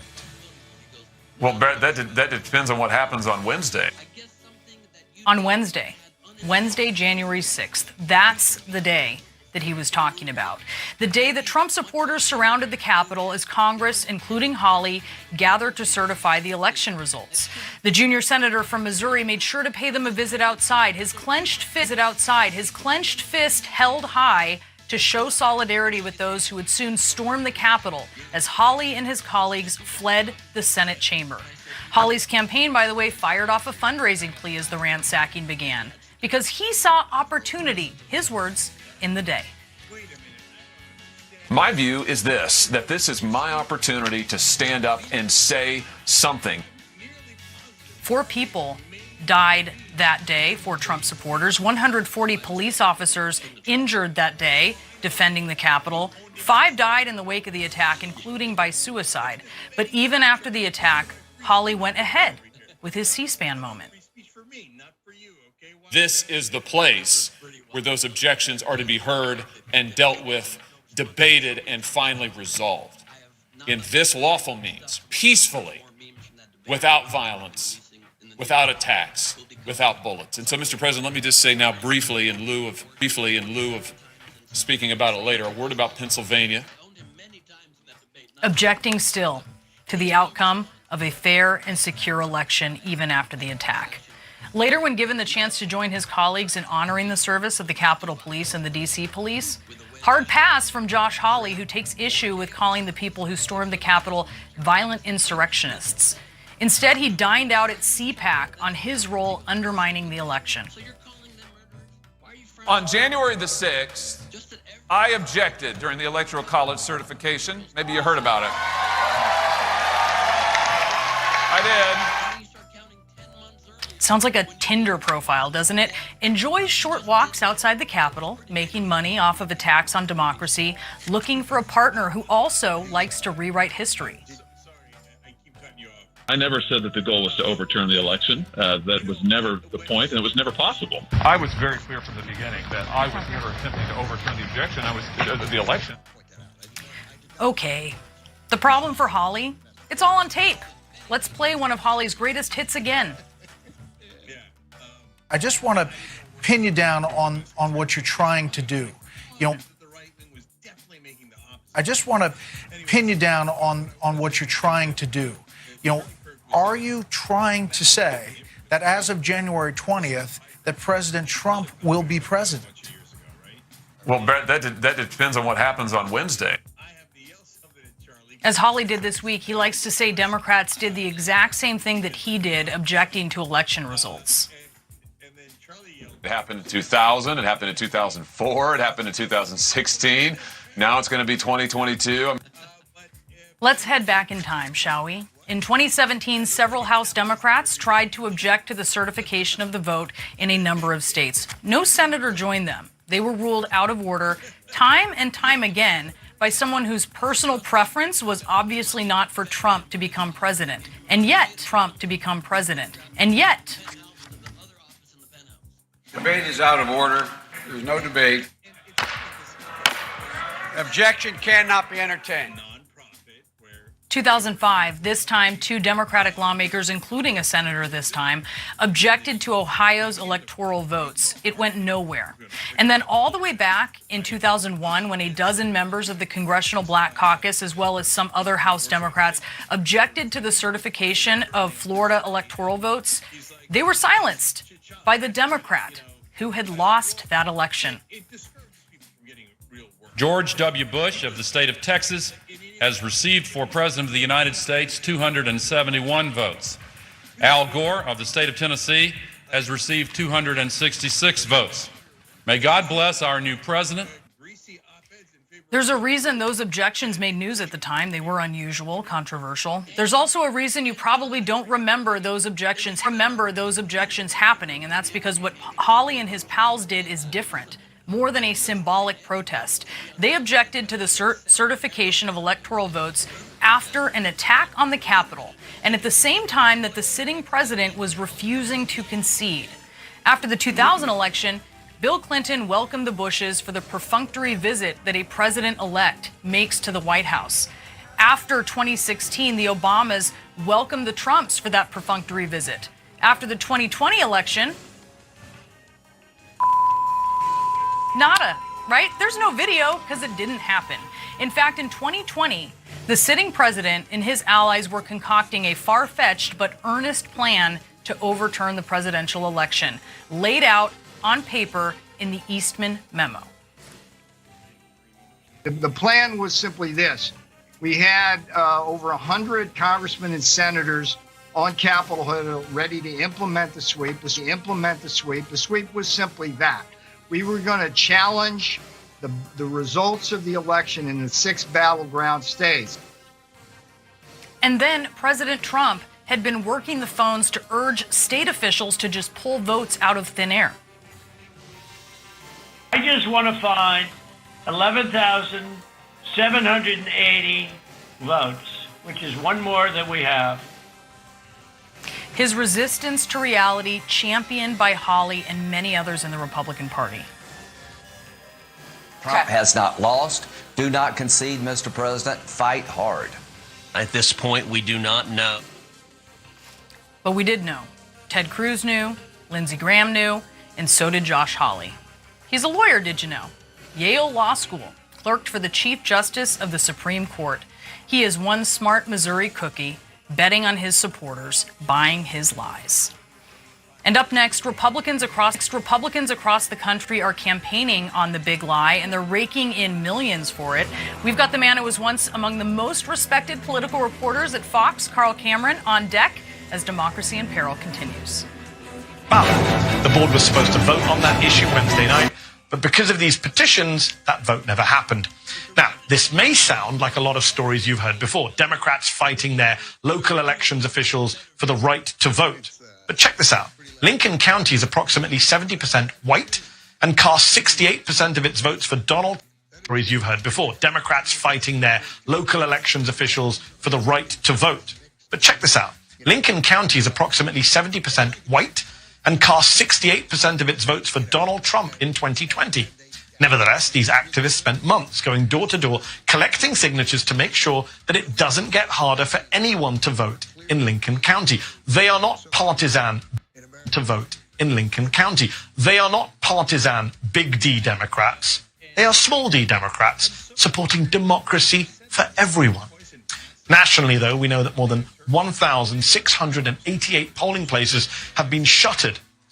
Nationally, though, we know that more than 1,600 more important, which is laws that made it harder to vote absentee or with drop boxes, making physical polling places all the more important, which is part of why what this group did is so interesting. They fought back in a way that worked. Legally in Georgia, if you can get 20% of the registered voters in a voting district to sign a petition opposing the closing of a polling place, it must stay open. Opposing the closing of a polling place, it must stay open. This group of activists gathered enough signatures to meet that threshold for 3 of Lincoln County's 7 polling places. The Board of Elections is still verifying those signatures, but as for now, they have successfully delayed the vote on this issue and may very well have saved them from being consolidated. 7 polling places. The Board of Elections is still verifying those signatures, but as for now, they have successfully delayed the vote on this issue and may very well have saved them from being consolidated. Joining us now is the Reverend Denise Freeman, a Lincoln County minister and activist who was a key leader in the signature drive that succeeded in putting the plan to roll back the number of polling sites on hold. Reverend, thank you so much for being here. Can you help us understand the plan to roll back the number of polling sites on hold? Reverend, thank you so much for being here. Can you help us understand logistically, practically, what it would mean for the residents of Lincoln County to go from 7 polling places to 1? Describe that challenge for us, please. We're a very long county. For instance, I live in the northern end of the county, which would be about 26 to 30 minutes just for the people on this end to access, not decreasing it. And with Senate Bill 202, that's exactly what happened. And with Senate Bill 202, that's exactly what happened. And then with Senate Bill 282 and 283, it's like the people who are in power want to secure their power and control by making it harder. Who are in power want to secure their power and control by making it harder for people to access the voting precincts. And that's just not fair, nor is it right. So we have to do everything we can to stop this. And we have to access the voting precincts. And that's just not fair, nor is it right. So we have to do everything we can to stop this. And we have, and we hope that this works. That's our prayer. So. And in terms of trying to stop it, a lot of the media coverage around this made it out to be an issue for Democrats. But on the local level, it seems less partisan than Democrats. But on the local level, it seems less partisan than that. Are there Republicans in your community who also don't want these polling places to close? Yes, we've heard from citizens of both parties, and some even signed the petitions, and they too want from citizens of both parties, and some even signed the petitions, and they too want access in their own communities. They want to keep their polling places open. People in this community does not work in this community. We have people who work in Athens, Georgia, Augusta, Georgia, and South Carolina. Their polling places open. People in this community does not work in this community. We have people who work in Athens, Georgia, Augusta, Georgia, and South to every voter in the county. What they did was send notification to every voter in the county. What they did was send letters to every property owner in the county. And we have people that own property in several other states across the United States. I myself did not get a letter. So, and I've talked to many in the county, and we have people that own property in several other states across the United States. I myself did not get a letter. So, and I've talked to many citizens in this county, Black, white, Republican, Democrats, who say they didn't get letters either. So, you know, this is not a partisan issue. This is a human either. So, you know, this is not a partisan issue. This is a human issue. This is an issue that everyone should be afforded the luxury of voting. Well said, and we appreciate you coming on the show to talk about this issue. Reverend Denise Freeman, we'll have to leave it there. Thank you for your time tonight. Everyone should be afforded the luxury of voting. Well said, and we appreciate you coming on the show to talk about this issue. Reverend Denise Freeman, we'll have to leave it there. Thank you for your time tonight. Thank you for having me. God bless you. More to come here tonight, including a blatant display of Republican hypocrisy and some high-stakes diplomacy from America's top diplomat today, trying to head off what could become... And some high-stakes diplomacy from America's top diplomat today, trying to head off what could become the biggest land war in Europe since World War II. Without doing their own process and tools and valuation of the assets from the ground up, which is incredibly subjective, then you're doubting a lot of the banks and people that would work with the Trump organization or the Trump family. It's ridiculous. Okay. Is there a means, I know there's been a lawsuit filed, is there a means for a request of a recusal in this case? Or I would just assume an associate AG would take over anyway and probably have the same agenda, no? The likelihood that an associate, yes, would take over and have the same agenda, highly likely. Anybody working with her is probably of the same mindset, but that's not what we're asking for alone. We're asking for numerous things right now. You know, there's the investigation portion, which has been going on for years, and despite her claims, we've been giving them millions of documents, and there's some great attorneys working on that case right now that have really been champions of the Trump organization and the Trump family, and that's why nothing's happened in so many years. And then there's our action in the Northern District, which is the newer action, which is against Miss James, and it's for the unethical acts. And it's not only asking her to recuse herself, but it's also saying, look, we cannot continue with any of these investigations until we take a look at how somebody has been in charge of it and weaponizing the office for years, using New York money. Meanwhile, children are getting thrown in front of a subway. You know, this is what we're asking. Stop. Let's take a look at this office. Something's wrong here. Something's wrong. We're going to follow the case. Sadly, I have determined we don't have equal justice or application of our laws, and we have a dual justice system, and it's something we better pay attention to. Justice should be blind. Right. All right. Thank you, Lena, for being with us. We appreciate it. Straight ahead, woke culture is coming to every aspect of your life. You're not going to believe this one. Even the candy you eat. If you're an M&M lover, wait till you hear this story next.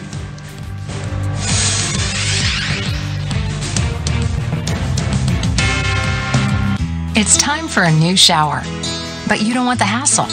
You just want it done. Rebath, from start to stunning. Call us or visit rebath.com to schedule your free in-home consultation. Truly, the degradation of the GOP, and those few who are trying to fight it are getting ostracized by those who were their compatriots. Cheney is an example of such. And so the information that we're getting from the congressional investigation and what we're already learning from a variety of additional sources is that Trump and a whole bunch of his henchmen were right on top of it.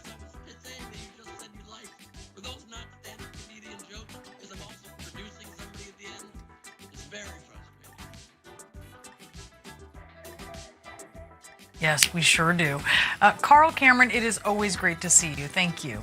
Thanks, Brianna. Up next, John Avlon.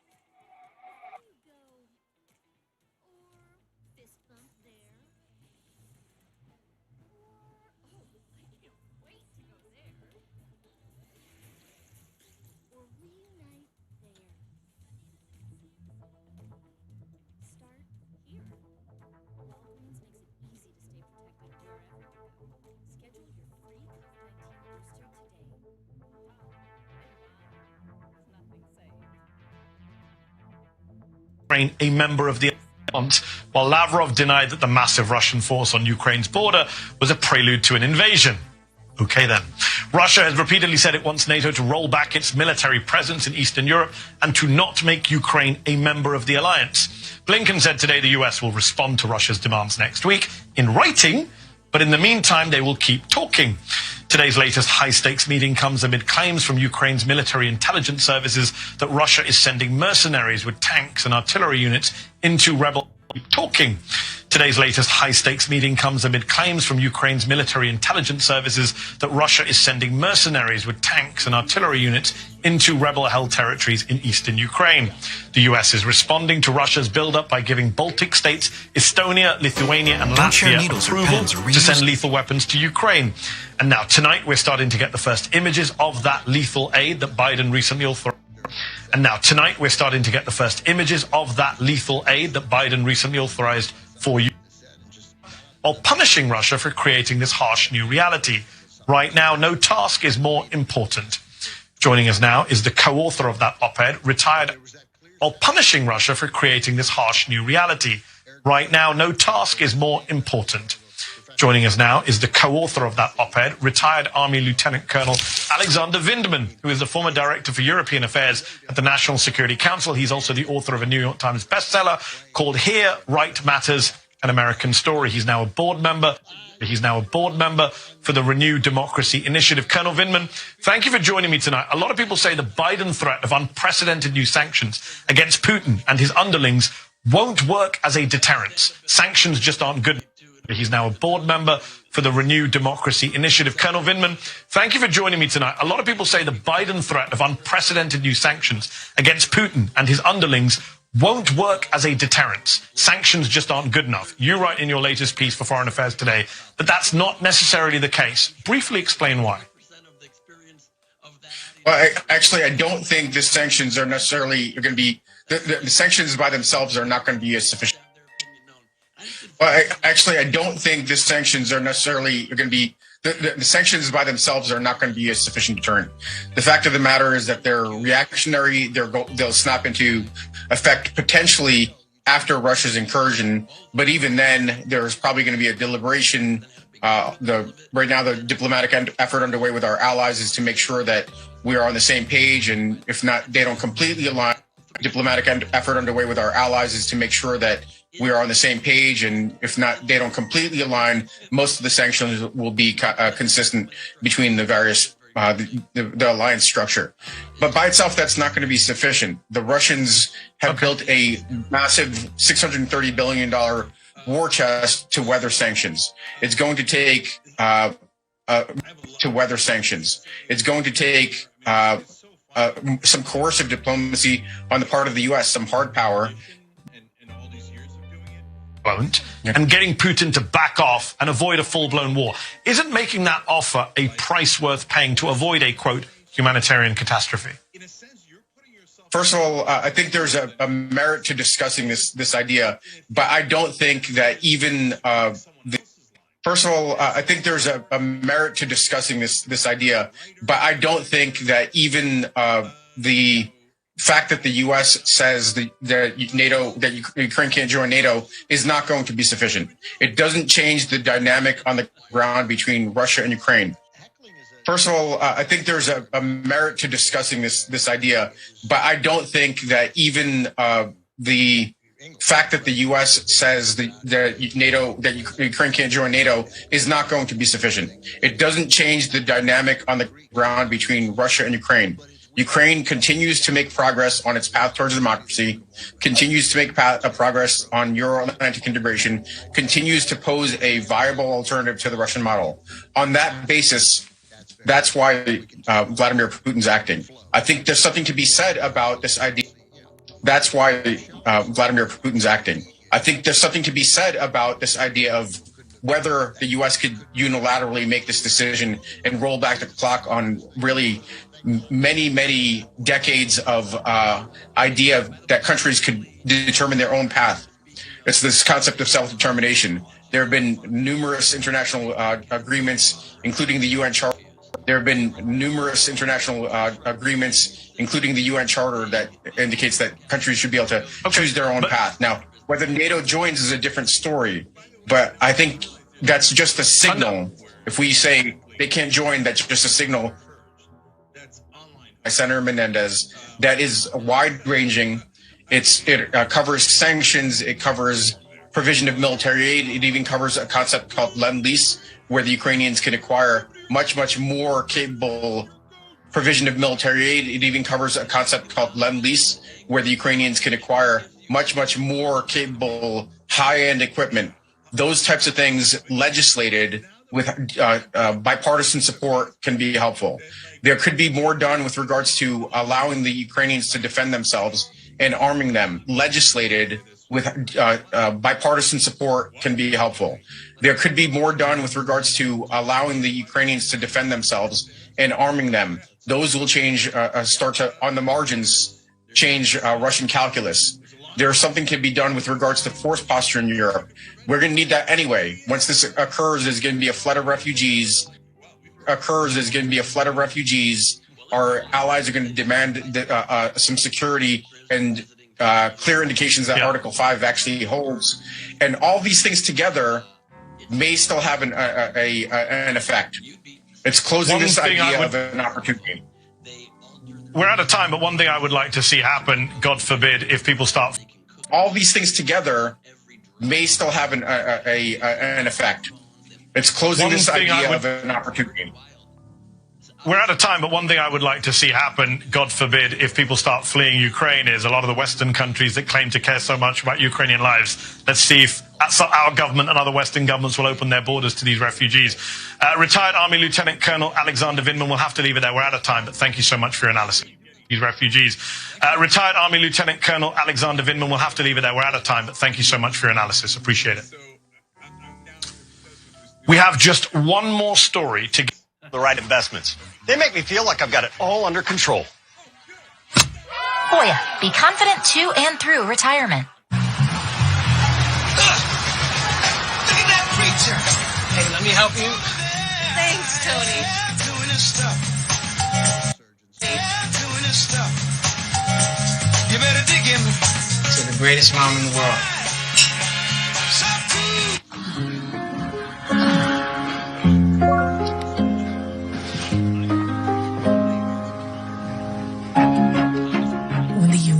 Handcrafted is out there? Why buy boring? Age is just a number, and mine's Why buy boring? Age is just a number, and mine's unlisted. Try Boost High Protein with 20 grams of protein for muscle health versus 16 grams in Ensure High Protein. Boost High Protein also has key nutrients for immune support. Boost High Protein. It's the hottest sellers market in years. If you're thinking of selling versus 16 grams in Ensure High Protein.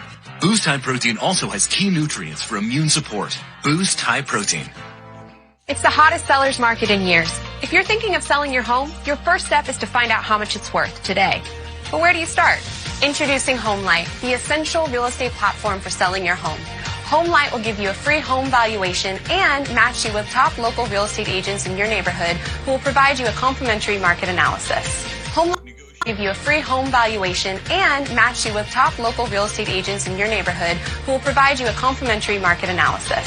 HomeLight uses the same tools banks and lenders use. And HomeLight is backed by the nation's best real estate experts. Find out how much your home is worth for free at HomeLight.com. Okay, look, we got time for one play. Let's do this. Coach, I got this. I watch tons of live sports on Sling TV.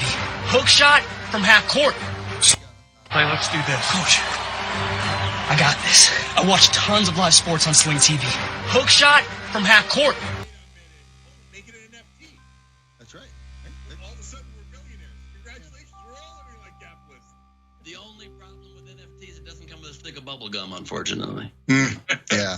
Yeah. That was some unsatisfying food product, the bubble gum and cards. Yes, it was.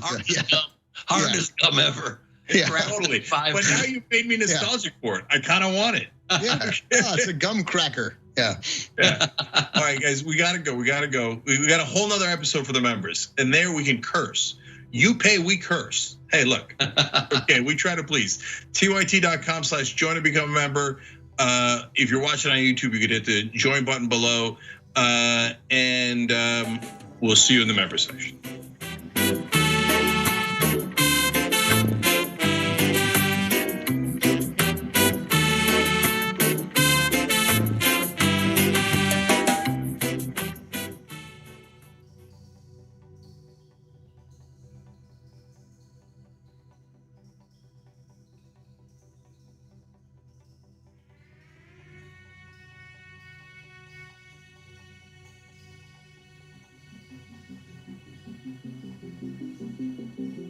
Statement from Republican Iowa Congresswoman Ashley Hinson. Quote, this landmark investment will be game-changing for Iowans and communities along the Mississippi River. She's talking about an $829 million federal investment from President. Quote, this landmark investment will be game-changing for Iowans and communities along the Mississippi River. She's talking about an $829 million federal investment from President Biden's bipartisan infrastructure package that passed late last year, an investment that benefits her district. She goes on, that's why I helped lead a bipartisan group of my colleagues in urging the administration to prioritize funding for these essential upgrades. There is just one problem with this statement. Republican urging the administration to prioritize funding for these essential upgrades. There is just one problem with this statement. Republican Congresswoman Ashley Hinton, you will be shocked to hear, voted against the bipartisan infrastructure package. In fact, she was loudly, proudly against it. This is another one of her press releases a few days after that bill passed in November. It calls the bill the biggest leap towards socialism this nation has ever seen. Quote, it calls the bill the biggest leap towards socialism this nation has ever seen. Quote, it takes the Marxist ideology that once only existed in textbooks and makes it law in the United States. So which one is it, Congresswoman? Is it examples of Republicans taking credit for stuff from the bipartisan infrastructure package they voted against? Alabama Congressman Gary Palmer was in fact first. He took credit for the chunk of the bill that would benefit his home state the day Biden signed it. Literally 10 days after he had just voted against it. And now as we start to see the projects in the bill go from lines of text to actual broken ground and construction, get ready to see a lot more of this hypocrisy. And so the next time you see a congressperson taking credit for a big piece of infrastructure near you, ground and construction, get ready to see a lot more of this hypocrisy. And so the next time you see a congressperson taking credit for a big piece of infrastructure near you, especially if they're a Republican, it might be wise to just double check how they voted. I'm just saying. That does it for us tonight. Rachel, you'll be delighted to hear we'll be back on Monday. And I hope to see you. You'll be delighted to hear we'll be back on Monday. And I hope to see you Sunday night for my show, The Mehdi Hasan Show at 8 p.m. Eastern, here on MSNBC, and weeknights at 7 p.m. on Peacock. Now it's time for the last word. Jonathan Capehart is in for Lawrence tonight. Good evening, Jonathan. Good evening, Mehdi. I'm just saying, you did a great job for your debut at 9 p.m. on Peacock. Now it's time for the last word. Jonathan Capehart is in for Lawrence tonight. Good evening, Jonathan. Good evening, Mehdi. I'm just saying, you did a great job for your debut at 9 o'clock. You're very kind, Jonathan. It helps to have obvious examples of hypocrisy to point to on my way out. I know, it really does make it very easy. Mehdi, enjoy the rest of your Friday night. Thank you. Tonight, the full scope of the Republican effort to overturn the 2020 election is coming in. a sharper focus. The January 6th Select Committee is now in possession of hundreds of pages of documents that Donald Trump attempted to block the National Archives from handing over. And it's now clear why he fought so hard to hide these documents. Politico obtained one of them, an unsigned draft of an executive order that directs the Department of Defense to seize voting machines, suggesting that the author had access to information about government secrets. This wasn't just some kook with no connection to the Trump administration. In addition to new documents like throwing the former president's claims of executive privilege right out the door. Now, the documents likely will reveal the inner workings of the Trump White House after he lost the election, up through the insurrection and in the days after. And it's not hard to see why he tried to keep them from public scrutiny.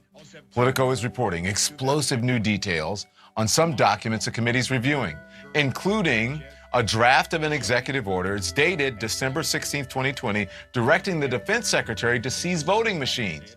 A member of the committee reacting to this reporting just a short time ago. It's incredibly concerning, if this is in fact a verifiable document, that was drafted by somebody within the president's inner circle. The idea that the Department of Defense would become involved in elections, be seizing, voting machines. So, we're looking at this very closely from the committee, and, at this point, we're still determining, if that reporting is accurate, but it is certainly very concerning. And apparently Trump allies were plotting with him right inside the Oval Office. 2 days later, on December 18th, discredited lawyer Sidney Powell urging Trump not only to seize the machines, but appoint her as special counsel to investigate the election. There's also the draft of a document titled Remarks on National Healing. We're also learning today about secret meetings held in the president's private residence at the White House in the days leading up to January 6th. That information coming from Stephanie Grisham, the former White House press secretary. There were meetings taking place up there. I don't have visibility all of the people who were there, but I can say that, Mark Meadows would have been there, as well as the legal team that was working on all of the bonkers little plans. Grisham telling CNN she revealed this information to the January 6th committee as part of her testimony. And now I want to turn to the Senate Minority Leader. Mitch McConnell's been on the defensive the last few days over comments he made after he and every single Republican senator voted down legislation to protect voting rights, legislation that's important to African Americans. What's your message for voters of color who are concerned that without the John L. Lewis Voting Rights Act, they're not going to be able to vote in the midterm? Well, the concern is misplaced because if you look at the statistics, African American voters are voting in just as high a percentage as Americans. Well, it looks like someone needs to remind the GOP leader that African Americans are, in fact, Americans. CNN contacted the senator in his office, said he left out a word. So there was blowback of his insulting statement. But McConnell's insulted people pointing out his insult. I want to take an opportunity at the outset here to address the outrageous mischaracterization of my history and record on voting rights and race relations as a result of inadvertently leaving out the word almost in my comments the other day. Almost?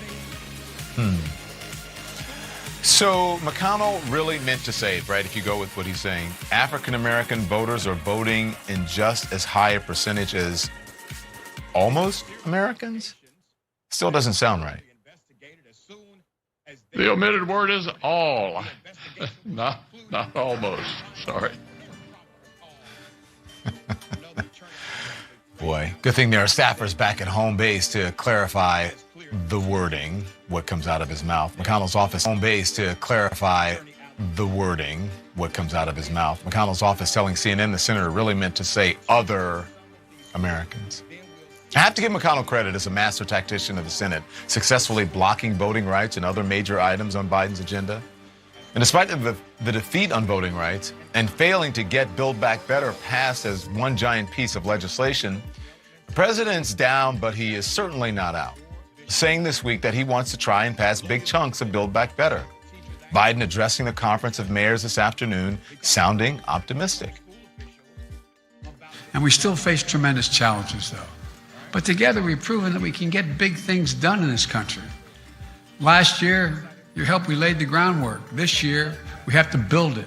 The biggest weapon in our arsenal is the Build Back Better Act. Not Build Back Better Act. Nothing's going to do more to ease pressure on families. We'll see if he can get it done in year 2. So much to discuss tonight with CNN's chief legal analyst, Mr. Jeffrey Toobin. Jeffrey, good evening. Thank you very much. I appreciate you joining us. Let's talk about this Politico reporting. When I read it, I was like, this has to be an article from The Onion. I mean, this is not real, but it turns out it is real. Politico's this never released draft of a Trump executive order that would have directed his defense secretary to seize voting machines. Part of it I want to read. It says, effective immediately, the Secretary of Defense shall seize, collect, retain, and analyze all machines, equipment, electronically stored information, and material. Jill, CNN has obtained audio from the co-chair of the Michigan Republican Party admitting the Trump campaign directed the fake elector scheme. Let's listen. We fought to see the electors. The Trump campaign asked us to do that under a lot. Let's listen. We fought to see the electors. The Trump campaign asked us to do that under a lot of scrutiny for that today. Jill, what do you make of that admission?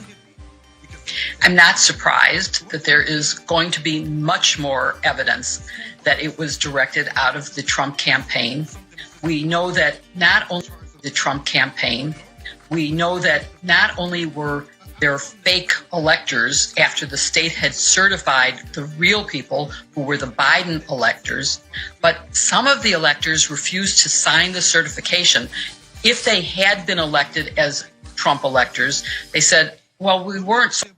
And based on my experience in Watergate, not just an investigation to change the laws. I think that's important. And based on my experience in Watergate, I can say public hearings make a huge difference. People change their minds when they see the testimony, when they see what happened and live witnesses saying it.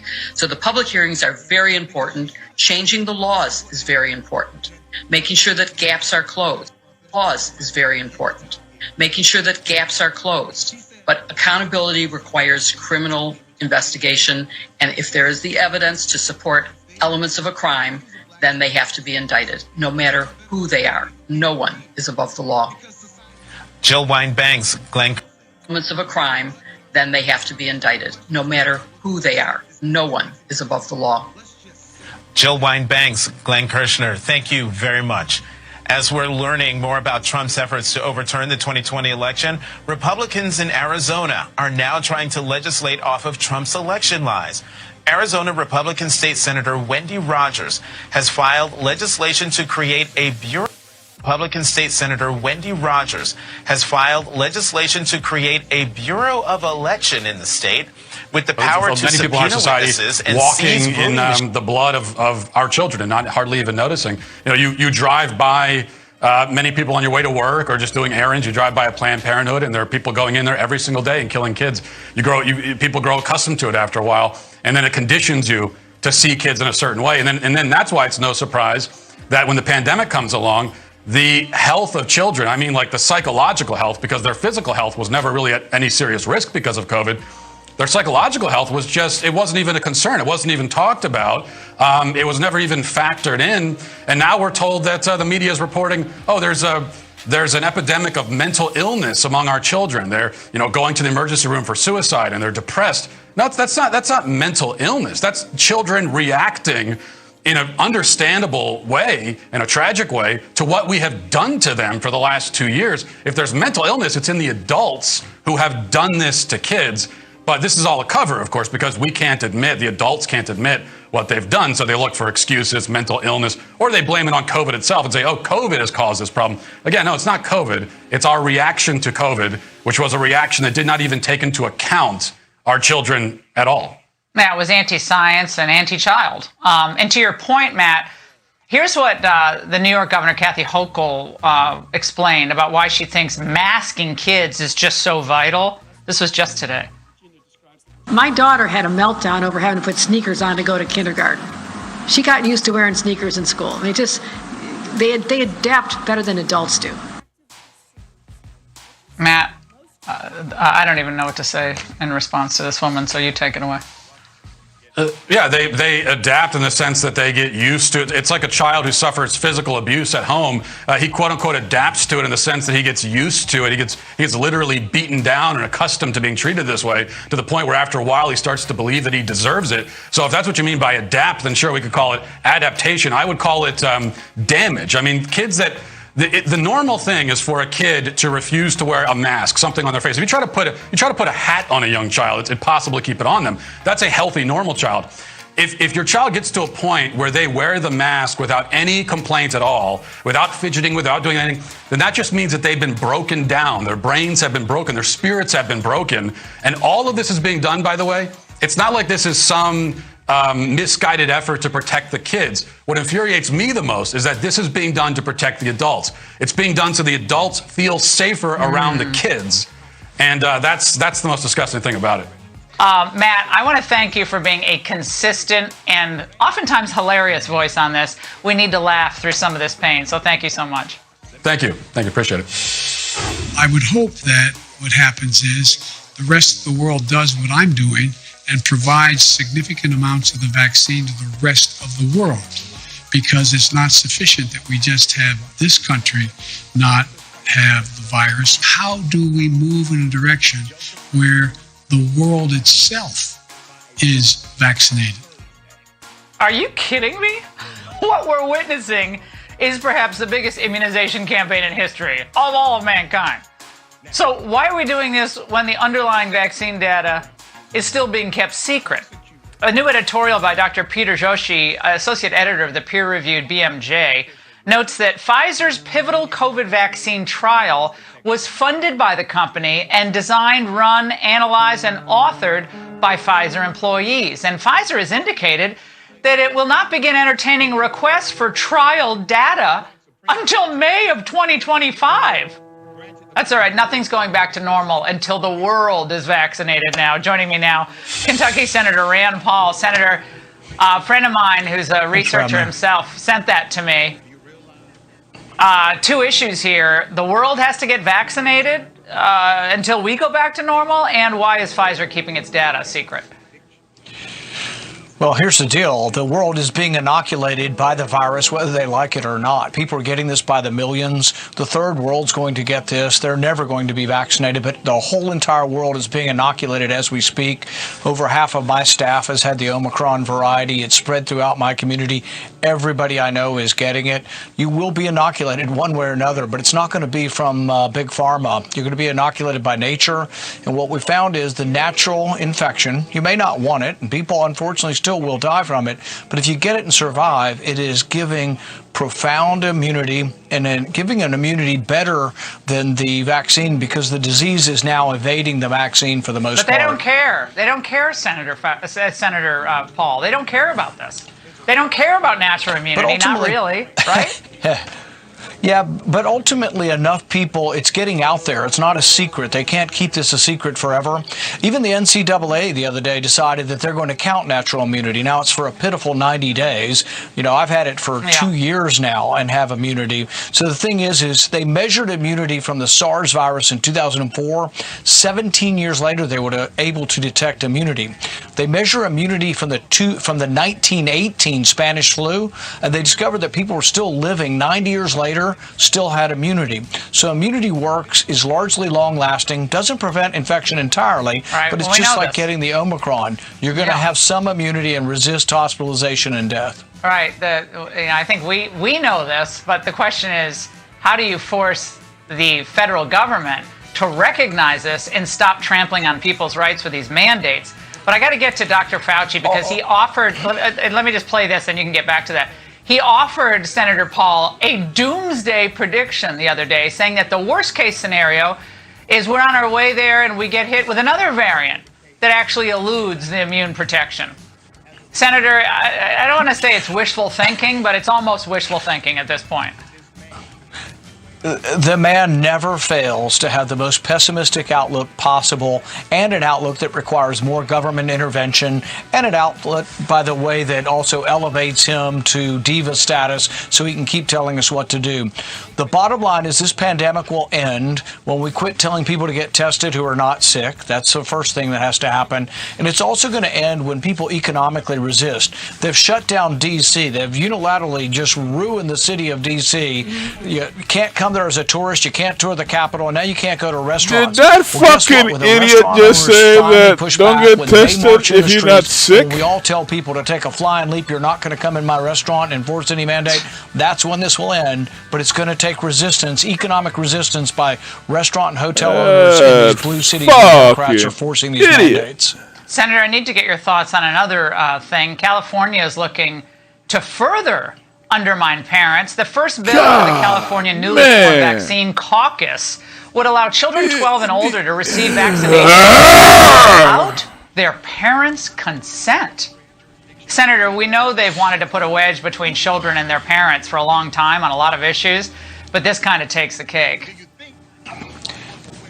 I believe it's medical malpractice to force vaccines on children, particularly adolescent males. We now have the scientific evidence that shows the risk of myocarditis for young males is greater for the vaccine than it is for the disease.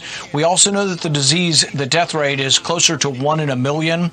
We also know that the more you get the vaccine, the higher your risk of myocarditis. So 90% of the myocarditis came with this. On January 5th, calling for Georgia patriots to quote, put a bullet in 3 unnamed Georgia officials, writing, quote, if we want our country back, we have to exterminate these people.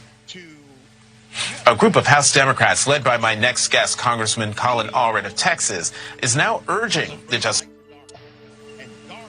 A group of House Democrats led by my next guest, Congressman Colin Allred of Texas, is now urging the Justice Department to monitor the ongoing partisan review of the 2020 election results in 4 Texas counties, citing serious concern that this audit may be an attempt to invalidate properly cast ballots. Review of the 2020 election results in 4 Texas counties, citing serious concern that this audit may be an attempt to invalidate properly cast ballots in the 2020 presidential election. The request comes as hundreds of mail ballot applications are being rejected by Texas officials trying to comply with changes in last year's voter suppression bill. So, what would comply with changes in last year's voter suppression bill? So, what would Senator Joe Manchin say about this? Because here's what he said on Tuesday.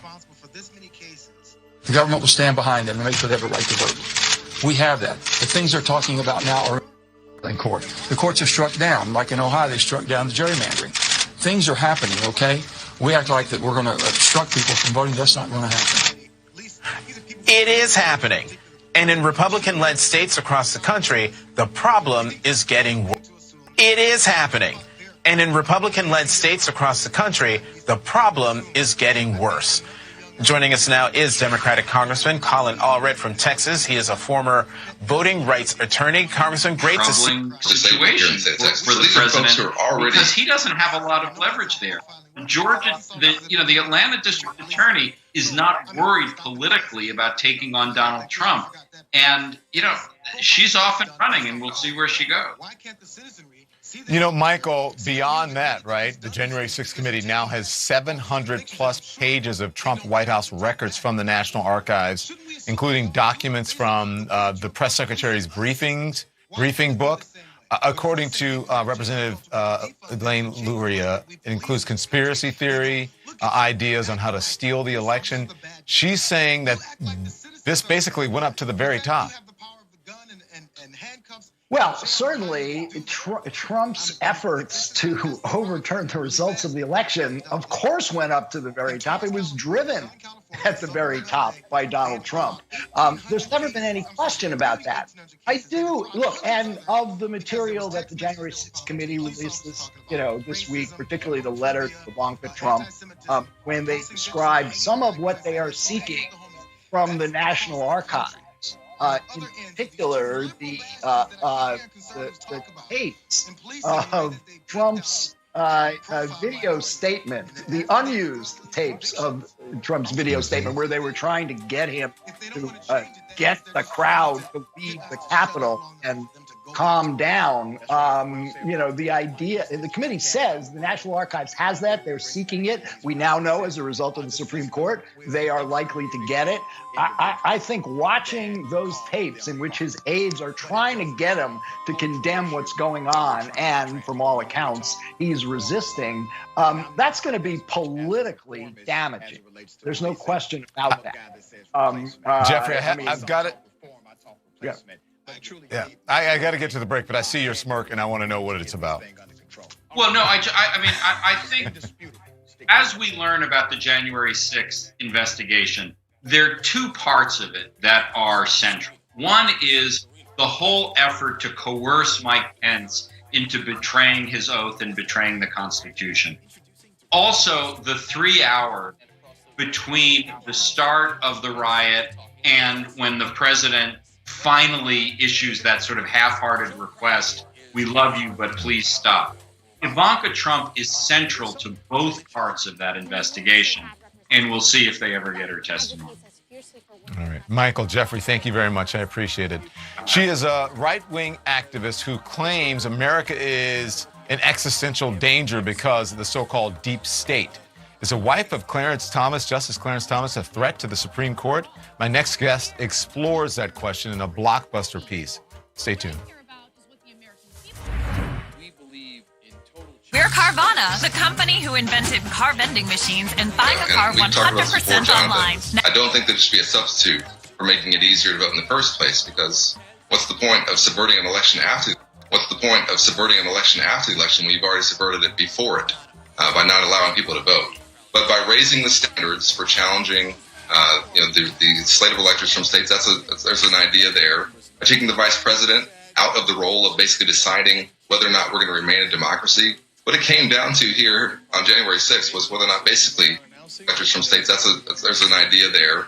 By taking the vice president out of the role of basically deciding whether or not we're going to remain a democracy, what it came down to here on January 6th was whether or not basically Mike Pence was willing to say that go along with this plan that they had formed for him to throw the election back into the House of Representatives. Thankfully, he didn't do that. But no vice president should have that power to decide whether or not we're going to do that.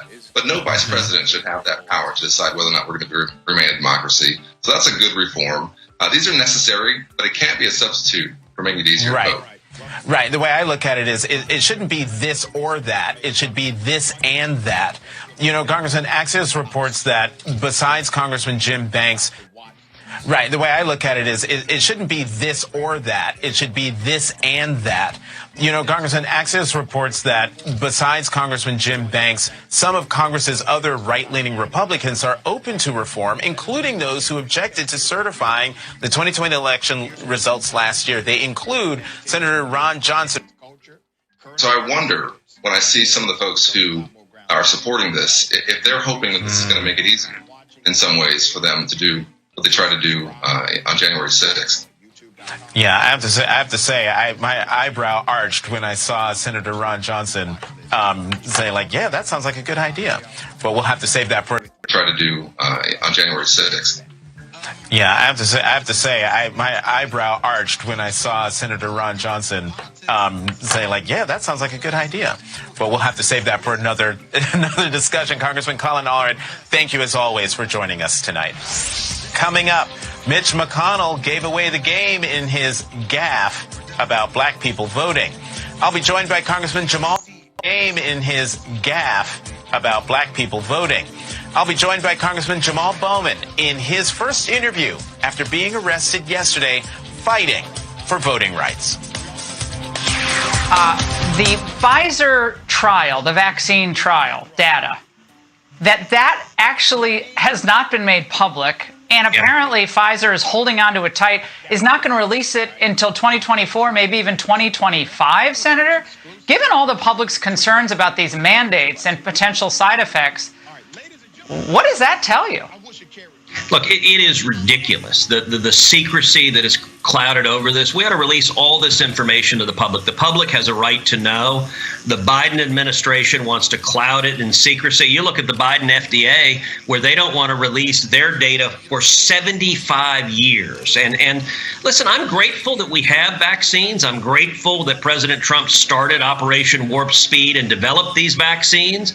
But I believe in individual choice. It ought to be your choice whether or not to get a vaccine. And the idea that Biden and petty Democratic tyrants across the country would order your children to get a vaccine, it's wrong. Just this past week, I introduced legislation to repeal. The District of Columbia has put a vaccine mandate in for school kids, for little children, forcing them to get vaccines. That's fundamentally wrong. It ought to be up to parents, not some Democratic bureaucrat. Now, Senator Cruz, you're making a big endorsement in a very, very important Pennsylvania Senate race.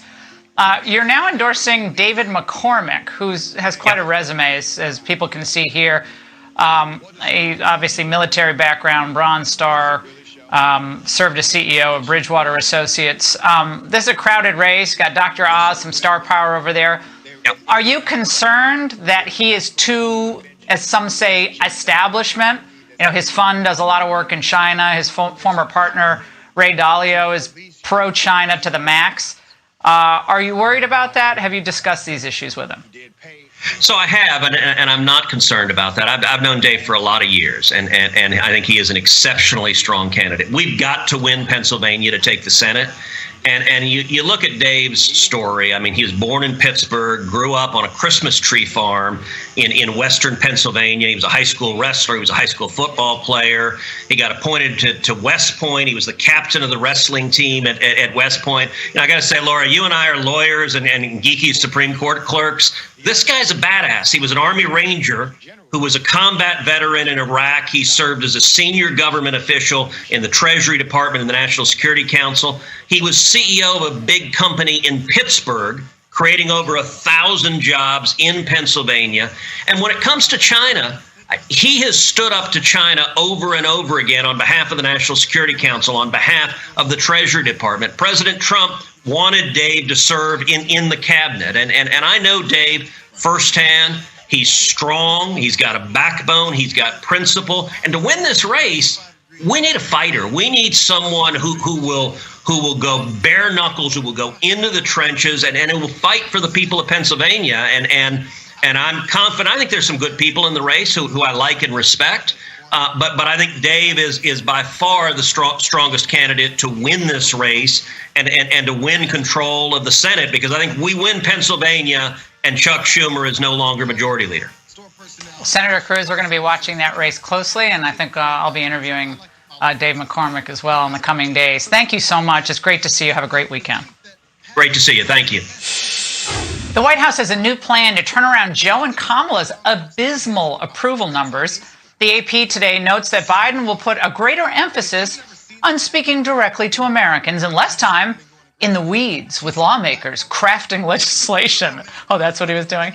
Well, this comes after the Washington Post reported that Kamala is mulling a heavier media schedule after months of looking warily at such engagements. But is more Jomala really what the people want to see? Who wrote that? That's funny. Join me now is Ari Fleischer, former White House press secretary, Fox News contributor. Sorry, Ari, I didn't know Jomala was actually going to be in my script. They're trying to make me laugh on a Friday night. Will this actually help them? More FaceTime with the people, more speeches, more town halls, forums, or what are they calling it? Interfacing? You know, Laura, first, it's got a ring like Godzilla, so I think that's very aptly put. No, it will not help them. And here's the problem, and I've been through politics enough to see this, and it's not because of one party or the other. I remember when George H.W. Bush was running for re-election in 1992, and the campaign cut a series of ads, all of which were poll-tested, fantastic messages, until people heard it was for George H.W. Bush. And he was quite unpopular when he ran for re-election in 92. Nobody believed the message. This is the problem when you're unpopular, as Joe Biden and Kamala Harris are. People don't want to see them. The only silver lining I can see for the Biden team is that going into a midterm election, their only appeal is to the most partisan of partisans. They need to get the base out who's not tired of him yet.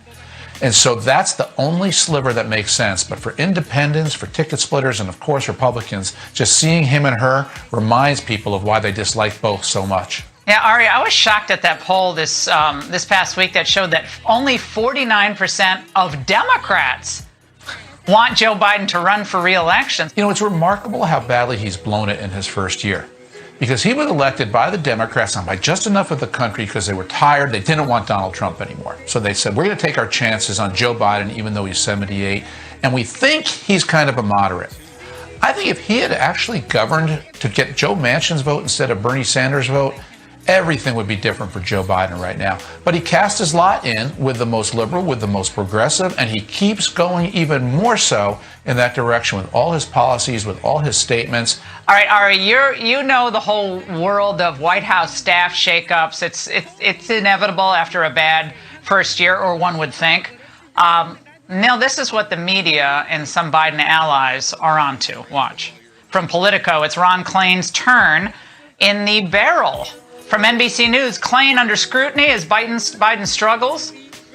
So is it Ron Klain's time to go on to, I don't know, political consulting or whatever the heck he's going to do? No, it is not. And I don't know Ron Klain, but I will defend Ron Klain in this instance. It's always about the president. This is not a staff issue. This is about a Joe Biden issue. This is about Joe Biden's age. This is about Joe Biden's acumen, his sharpness, his judgment, everything that he said for the last year where he made promises to the American people, all of which turned out to be wrong. All right, Ari, have a great weekend. Thank you. And Biden looks to Hollywood for a boost, and it's high times for Louisiana State Senate candidate. Raymond Arroyo is here with a can't miss Friday Follies next. About a year ago, I could barely walk down the street or sit in a chair for more than 10 minutes without horrible pain. And now look at me. I'm here to tell you about Relief Factor, the 100% drug-free supplement that's helping tens of thousands of people, young and old, to get out and stay out of pain. I'm 50 years old. I run marathons, and I'm also a police officer. With the weight of the vest, my clothing, especially the belt, the getting in and out of the car was terrible for my hips. I heard about Relief Factor on the radio, so I thought, what the heck, I'll try it. So I did, and within 1 week, I identified myself as a member of Congress. I told them what district I represented, and I asked what happened with the protesters. They explained to me what happened, which is, kind of protesters. They explained to me what happened, which is, kind of crazy itself. Has a great potential to wind up in front of the Supreme Court in many different ways.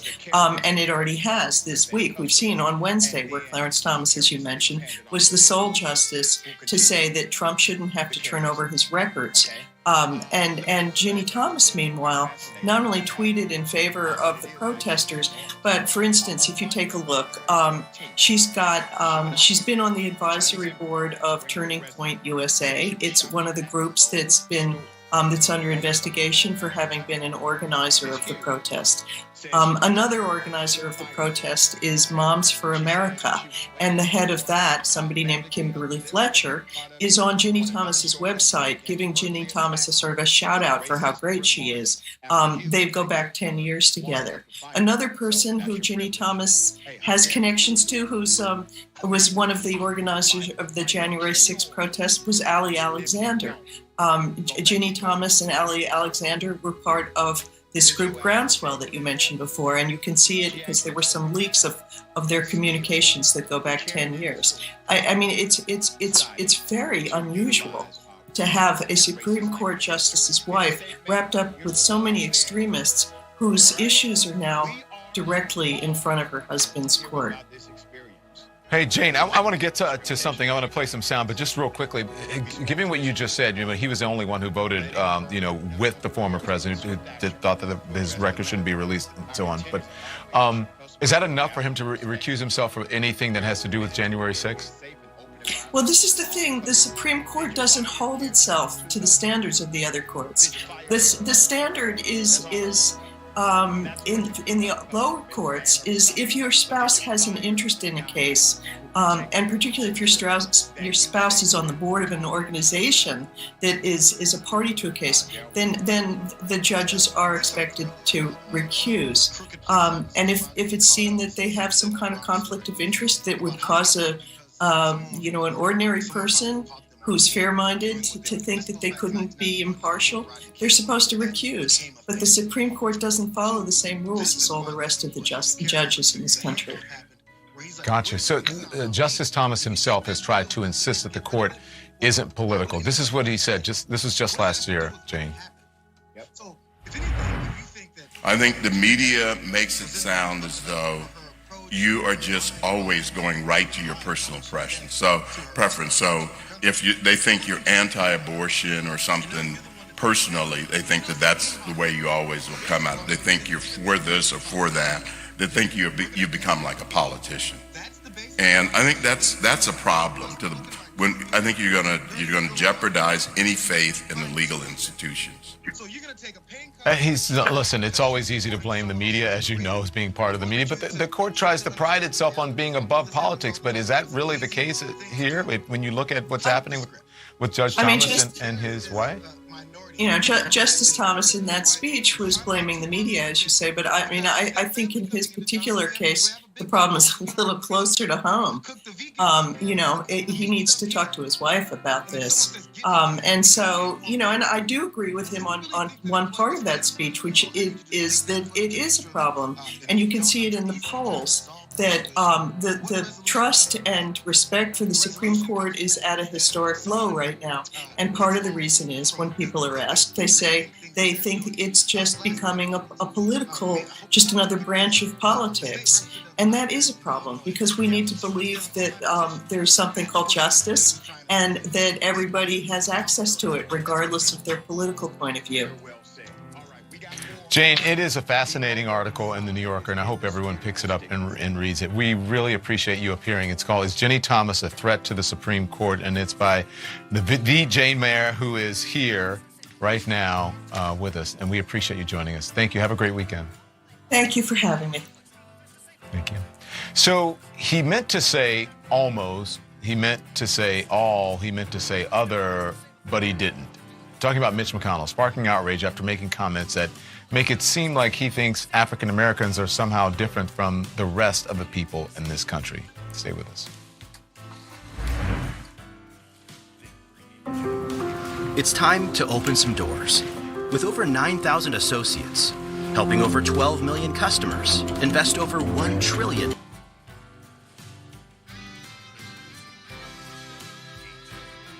Very much for joining us tonight. Coming up on Sunday, anti-vaxxers are going to gather at the Lincoln Memorial to protest requirements to get a life-saving shot at a time when an American a minute is dying of COVID.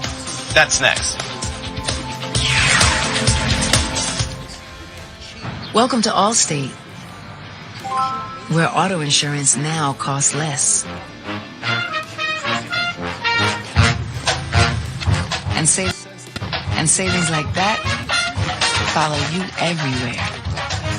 Now save more with Allstate. Because better protection costs a whole lot less. You're in good hands with Allstate. Call a local agent or 1-888-ALLSTATE for a quote today. Thanks to Realtor.com's home size filter, we can ditch this troll hole for a bigger place. Thanks to Realtor.com's home size filter, we can ditch this troll hole for a bigger place. Our new home is perfect for having neighbors over for dinner. Love your open floor plan. Realtor.com, to each their home. My mental health was much better. My mind was in a good place. But love your open floor plan. Realtor.com, to each their home. My mental health was...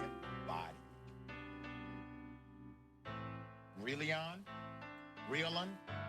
My apologies if I said it wrong. Badges. You want badges? Crystal Townsend says, was that a Karen membership badge? I think it was. I think it was actually a certified Most of the people Karen membership badge. Meaning 2022, I guess. Hell no, she's the dang victim. That's right, Hank the Patriot. Police are arresting aren't dealers, but rather people with small amounts of JR's caution tape. Perpetual code. Oh, cool. I'm not the only people take of caution tape on hand. What's the caution tape for, JR? Are you on mute? I'm in Studio B, and there's a couple props here, and they've done many different sets. That wasn't me, but I'll take it home. I mean, if I may need it. I'm down. Yeah. All right. And don't forget, make sure you tune into the watch list. JR, plug it one more time for everybody. Yes, the watch list. Every morning we kick off live TYT programming every weekday, 9 a.m. Pacific, 12 noon on the East. We're going to go through some videos. We're going to have fun. We're going to analyze. We're going to talk about everything that you're going to be watching. A redesigned group of M&M characters to be more inclusive and welcoming and unifying in this progressive world. I'm sure this will make them much more appetizing to you.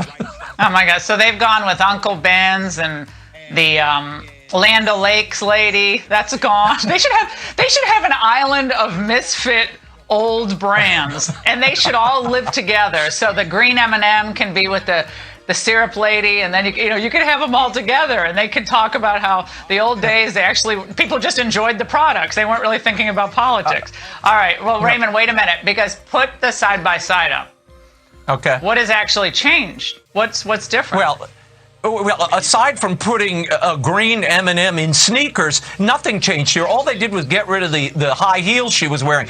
I don't see how this is more inclusive or empowering to anybody or welcoming. In fact, I have to tell you, I resent the entire thing because looking at this, granting personhood to food products, it makes me feel like a candy cannibal every time I eat one of these things. I have sworn them off entirely. I only eat Junior Mints. They have no personality, no eyelashes, and no shoe wear, and I don't hear their screams as I swallow them. So what about Raymond? Where does this leave the Fruit of the Loom pieces of fruit? Where do they? What's going to happen to those grapes? Those grapes are trouble. Guys are scratching at their waistband trying to control those unruly Fruit of the Loom. I don't know. God. I find all of this crazy and a desperate seeking of attention, and maybe they got it. Diversity, equity, inclusion, and more cavities. All right, Raymond, great to see you. Have a great weekend. Now, how is your taxpayer money being funneled to support China's genocide games? A stunning report tonight from Congressman Mike Waltz. It's going to infuriate you, I promise.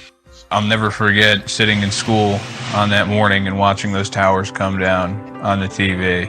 February 8th, 2014 was the day that changed my life. We were on a patrol in Afghanistan supporting the sister unit. The ground exploded underneath me. It sent me as a criminal. Okay? Which means he believes the white men who when the crowd at the Capitol turned into a riot. To protect his privacy, we're not sharing his last name. After getting sucked into the world of QAnon, Justin says the chaos of that. In fact, they're getting together here in Washington on Sunday. But they don't want you to call it an anti-vax march. No. Instead, they call it a Defeat the Mandates March. Reporting on the event, Ben Collins of NBC News outlines how anti-vaxxers win people over by often focusing on vaccine mandates. As the kids say, cringy, right? Or just cringe. Join me now, CNN political analyst Tolu Olorunipa. Tolu, hello to you. That's cringe, right? Yeah, I guess third time is a charm for the Senate Minority Leader. It seemed like a Freudian slip, but a lot of people, especially online, are saying that he said what he really believes, which is that Black Americans are second-class citizens, or maybe not even qualifying as citizens, and for that reason aren't worthy of the kinds of protections that Democrats are trying to give them when it comes to the vote. We have seen Mitch McConnell and the Senate Republicans under his leadership block any attempt to give voters of color some additional protections to support the Voting Rights Act, which the Supreme Court gutted almost a decade ago. And, he's come under fire for his position on that and his inability to get his talking point straight over sort of whether or not voters of color should receive some of that protection really kind of exposes kind of where he's coming from. And it's, telling that it took him so long to try to clarify where he stands on this issue.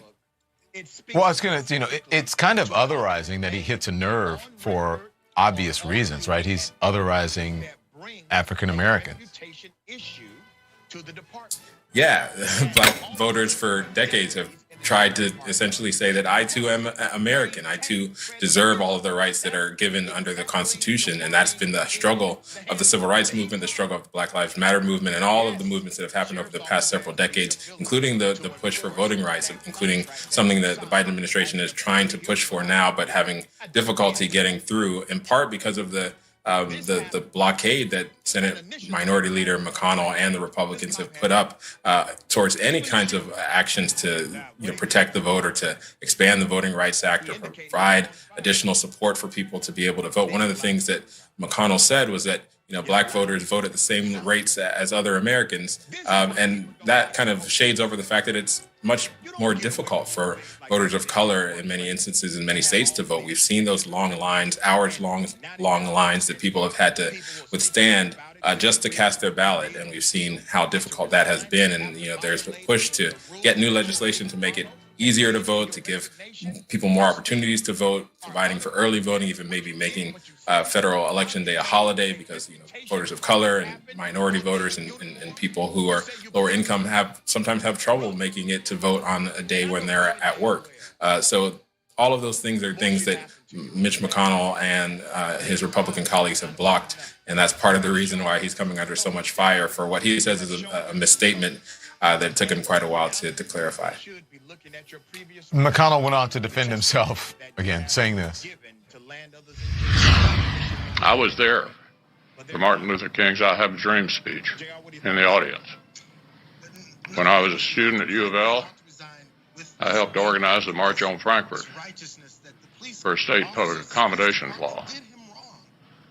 Thanks to my role model, Senator John Sherman Cooper, I was actually there when President Johnson signed the Voting Rights Act in the Capitol in 1965.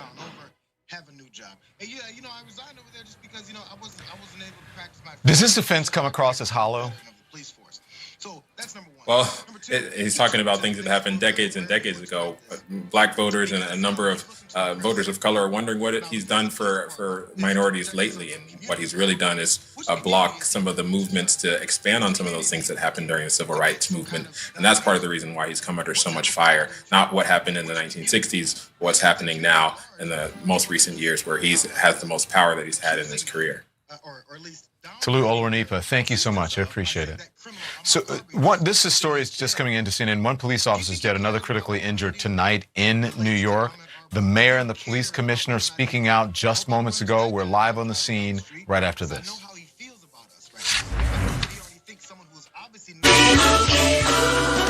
And Doug. And it's easy to customize your insurance. Put this on social media to get the support of his community. There's money involved, and that was from our man on the street in New York's Chinatown. And that final remark, of course, is right on the money, pun intended. The International Olympic Committee, the IOC, will reportedly be sending the CCP $800 million tax-free to help with infrastructure for the Games. My next guest is looking to hold the IOC accountable. Here now is Michael Waltz, Florida Congressman. Sir, I am stunned, although I don't know why I am, that the IOC, which gets some money from the U.S. taxpayers, is funneling almost $1 billion to Communist China for the Games. What can we do to prevent our money from going along with it? Well, Laura, today I introduced legislation to strip the IOC of its tax-exempt status. It's listed as a 501c4 social welfare organization, and it shouldn't be. It's doing anything but as it turns a blind eye and aids and abets the Chinese Communist Party with mass rape, torture, concentration camps, stamping out freedom in Hong Kong, threatening Taiwan, and the list goes on, not to mention covering up COVID that's killed nearly 6 million people around the world. The last thing we should be doing is subsidizing with taxpayer dollars. NBC's contract alone with the IOC is $7.5 billion. Think of the tax bill just there, and half of the IOC's revenue comes from American corporations, who, by the way, themselves are completely hypocritical and are drunk on Chinese money, but just like an alcoholic, they're in genocide denial.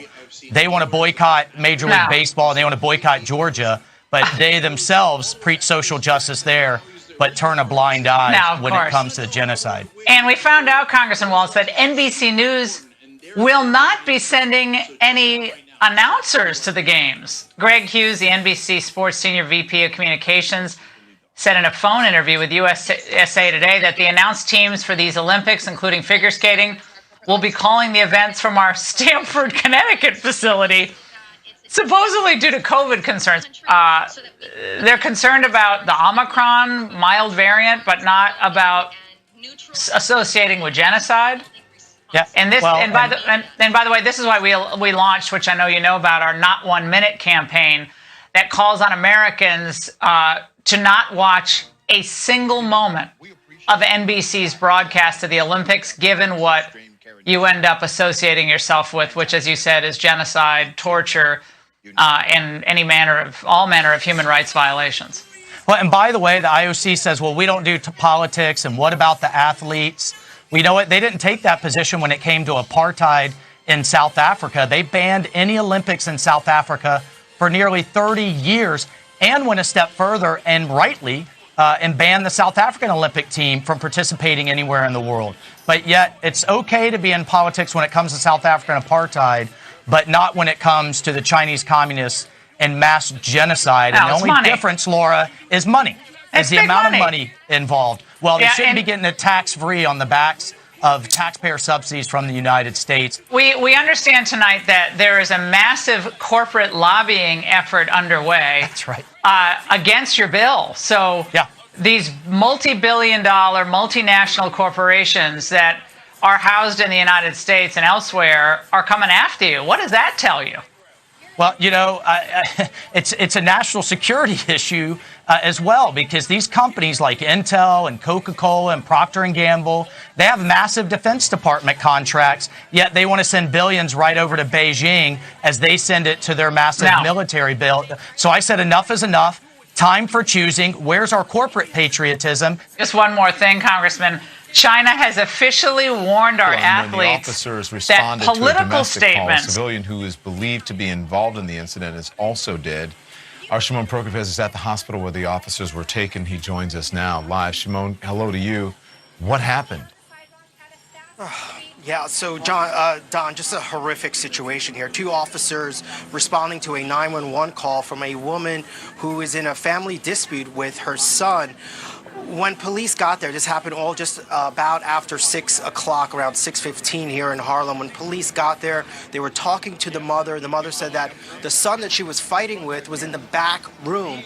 And as police went to the back room where the son was, the man just opened fire on them, shooting 2 of those officers. One of them, sadly, has died. He's only 22 years old, Don, on the job probably just about a year or so. The second officer also shot. He is fighting for his life. He was in surgery, and doctors here trying to do everything they can to save his life. But this city and this police department and the mayor are all just reeling from this. The mayor just a short time ago spoke about this, spoke about what this means for the city. Take a listen to what he said.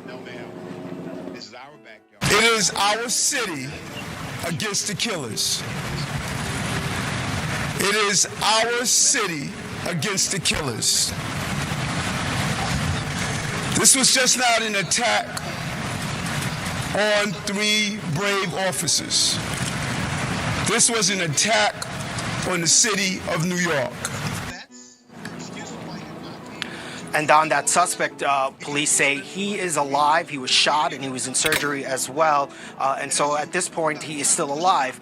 But what this moment means for the city is not lost on this mayor. Mayor Eric Adams also saying that we must save this city together. He was speaking to the nearly 200 officers who are gathered here at the hospital waiting for word on that officer who's fighting for his life. He also said, speaking to those officers, telling them that it's time to save the city.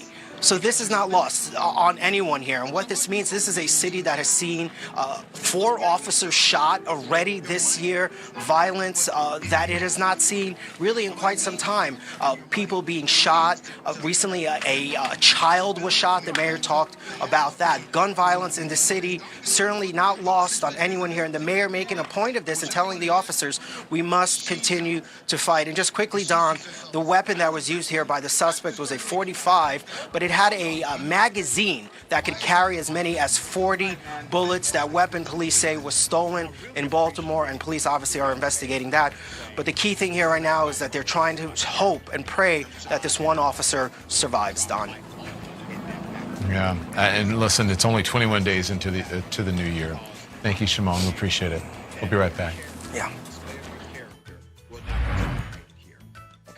I got a lot of advice about my abdominal pain, diarrhea, and constipation. High fiber diet. Low fiber diet. Go gluten-free. Then I found This watch list, you can watch it youtube.com/watchlist_TYT. I think we're having trouble. With your audio, Ambassador McFall. I know you said no one really knows. Maybe Vladimir Putin knows. Try again. Say maybe we can hear you. Sorry about that. Can you hear me now? A little bit. You're cutting in and out. Let's give it a shot. I really apologize for that. You're sounding good. Testing, Jonathan. For that. You're sounding good. Testing, Jonathan. Stay in that position. Yes, stay in that position. Never had that happen before. Because he said Vladimir. And he likes it that way because that creates leverage for him. Uncertainty, and then we begin to negotiate amongst ourselves, right? So just a few days ago, President Macron, on his own, independent from what it's been having, the United States and Russia. That's sad. No, I'm not in that camp. I think it's a company. 2 dynamic voices are on weekend mornings on MSNBC.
All kidding aside, that might be the best advice from a government official, at least in the last year that I've heard. Now, you wonder what I'm wearing. Well, I'm wearing the new camouflage hoodie, which is the Freedom Matters hoodie. So it's new gear, USA made, at lauraingraham.com. It's very cozy. It's cold here in Washington, D.C. And this month, all the proceeds will be going to the Center for American Liberty, founded by Harmeet Dillon, doing great work for freedom. That is it for us tonight. Have a great weekend with your friends and family. You're blessed to live in this country. In the run-up to the riot at the Capitol, NBC News has learned that the January 6th investigators now have more than 700 pages of documents that Donald Trump tried to keep secret. Reporting from Politico gives us an inside look at some of those records. Politico has obtained an unsigned draft executive order that would have directed the defense secretary to seize voting machines and calls for the appointment of a special counsel to investigate the 2020 election. The executive order, whose author is unknown, is dated December 16th, 2020. That's more than 2 weeks after Trump's attorney general the 2020 election. The executive order, whose author is unknown, is dated December 16th, 2020. That's more than 2 weeks after Trump's Attorney General, Bill Barr, said the Justice Department had found no evidence of election fraud. Politico also reports, quote, the draft order would have given the defense secretary 60 days to write an Attorney General. Bill Barr said the Justice Department had found no evidence of election fraud. Politico also reports, quote, the draft order would have given the defense secretary 60 days to write an assessment of the 2020 election. Now think of those dates. That suggests that it could have been a gambit to keep Trump in office until at least mid-February could have done it for free with ropes, with CNN looking the other way. Hell, Cat would have done it for 2 Sixers. I assume it would have been immediately. The beer, not the players. But where else would you like that money to go? For more policing in the subways or the streets where crime is rampant? Shut up, you bigot. Did you know the statue was deemed so offensive they covered it with a massive orange tarp? The same one Brian Stelter uses as a towel in the steam room. The monument's now in a library in North Dakota. So like all residents fleeing New York to Florida, it's probably safer. In the New York Post, they quote one of Teddy's descendants, Theodore Roosevelt V, who cheered the removal, saying the statue is being relocated to a place where its composition can be recontextualized to facilitate difficult, complex, and inclusive discussions. Well, thank you, you pretentious. If Teddy were alive, he'd dress you up like a white rhino and chase you through Central Park with a 12 gauge. Now, if you think I care about these statues, I don't. I'm not into statues, except for the nudes. And even then, the security at the museum keeps a pretty good eye on me. But this is part of a larger problem. Americans care about crime. They don't care about statues any more than they care about trans bathrooms or pronouns. But someone does. It's our craven leaders who are under the thumb of a tiny woke mob. This as crime explodes in every city run by libs. We hear the tragedies every day, but they don't get the outrage you saw over statues in those heady days of the George Floyd riots, when statues were dropping like Jeffrey Toobin's pants during a Zoom call. Never gets old. Now, many were of Confederate soldiers toppled by protesters, but it didn't stop there, and even the city leaders joined in, just as one guy predicted. In the proud tradition of America's great leaders, from George Washington, please don't take his statue down, please. Please. To Lincoln, to Teddy Roosevelt. I see they want to take Teddy Roosevelt's down too. So we have They're trying to figure out why. They don't know. They're trying to take away our culture. They're trying to take away our history. And our weak leaders. Put in the trash like you would on your computer with any file, and Biden votes being injected. That's addition to the flipping. President Trump won by a landslide. We are going to prove it, and we are going to reclaim the United States of America for the people who vote for freedom. I mean, these are wild, baseless conspiracy theories. It is terrifying, Laura, to think that she could have been appointed special counsel. What kind of authority would she have had in that particular role? Even an iota would have been too much authority for somebody who made those statements. I mean, remember, this is the same person when she was sued civilly over her statements regarding Dominion voting and other instances, said that people would have been crazy or not in their right mind, I'm paraphrasing her, to have even believed anything she had to say. So she already acknowledges to some extent that that was all foolishness. But then the idea of talking about when the courts of law were asking, probably salivating because they were asking them to prove it. Give us something. You've asked something about wanting to give the courts relief. It will be met with swift, severe, and a united response from the United States and our partners and allies. I expressed again to Minister Lavrov that on the security concerns that Russia has raised in recent weeks, the United States and our European allies and partners are prepared to pursue possible means.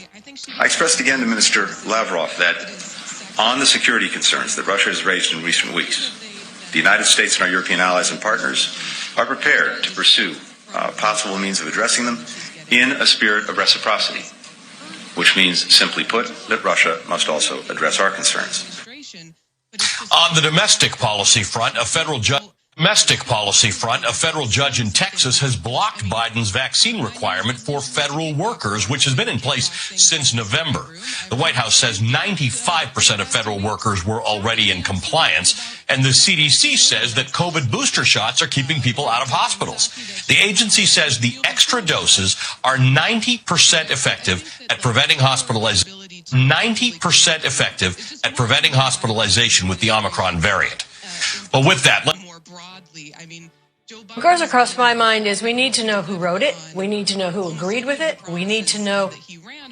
What goes across my mind is we need to know who wrote it. We need to know who agreed with it. We need to know who had the classified information to put those executive orders in. We need to know where it was hidden. We need to know who wanted to hide it from the committee and who showed it to Trump and what the discussions were. It's just incomprehensible that they would try, anybody would try to do this in the United States of America. Not only is it just un-American and bordering on treasonous, in my opinion, but it's in a violation of the posse comitatus. And for our viewers, there's an interesting history to that. The posse comitatus came about the posse comitatus. And for our viewers, there's an interesting history to that. The posse comitatus came about after General Grant was president and used federal troops to protect the rights of black Americans after the war.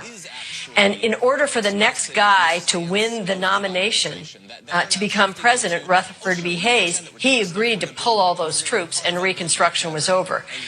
Become president, Rutherford B. Hayes, he agreed to pull all those troops and Reconstruction was over. And that's where posse comitatus came from.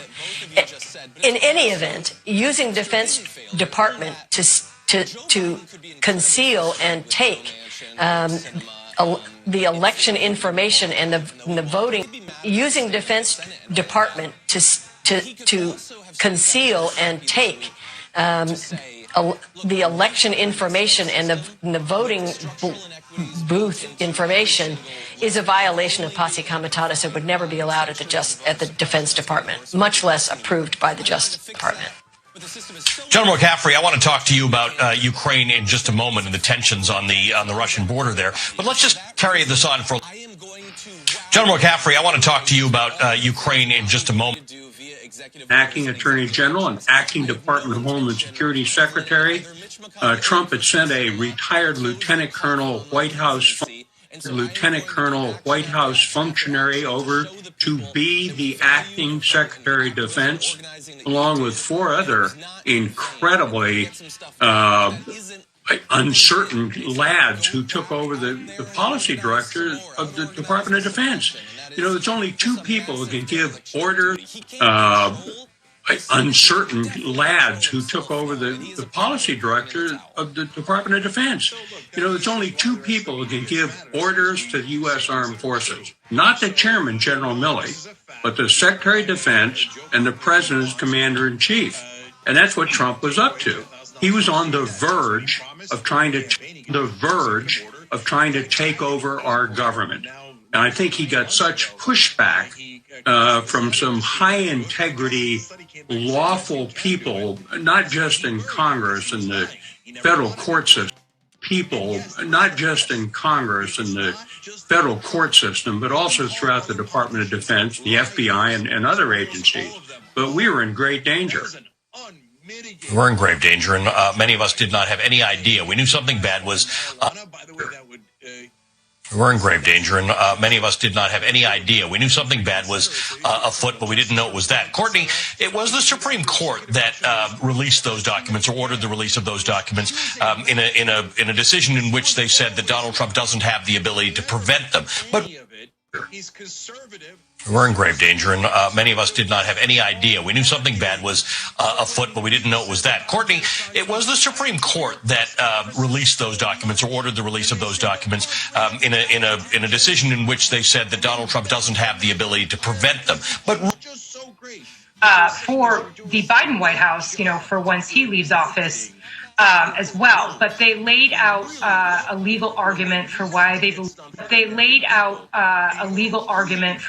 believed that executive privilege didn't apply, and that is because they felt it came amid unique and extraordinary circumstances that extended beyond the typical deliberations concerning the proper discharge.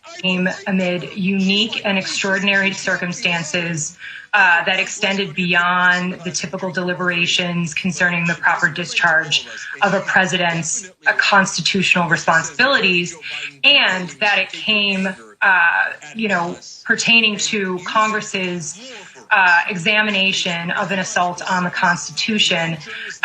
Trump's legal team, of course, said this was all purely political. The Justice Department did point to of an assault on the Constitution. Trump's legal team, of course, said this was all purely political. The Justice Department did point to negotiations with the House to withdraw or defer request for some of the national security records that it had requested as evidence that Biden was committed to protecting the office of the presidency. Evidence that Biden was committed to protecting the office of the presidency. And look, the National Archives also pointed out that a lot of these records that Trump was trying to block from becoming public are destined to become public after he leaves office, and some of these records are routinely released by other White Houses, like visitor logs, and these records are routinely released by other White Houses, like visitor logs and schedules, diaries, phone logs, and records of the like.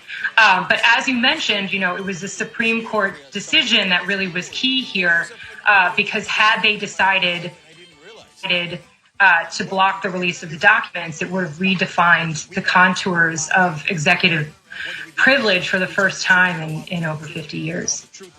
Cynthia, we saw a lot of stuff coming out of the January 6th committee this week, including subpoenas, letters, invitations, very detailed letters, even the invitation. Cynthia, we saw a lot of stuff coming out of the January 6th committee this week, including subpoenas, letters, invitations. Civil rights case. So they don't need that. But what he does highlight is the tentacles of this conspiracy and how difficult it is to wrap your arms around it. There's the fake electors conspiracy. There's the steal the ballot boxes, perhaps. There's the fake electors conspiracy. There's the steal the ballot boxes, perhaps, conspiracy. There's the push the Georgia election officials for more votes conspiracy. There's everything happening in all these different states, in addition to the whatever it turns out Bannon was doing, and I don't think it's completely clear yet what that was. Whatever it turns out Bannon was doing, and I don't think it's completely clear yet what that was. And then you add the pressure from the riots to try to scare Pence into going along with it. So there's all these conspiracies, and they can come under one big umbrella in the Justice Department, and they do not need a referral in order to get there. General McCaffrey, it is to try to scare Pence into going along with it. So there's all these conspiracies, and they can come under one big umbrella in the Justice Department, and they do not need a referral in order to get there. General McCaffrey, it is 6:15 a.m. on the eastern border of Ukraine and Russia right now. The sun is not up yet, and the world is on alert for a possible invasion. Lieutenant Colonel Alexander Vindman said this earlier on our air, and the world is on alert for a possible invasion. Lieutenant Colonel Alexander Vindman said this earlier on our air, and I want to get your take on it. I think we're basically just on the cusp of war. I think it's all but certain in my mind that there's going to be a large European war on the order of magnitude of World War II, with air power, sea power, massive magnitude of World War II, with air power, sea power, massive ground forces offensives. And Europe. He has never been deterred in Syria, invasion of Georgia, invasion and seizure of the Crimea, invasion of the Donbass. He's been bold, and he's gotten a Russian and considerable amount of trouble because of it. Look, this guy's economy is less than that of Texas, less than that of Italy. It's not a strategically significant force, but it is a massive threat with a plan for dealing with Trump. One, Hannity reportedly wrote, "No more stolen election talk." Then he added a warning, quote, "Yes, impeachment and 25th Amendment are real, and many people will quit." "Love that," McEnany replied. "Thank you. That is the playbook. I will help reinforce." But on the air, they stayed loyal, never disclosing their private chats about trying to, in Hannity's words to others, land the plane without anyone else getting hurt. Ingram, a few days later, texted Meadows about fears of further violence and said, according to the committee, "Everyone needs to calm down." They went from fight, fight, fight to hush, hush, hush. And they were rewarded for it. McEnany is now a Fox host. And Hannity is using Trump to juice his ratings. Hannity's advice from back then, no more stolen election talk, that's been completely ignored. This was Trump just last night, talking about January 6th in happy terms, defending his speech on the ellipse that day. This was a protest rally against the election, which they considered to be totally rigged. So the same Fox stars who in private were trying to act like guardrails and trying to guard against Trump's worst behavior, in public they were helping to crash the car. And now, 1 year later, they have forgotten the lessons of January 6th. They are in denial about what happened. But this House committee, they are forcing everyone to remember. And they still have a lot more text messages that we don't know about, Don. All right, Brian Stelter, thank you so much. I appreciate that, Brian. A federal judge in Texas handing another defeat to the Biden administration's efforts to enforce vaccine mandates. That, as new studies show, that getting boosted is the best way to stay safe from Omicron. And why is the NFL changing COVID testing protocols for unvaccinated players right in the middle of the playoffs? It's all about keeping the diplomatic channels open at the highest levels while this question of an invasion and whether it's imminent plays out. Thank you to the three of you for helping us kick off this evening. Courtney Subramaniam, Cynthia Oxney, and General Barry McCaffrey. Coming up, what could go down as the worst week ever for the McCaffrey? Coming up, what could go down as the worst week ever for the twice impeached former president since losing the election? Two of our sharpest political experts are here to weigh the damage to him and his party. And later, history will ultimately weigh in on the current president's first year in office. We thought we'd get a jump on that and ask one of our favorite historians for a very early draft. Michael Beschloss joins me for a look at how it started and how it's going for the Biden White House. The 11th hour just getting underway on a Friday night.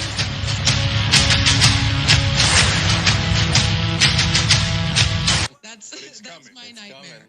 But Joe Biden really should have the easiest job in the world because he should be selling policies to the American public that they already support in massive numbers. Infrastructure, healthcare, things like a woman's right to choose, all of these progressive policy goals are extraordinarily popular amongst the American public. All he has to do is say that we want to do these things that you already support, so let's do them. But he can't even, we won't even come out publicly and take a strong stance on these things that are immensely popular because the establishment Democrats are so beholden to their donors that they're afraid to come out in favor of things that people want. It's absurd. You really should have the easiest job in the world, and it's just failed at it completely. All right, I just want to tell you guys one more awful thing that's going to come out of this. So since Biden's not going to do anything anymore because he didn't get the Republicans' permission and he didn't get Manchin and Sinema's permission and he's just going to go lay down in a corner, what they're going to be forced to do is market the only things that they have passed. And they passed COVID relief, but everybody now thinks that's old news, and a year from now it'll be ancient news. And by the way, Trump also passed COVID relief. Let's keep it real, okay? So that only leaves them the infrastructure bill. And that's where Biden is going to have to pretend, you see, I could work with Republicans. I got a bunch of Republicans to sign on to that. The reason they signed on is because the corporate donors were like, yummy, yummy. Almost all that money goes to us. So they got a bunch of Republicans to sign on to that. So what's the issue there? Well, the issue there is since Biden only has that one bill to trumpet, he is going to keep on trumpeting how great it was that Republicans worked with him on that one bill, which will accidentally do tons of marketing on behalf of the Republican Party. Yeah. This couldn't get any worse. To do a ground level view of a momentous day. It's about protesters who became rioters and cops who became defenders of democracy.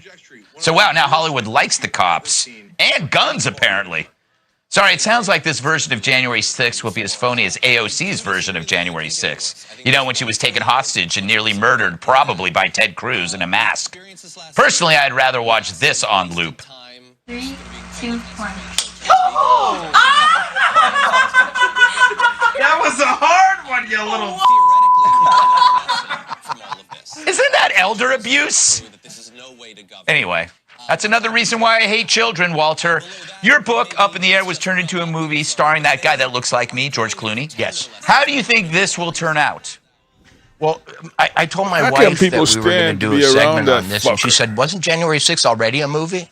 Not him. Nice. The other guy. I think what she meant by that was that we now have the most heavily edited, insurrection in history. I think they're already holding 10,000 hours of footage that they haven't released. Why don't they just, release those and not make the movie? Yes. But I want to know who's going to be cast as the guy with the horns. Mm-hmm. Who? You have who? All things told, the former president has had nice. quite a week. Nice. No What question. about After all, Trump survived 2 House impeachments, avoiding conviction by the Senate, as well as the investigation led by Robert Mueller into Russian involvement in the 2016 election, and several congressional probes of his administration. Back with us tonight, Victoria DeFrancesco Soto, the Dean of the Clinton School of Public Service at the University of Arkansas and MSNBC political analyst, and Matthew Dowd, former George W. Bush strategist and founder of Country Over Party. Good evening to both of you. Victoria, let's start with you. Your evaluation of how things are going in Trump world as it relates very specifically to his efforts to challenge democracy in this country. All right. Well, look, it was a terrible week for Donald Trump and his family. Hard stop. That being said, Ali, I'm firmly in the camp. This country. All right. Well, look, it was a terrible week for Donald Trump and his family. Hard stop. That being said, Ali, I'm firmly in the camp of urging caution and saying, okay, this is the end of it for Trump and his seeking of power in 2024 and beyond. Many have said he has 9 lives. I mean, I think that metaphor is apt, but dig below the surface. And what's there is the fact that when you're trying to prove fraud, that's difficult. Trump and his family and his organization are lawyered up to the hilt. And then the other piece of this is what we've seen over the last 5 years, that Trump is a survivor. We saw him survive 2 impeachments, the Mueller investigation. It add on to that he does well in the court of public opinion, that public opinion of his party, of the base of the GOP that is shifted to the Trump opinion, that public opinion of his party, of the base of the GOP that is shifted to the Trump brand. So put all of those pieces together. Yes, in this moment, things look very bad for him, but I'm not going to count him out. At this point, I am still waiting to see. In this moment, things look very bad for him, but I'm not going to count him out. At this point, I am still waiting to see. Or is something happening in which Republicans are starting to separate themselves from Donald Trump? Well, I kind of look at the numbers slightly differently than most people. I think what's happened is the Republicans have now decided the Republican Party has become what they wanted it to become, which was what Trump wanted it to become. And so what I think it reflects is the party, which is wholesale behind the big lie, wholesale behind all the stuff that Donald Trump says and does, that party has become that. And so I think what the party, which is wholesale behind the big lie, wholesale behind all the stuff that Donald Trump says and does, that party has become that. And so I think what the voters in the party have decided is that, yeah, our party has finally become what we wanted it to be, which is what Donald Trump represented. And therefore, we support the Republican Party. That's what I think has happened. It has become the Trump Party, the Republican Party. That's what I think has happened. It has become the Trump Party without the Trump name, and they no longer need the Trump name to brand themselves. Well, Victoria, that was a real gloomy spin on something I thought might have indicated something else. What do you make of it? That's a hell of an argument that Trump has transformed the party, and now one doesn't have to separate or make that distinction between being a Trump supporter and a Republican. I agree with my friend Matthew. I think that what we've seen is a shift of the Republican Party. The other thing is this didn't happen overnight. I want to take us back to 2010. Is a shift of the Republican Party. The other thing is this didn't happen overnight. I want to take us back to 2010, to that midterm election, to the rise of the Tea Party. And what we saw there was really the seeds of this extremism within the Republican Party. And I might even take it a little farther back and go back to 1994, Newt Gingrich. So this was an effort that was building and building and building, and Trump was able to just consolidate that movement, put his branding on it, put his savviness on it. And I do think that we have seen a shift, at least for the short to medium term, of the brand of the Republican Party. So I'm all with Matthew on this one. That movement put his branding on it, put his savviness on it. And I do think that we have seen a shift. He's going to run. I mean, do a psychological test on Donald Trump. We'd be here for days and days and days and days and days and days about what we're going to do about that. But I also think it allows him to keep raising money for all these funds that he has, that he uses for legal funds. He uses all that. And once he says, I'm no longer running, it makes it harder for him to do that. So whether or not he runs, I think he's going to act like he's going to. He uses all that. And once he says, I'm no longer running, it makes it harder for him to do that. So whether or not he runs, I think he's going to act like he's going to run all the way up until the very last minute when he'll make a decision. I think in the end, he won't run because I don't think he wants to risk another loss in the manner of this. But I think he's going to keep acting and acting and acting like he's going to run because I think he's going to keep acting and acting and acting like he's going to run because it serves his purpose of fame and it serves his purpose of fortune and raising money for all those committees. I'm much smarter after just a few minutes with both of you, so if you don't mind sticking around for another few minutes, I can wrap it up being substantially smarter this evening, as can our viewers. What to watch for next after a week?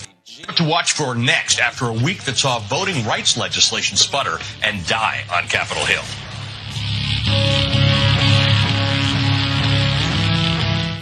She has declared that America is in existential danger because of the deep state and the fascist left, which includes transsexual fascists. So that's a lot right there. Now, that doesn't necessarily make her any crazier than any random person you might see on Fox News on a given night, but she is also one of the directors of CNP Action, a dark money wing of the conservative pressure group, the Council for National Policy. That group connects wealthy donors with some of the most radical right-wing figures in America. So she is very involved in Republican politics, enthusiastic about it, but also puts other people's money where her mouth and thoughts are. So that has led to multiple potential conflicts of interest. We're not going to go through all of them, but we can give you some of the details. So, though at the time nobody knew about it, Ginny Thomas was an undisclosed paid consultant at the conservative pressure group, the Center for Security Policy, when its founder, Frank Gaffney, submitted an amicus brief to the court supporting Trump's Muslim travel ban. In 2019, she announced a political project called Crowdsourcers and said that one of her 4 partners would be the founder of Project Veritas, James O'Keefe. Project Veritas tried to embarrass progressives by making secret videos of them, and last year petitioned the court to enjoin Massachusetts from enforcing a state law that bans the surreptitious taping of public officials. Now, in addition to those, where clearly there were potential causes of a conflict of interest for her that could transfer over to Clarence Thomas, we also have the possibility that in the future, the Supreme Court could rule on a number of different issues or cases involving January 6th. And her ties to January 6th, her position on it, should be very worrisome. In a post on January 6th, she linked to a news item about the protest at the Capitol, writing, quote, "Love MAGA, people." Her next status update said, "God bless each of you standing up or praying." 2 days after the insurrection, she added a disclaimer noting that she'd written the post before violence in the U.S. Capitol. And surely she's changed her mind about the entire movement and endeavor because of what she saw. Anyway, there is more to this, but I wanted to get your thoughts about Ginny Thomas potentially talking with Clarence Thomas, who we know recently hasn't recused himself in cases having to do with Trump and January 6th, that arguably a case could be made he should be forced to. Yeah. So, look, let's dispense with the obvious. She and Clarence Thomas are lunatics, transsexual, fascists. What the hell is that? Left-wing fascists? No, fascists are by definition right-wing. So you don't know what the hell you're talking about. You're incredibly ignorant. And so I've got no patience for any of that. The second obvious thing is Clarence Thomas says, the charge that we are political is outrageous. Oh, shut up. You vote with the Republican Party in the court cases approximately 100% of the time. I'm sure it's a wild coincidence. Mm-hmm. Okay. No one believes you. You're a liar. Okay. And you're deeply political. Okay. Now, second thing that is important here in this story is, look, they hate us. And so we're supposed to smile and get beyond it. She's in favor of the Muslim ban. She would have banned my family from coming here. She hates me. But if, by the way, if I say I hate Ginny Thomas back, everybody will be outraged. What? How dare you? She's one of the elites. Of course she's allowed to say you shouldn't exist. You shouldn't be in this country. And she's allowed to say that transsexuals shouldn't exist and completely invalidate their identity. I in no way meant to imply all guns loaded as in actual firearms, but rather all resources I can muster to make sure that my children get to attend school without masks. My sincere apologies for my poor choice in words. I'm absolutely mortified. I would never do such a thing. I was only speaking figuratively, as in notifying the press and creating a social media stir. Nonetheless, I'm beside myself. I've already contacted the sheriff's office to explain myself. I never meant to imply I would show up with actual firearms. I'm not a dangerous person. I'm not a threat. And I'm so very sorry for the way it came across. People in the room shaking their heads in disbelief there. So I want to talk about this with CNN national security analyst Juliette Kayyem. Juliette, wow. Hello to you. This is a serious charge that could land her in jail for up to a year. Do you think this is a correct response from law enforcement and the school? Yeah. Yes. The harm is the statement, not whether she was serious or whether she would do it on Monday. She would go with guns. It is the. Say that again. The harm is the statement. The harm is the statement. It's brought violence into a debate about masking, and it's brought violence to the school district and the school. And the threat of violence, so much so that the school district's going to respond with a heavier police presence on Monday. Her intent, her apology, and I'll give her the benefit of the doubt, does not, one, excuse the behavior, or two, mean that it doesn't have consequences. People get drunk and get into their cars. They don't mean to, they don't intend to do any harm, but they do it. And there are consequences for doing that. And I think a heavy hand, she doesn't have to serve time in jail. She's going to pay $5,000 bail, maybe get community service if she doesn't have a previous record. We don't know. But let's assume that she doesn't. She doesn't have to go to jail. But yeah, the full force of whatever they can bring to her now, and she'll have a defense, is appropriate. Because if this isn't, as we've seen over the last 5 years, where we're supposed to laugh at all this stuff, unless you actually say there are consequences for it, it just festers. And so the damage is already done. Her apology has to do more with her and her intent than it does with what happened. You know, we have seen anger, Juliet, over COVID protection measures bubbling up for the last 2 years, sometimes amounting to melees in the streets. Is this what happens when public health gets politicized? Yes, and it happens when the issue of public health becomes like a team sport. You're either with me or against me. And long ago, you have been on the show enough long ago, I sort of am done with emotions, because the truth is as a vaccinated, boosted mother of 3 children, I've got feelings too. I mean, why the non-vaxxers and the non-maskers are allowed to assert their feelings everywhere they go, and we're supposed to sit back and just say, oh, well, it's a high emotion stakes game. It's ridiculous at this stage. We're the majority. The majority of the American population is vaccinated. And so, anger just, I just take emotion out of everything. She said something that was violent. It was threatening. It was at a school board. It takes a lot to drive to a school board and speak and wait in line to speak at a meeting. And I never understand by people what they mean by, I just meant guns figuratively. Like, what does that even mean? Like, I mean, kids are getting killed in schools literally like every 3 days or every 4 days. I don't even know what the defense of I meant that figuratively. And if she, just spoke out of turn, then as I said, there are consequences for doing that at a school board meeting about schools and about our children. The other parents have feelings too. Yeah, look, you said you give her the benefit of the doubt about her statement, being, metaphorically she was speaking, but I should note that CNN has reached out to King for a comment. We have not heard back from her. Yeah. But it's also worth pointing out, kids have been through so much already. I mean, trying to learn through this pandemic, right? Remember they had the school closures with virtual learning and all of that, and some schools still have that.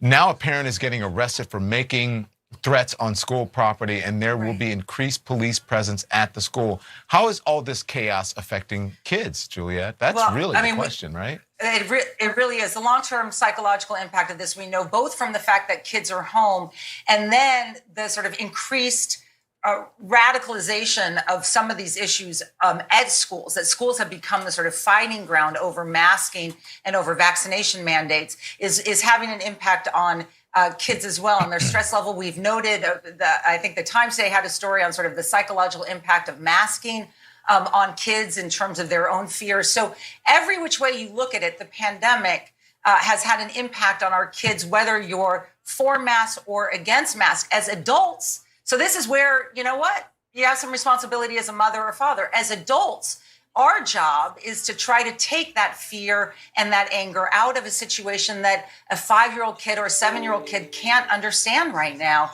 And so, I sound a little, look, everything wrong with America shouldn't fall on this woman who said something at a school district. On the other hand, the idea that an apology for that kind of action is suitable does not strike me as the right response by law enforcement. She should pay a fine. She should maybe have, public service, because once again, she's brought violence to the school district, whether she intended to or not, over an issue that we know across America is increasing the threats against public figures and school districts. So it's time we start saying, there's no such thing as figurative violence. It's literal at this stage.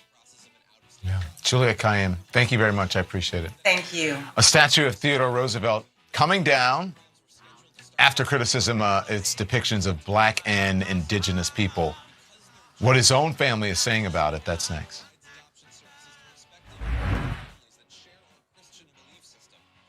Better skin from your body wash? Try Olay Body Wash with skincare super ingredient collagen. Olay Body Wash hydrates to improve skin 3 times better from dry and dark.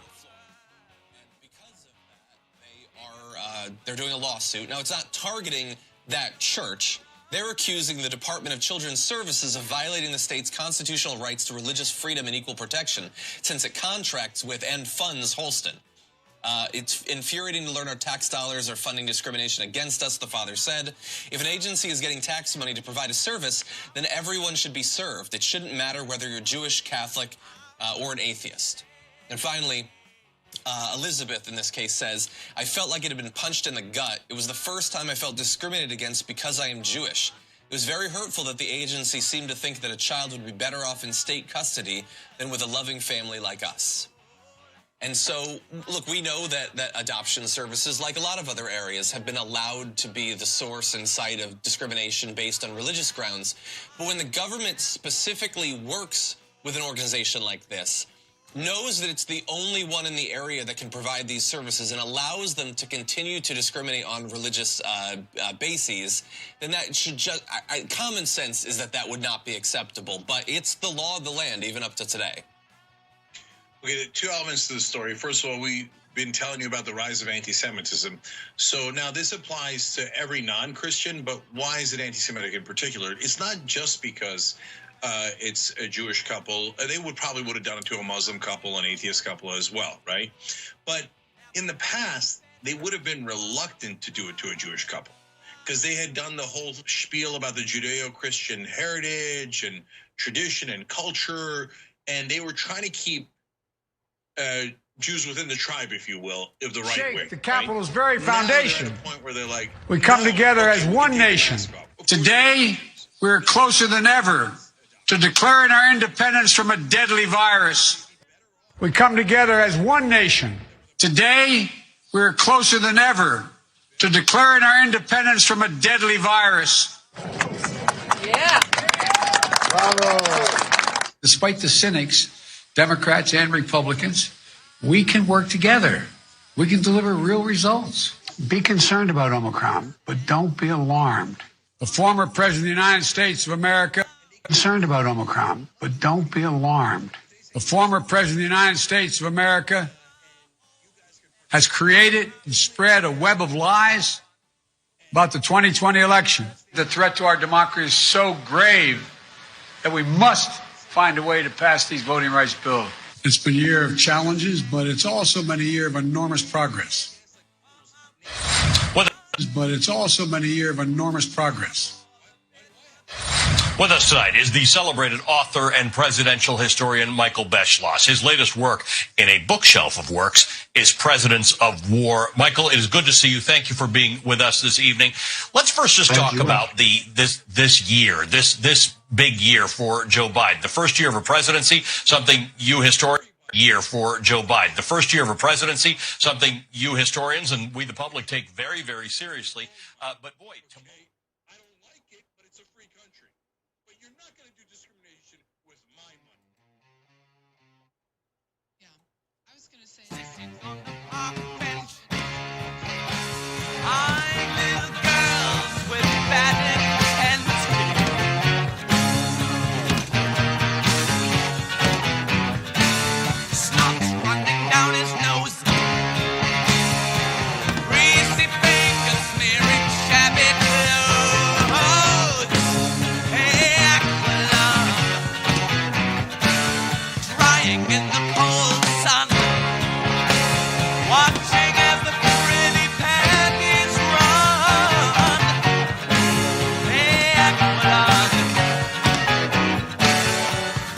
like a dead duck.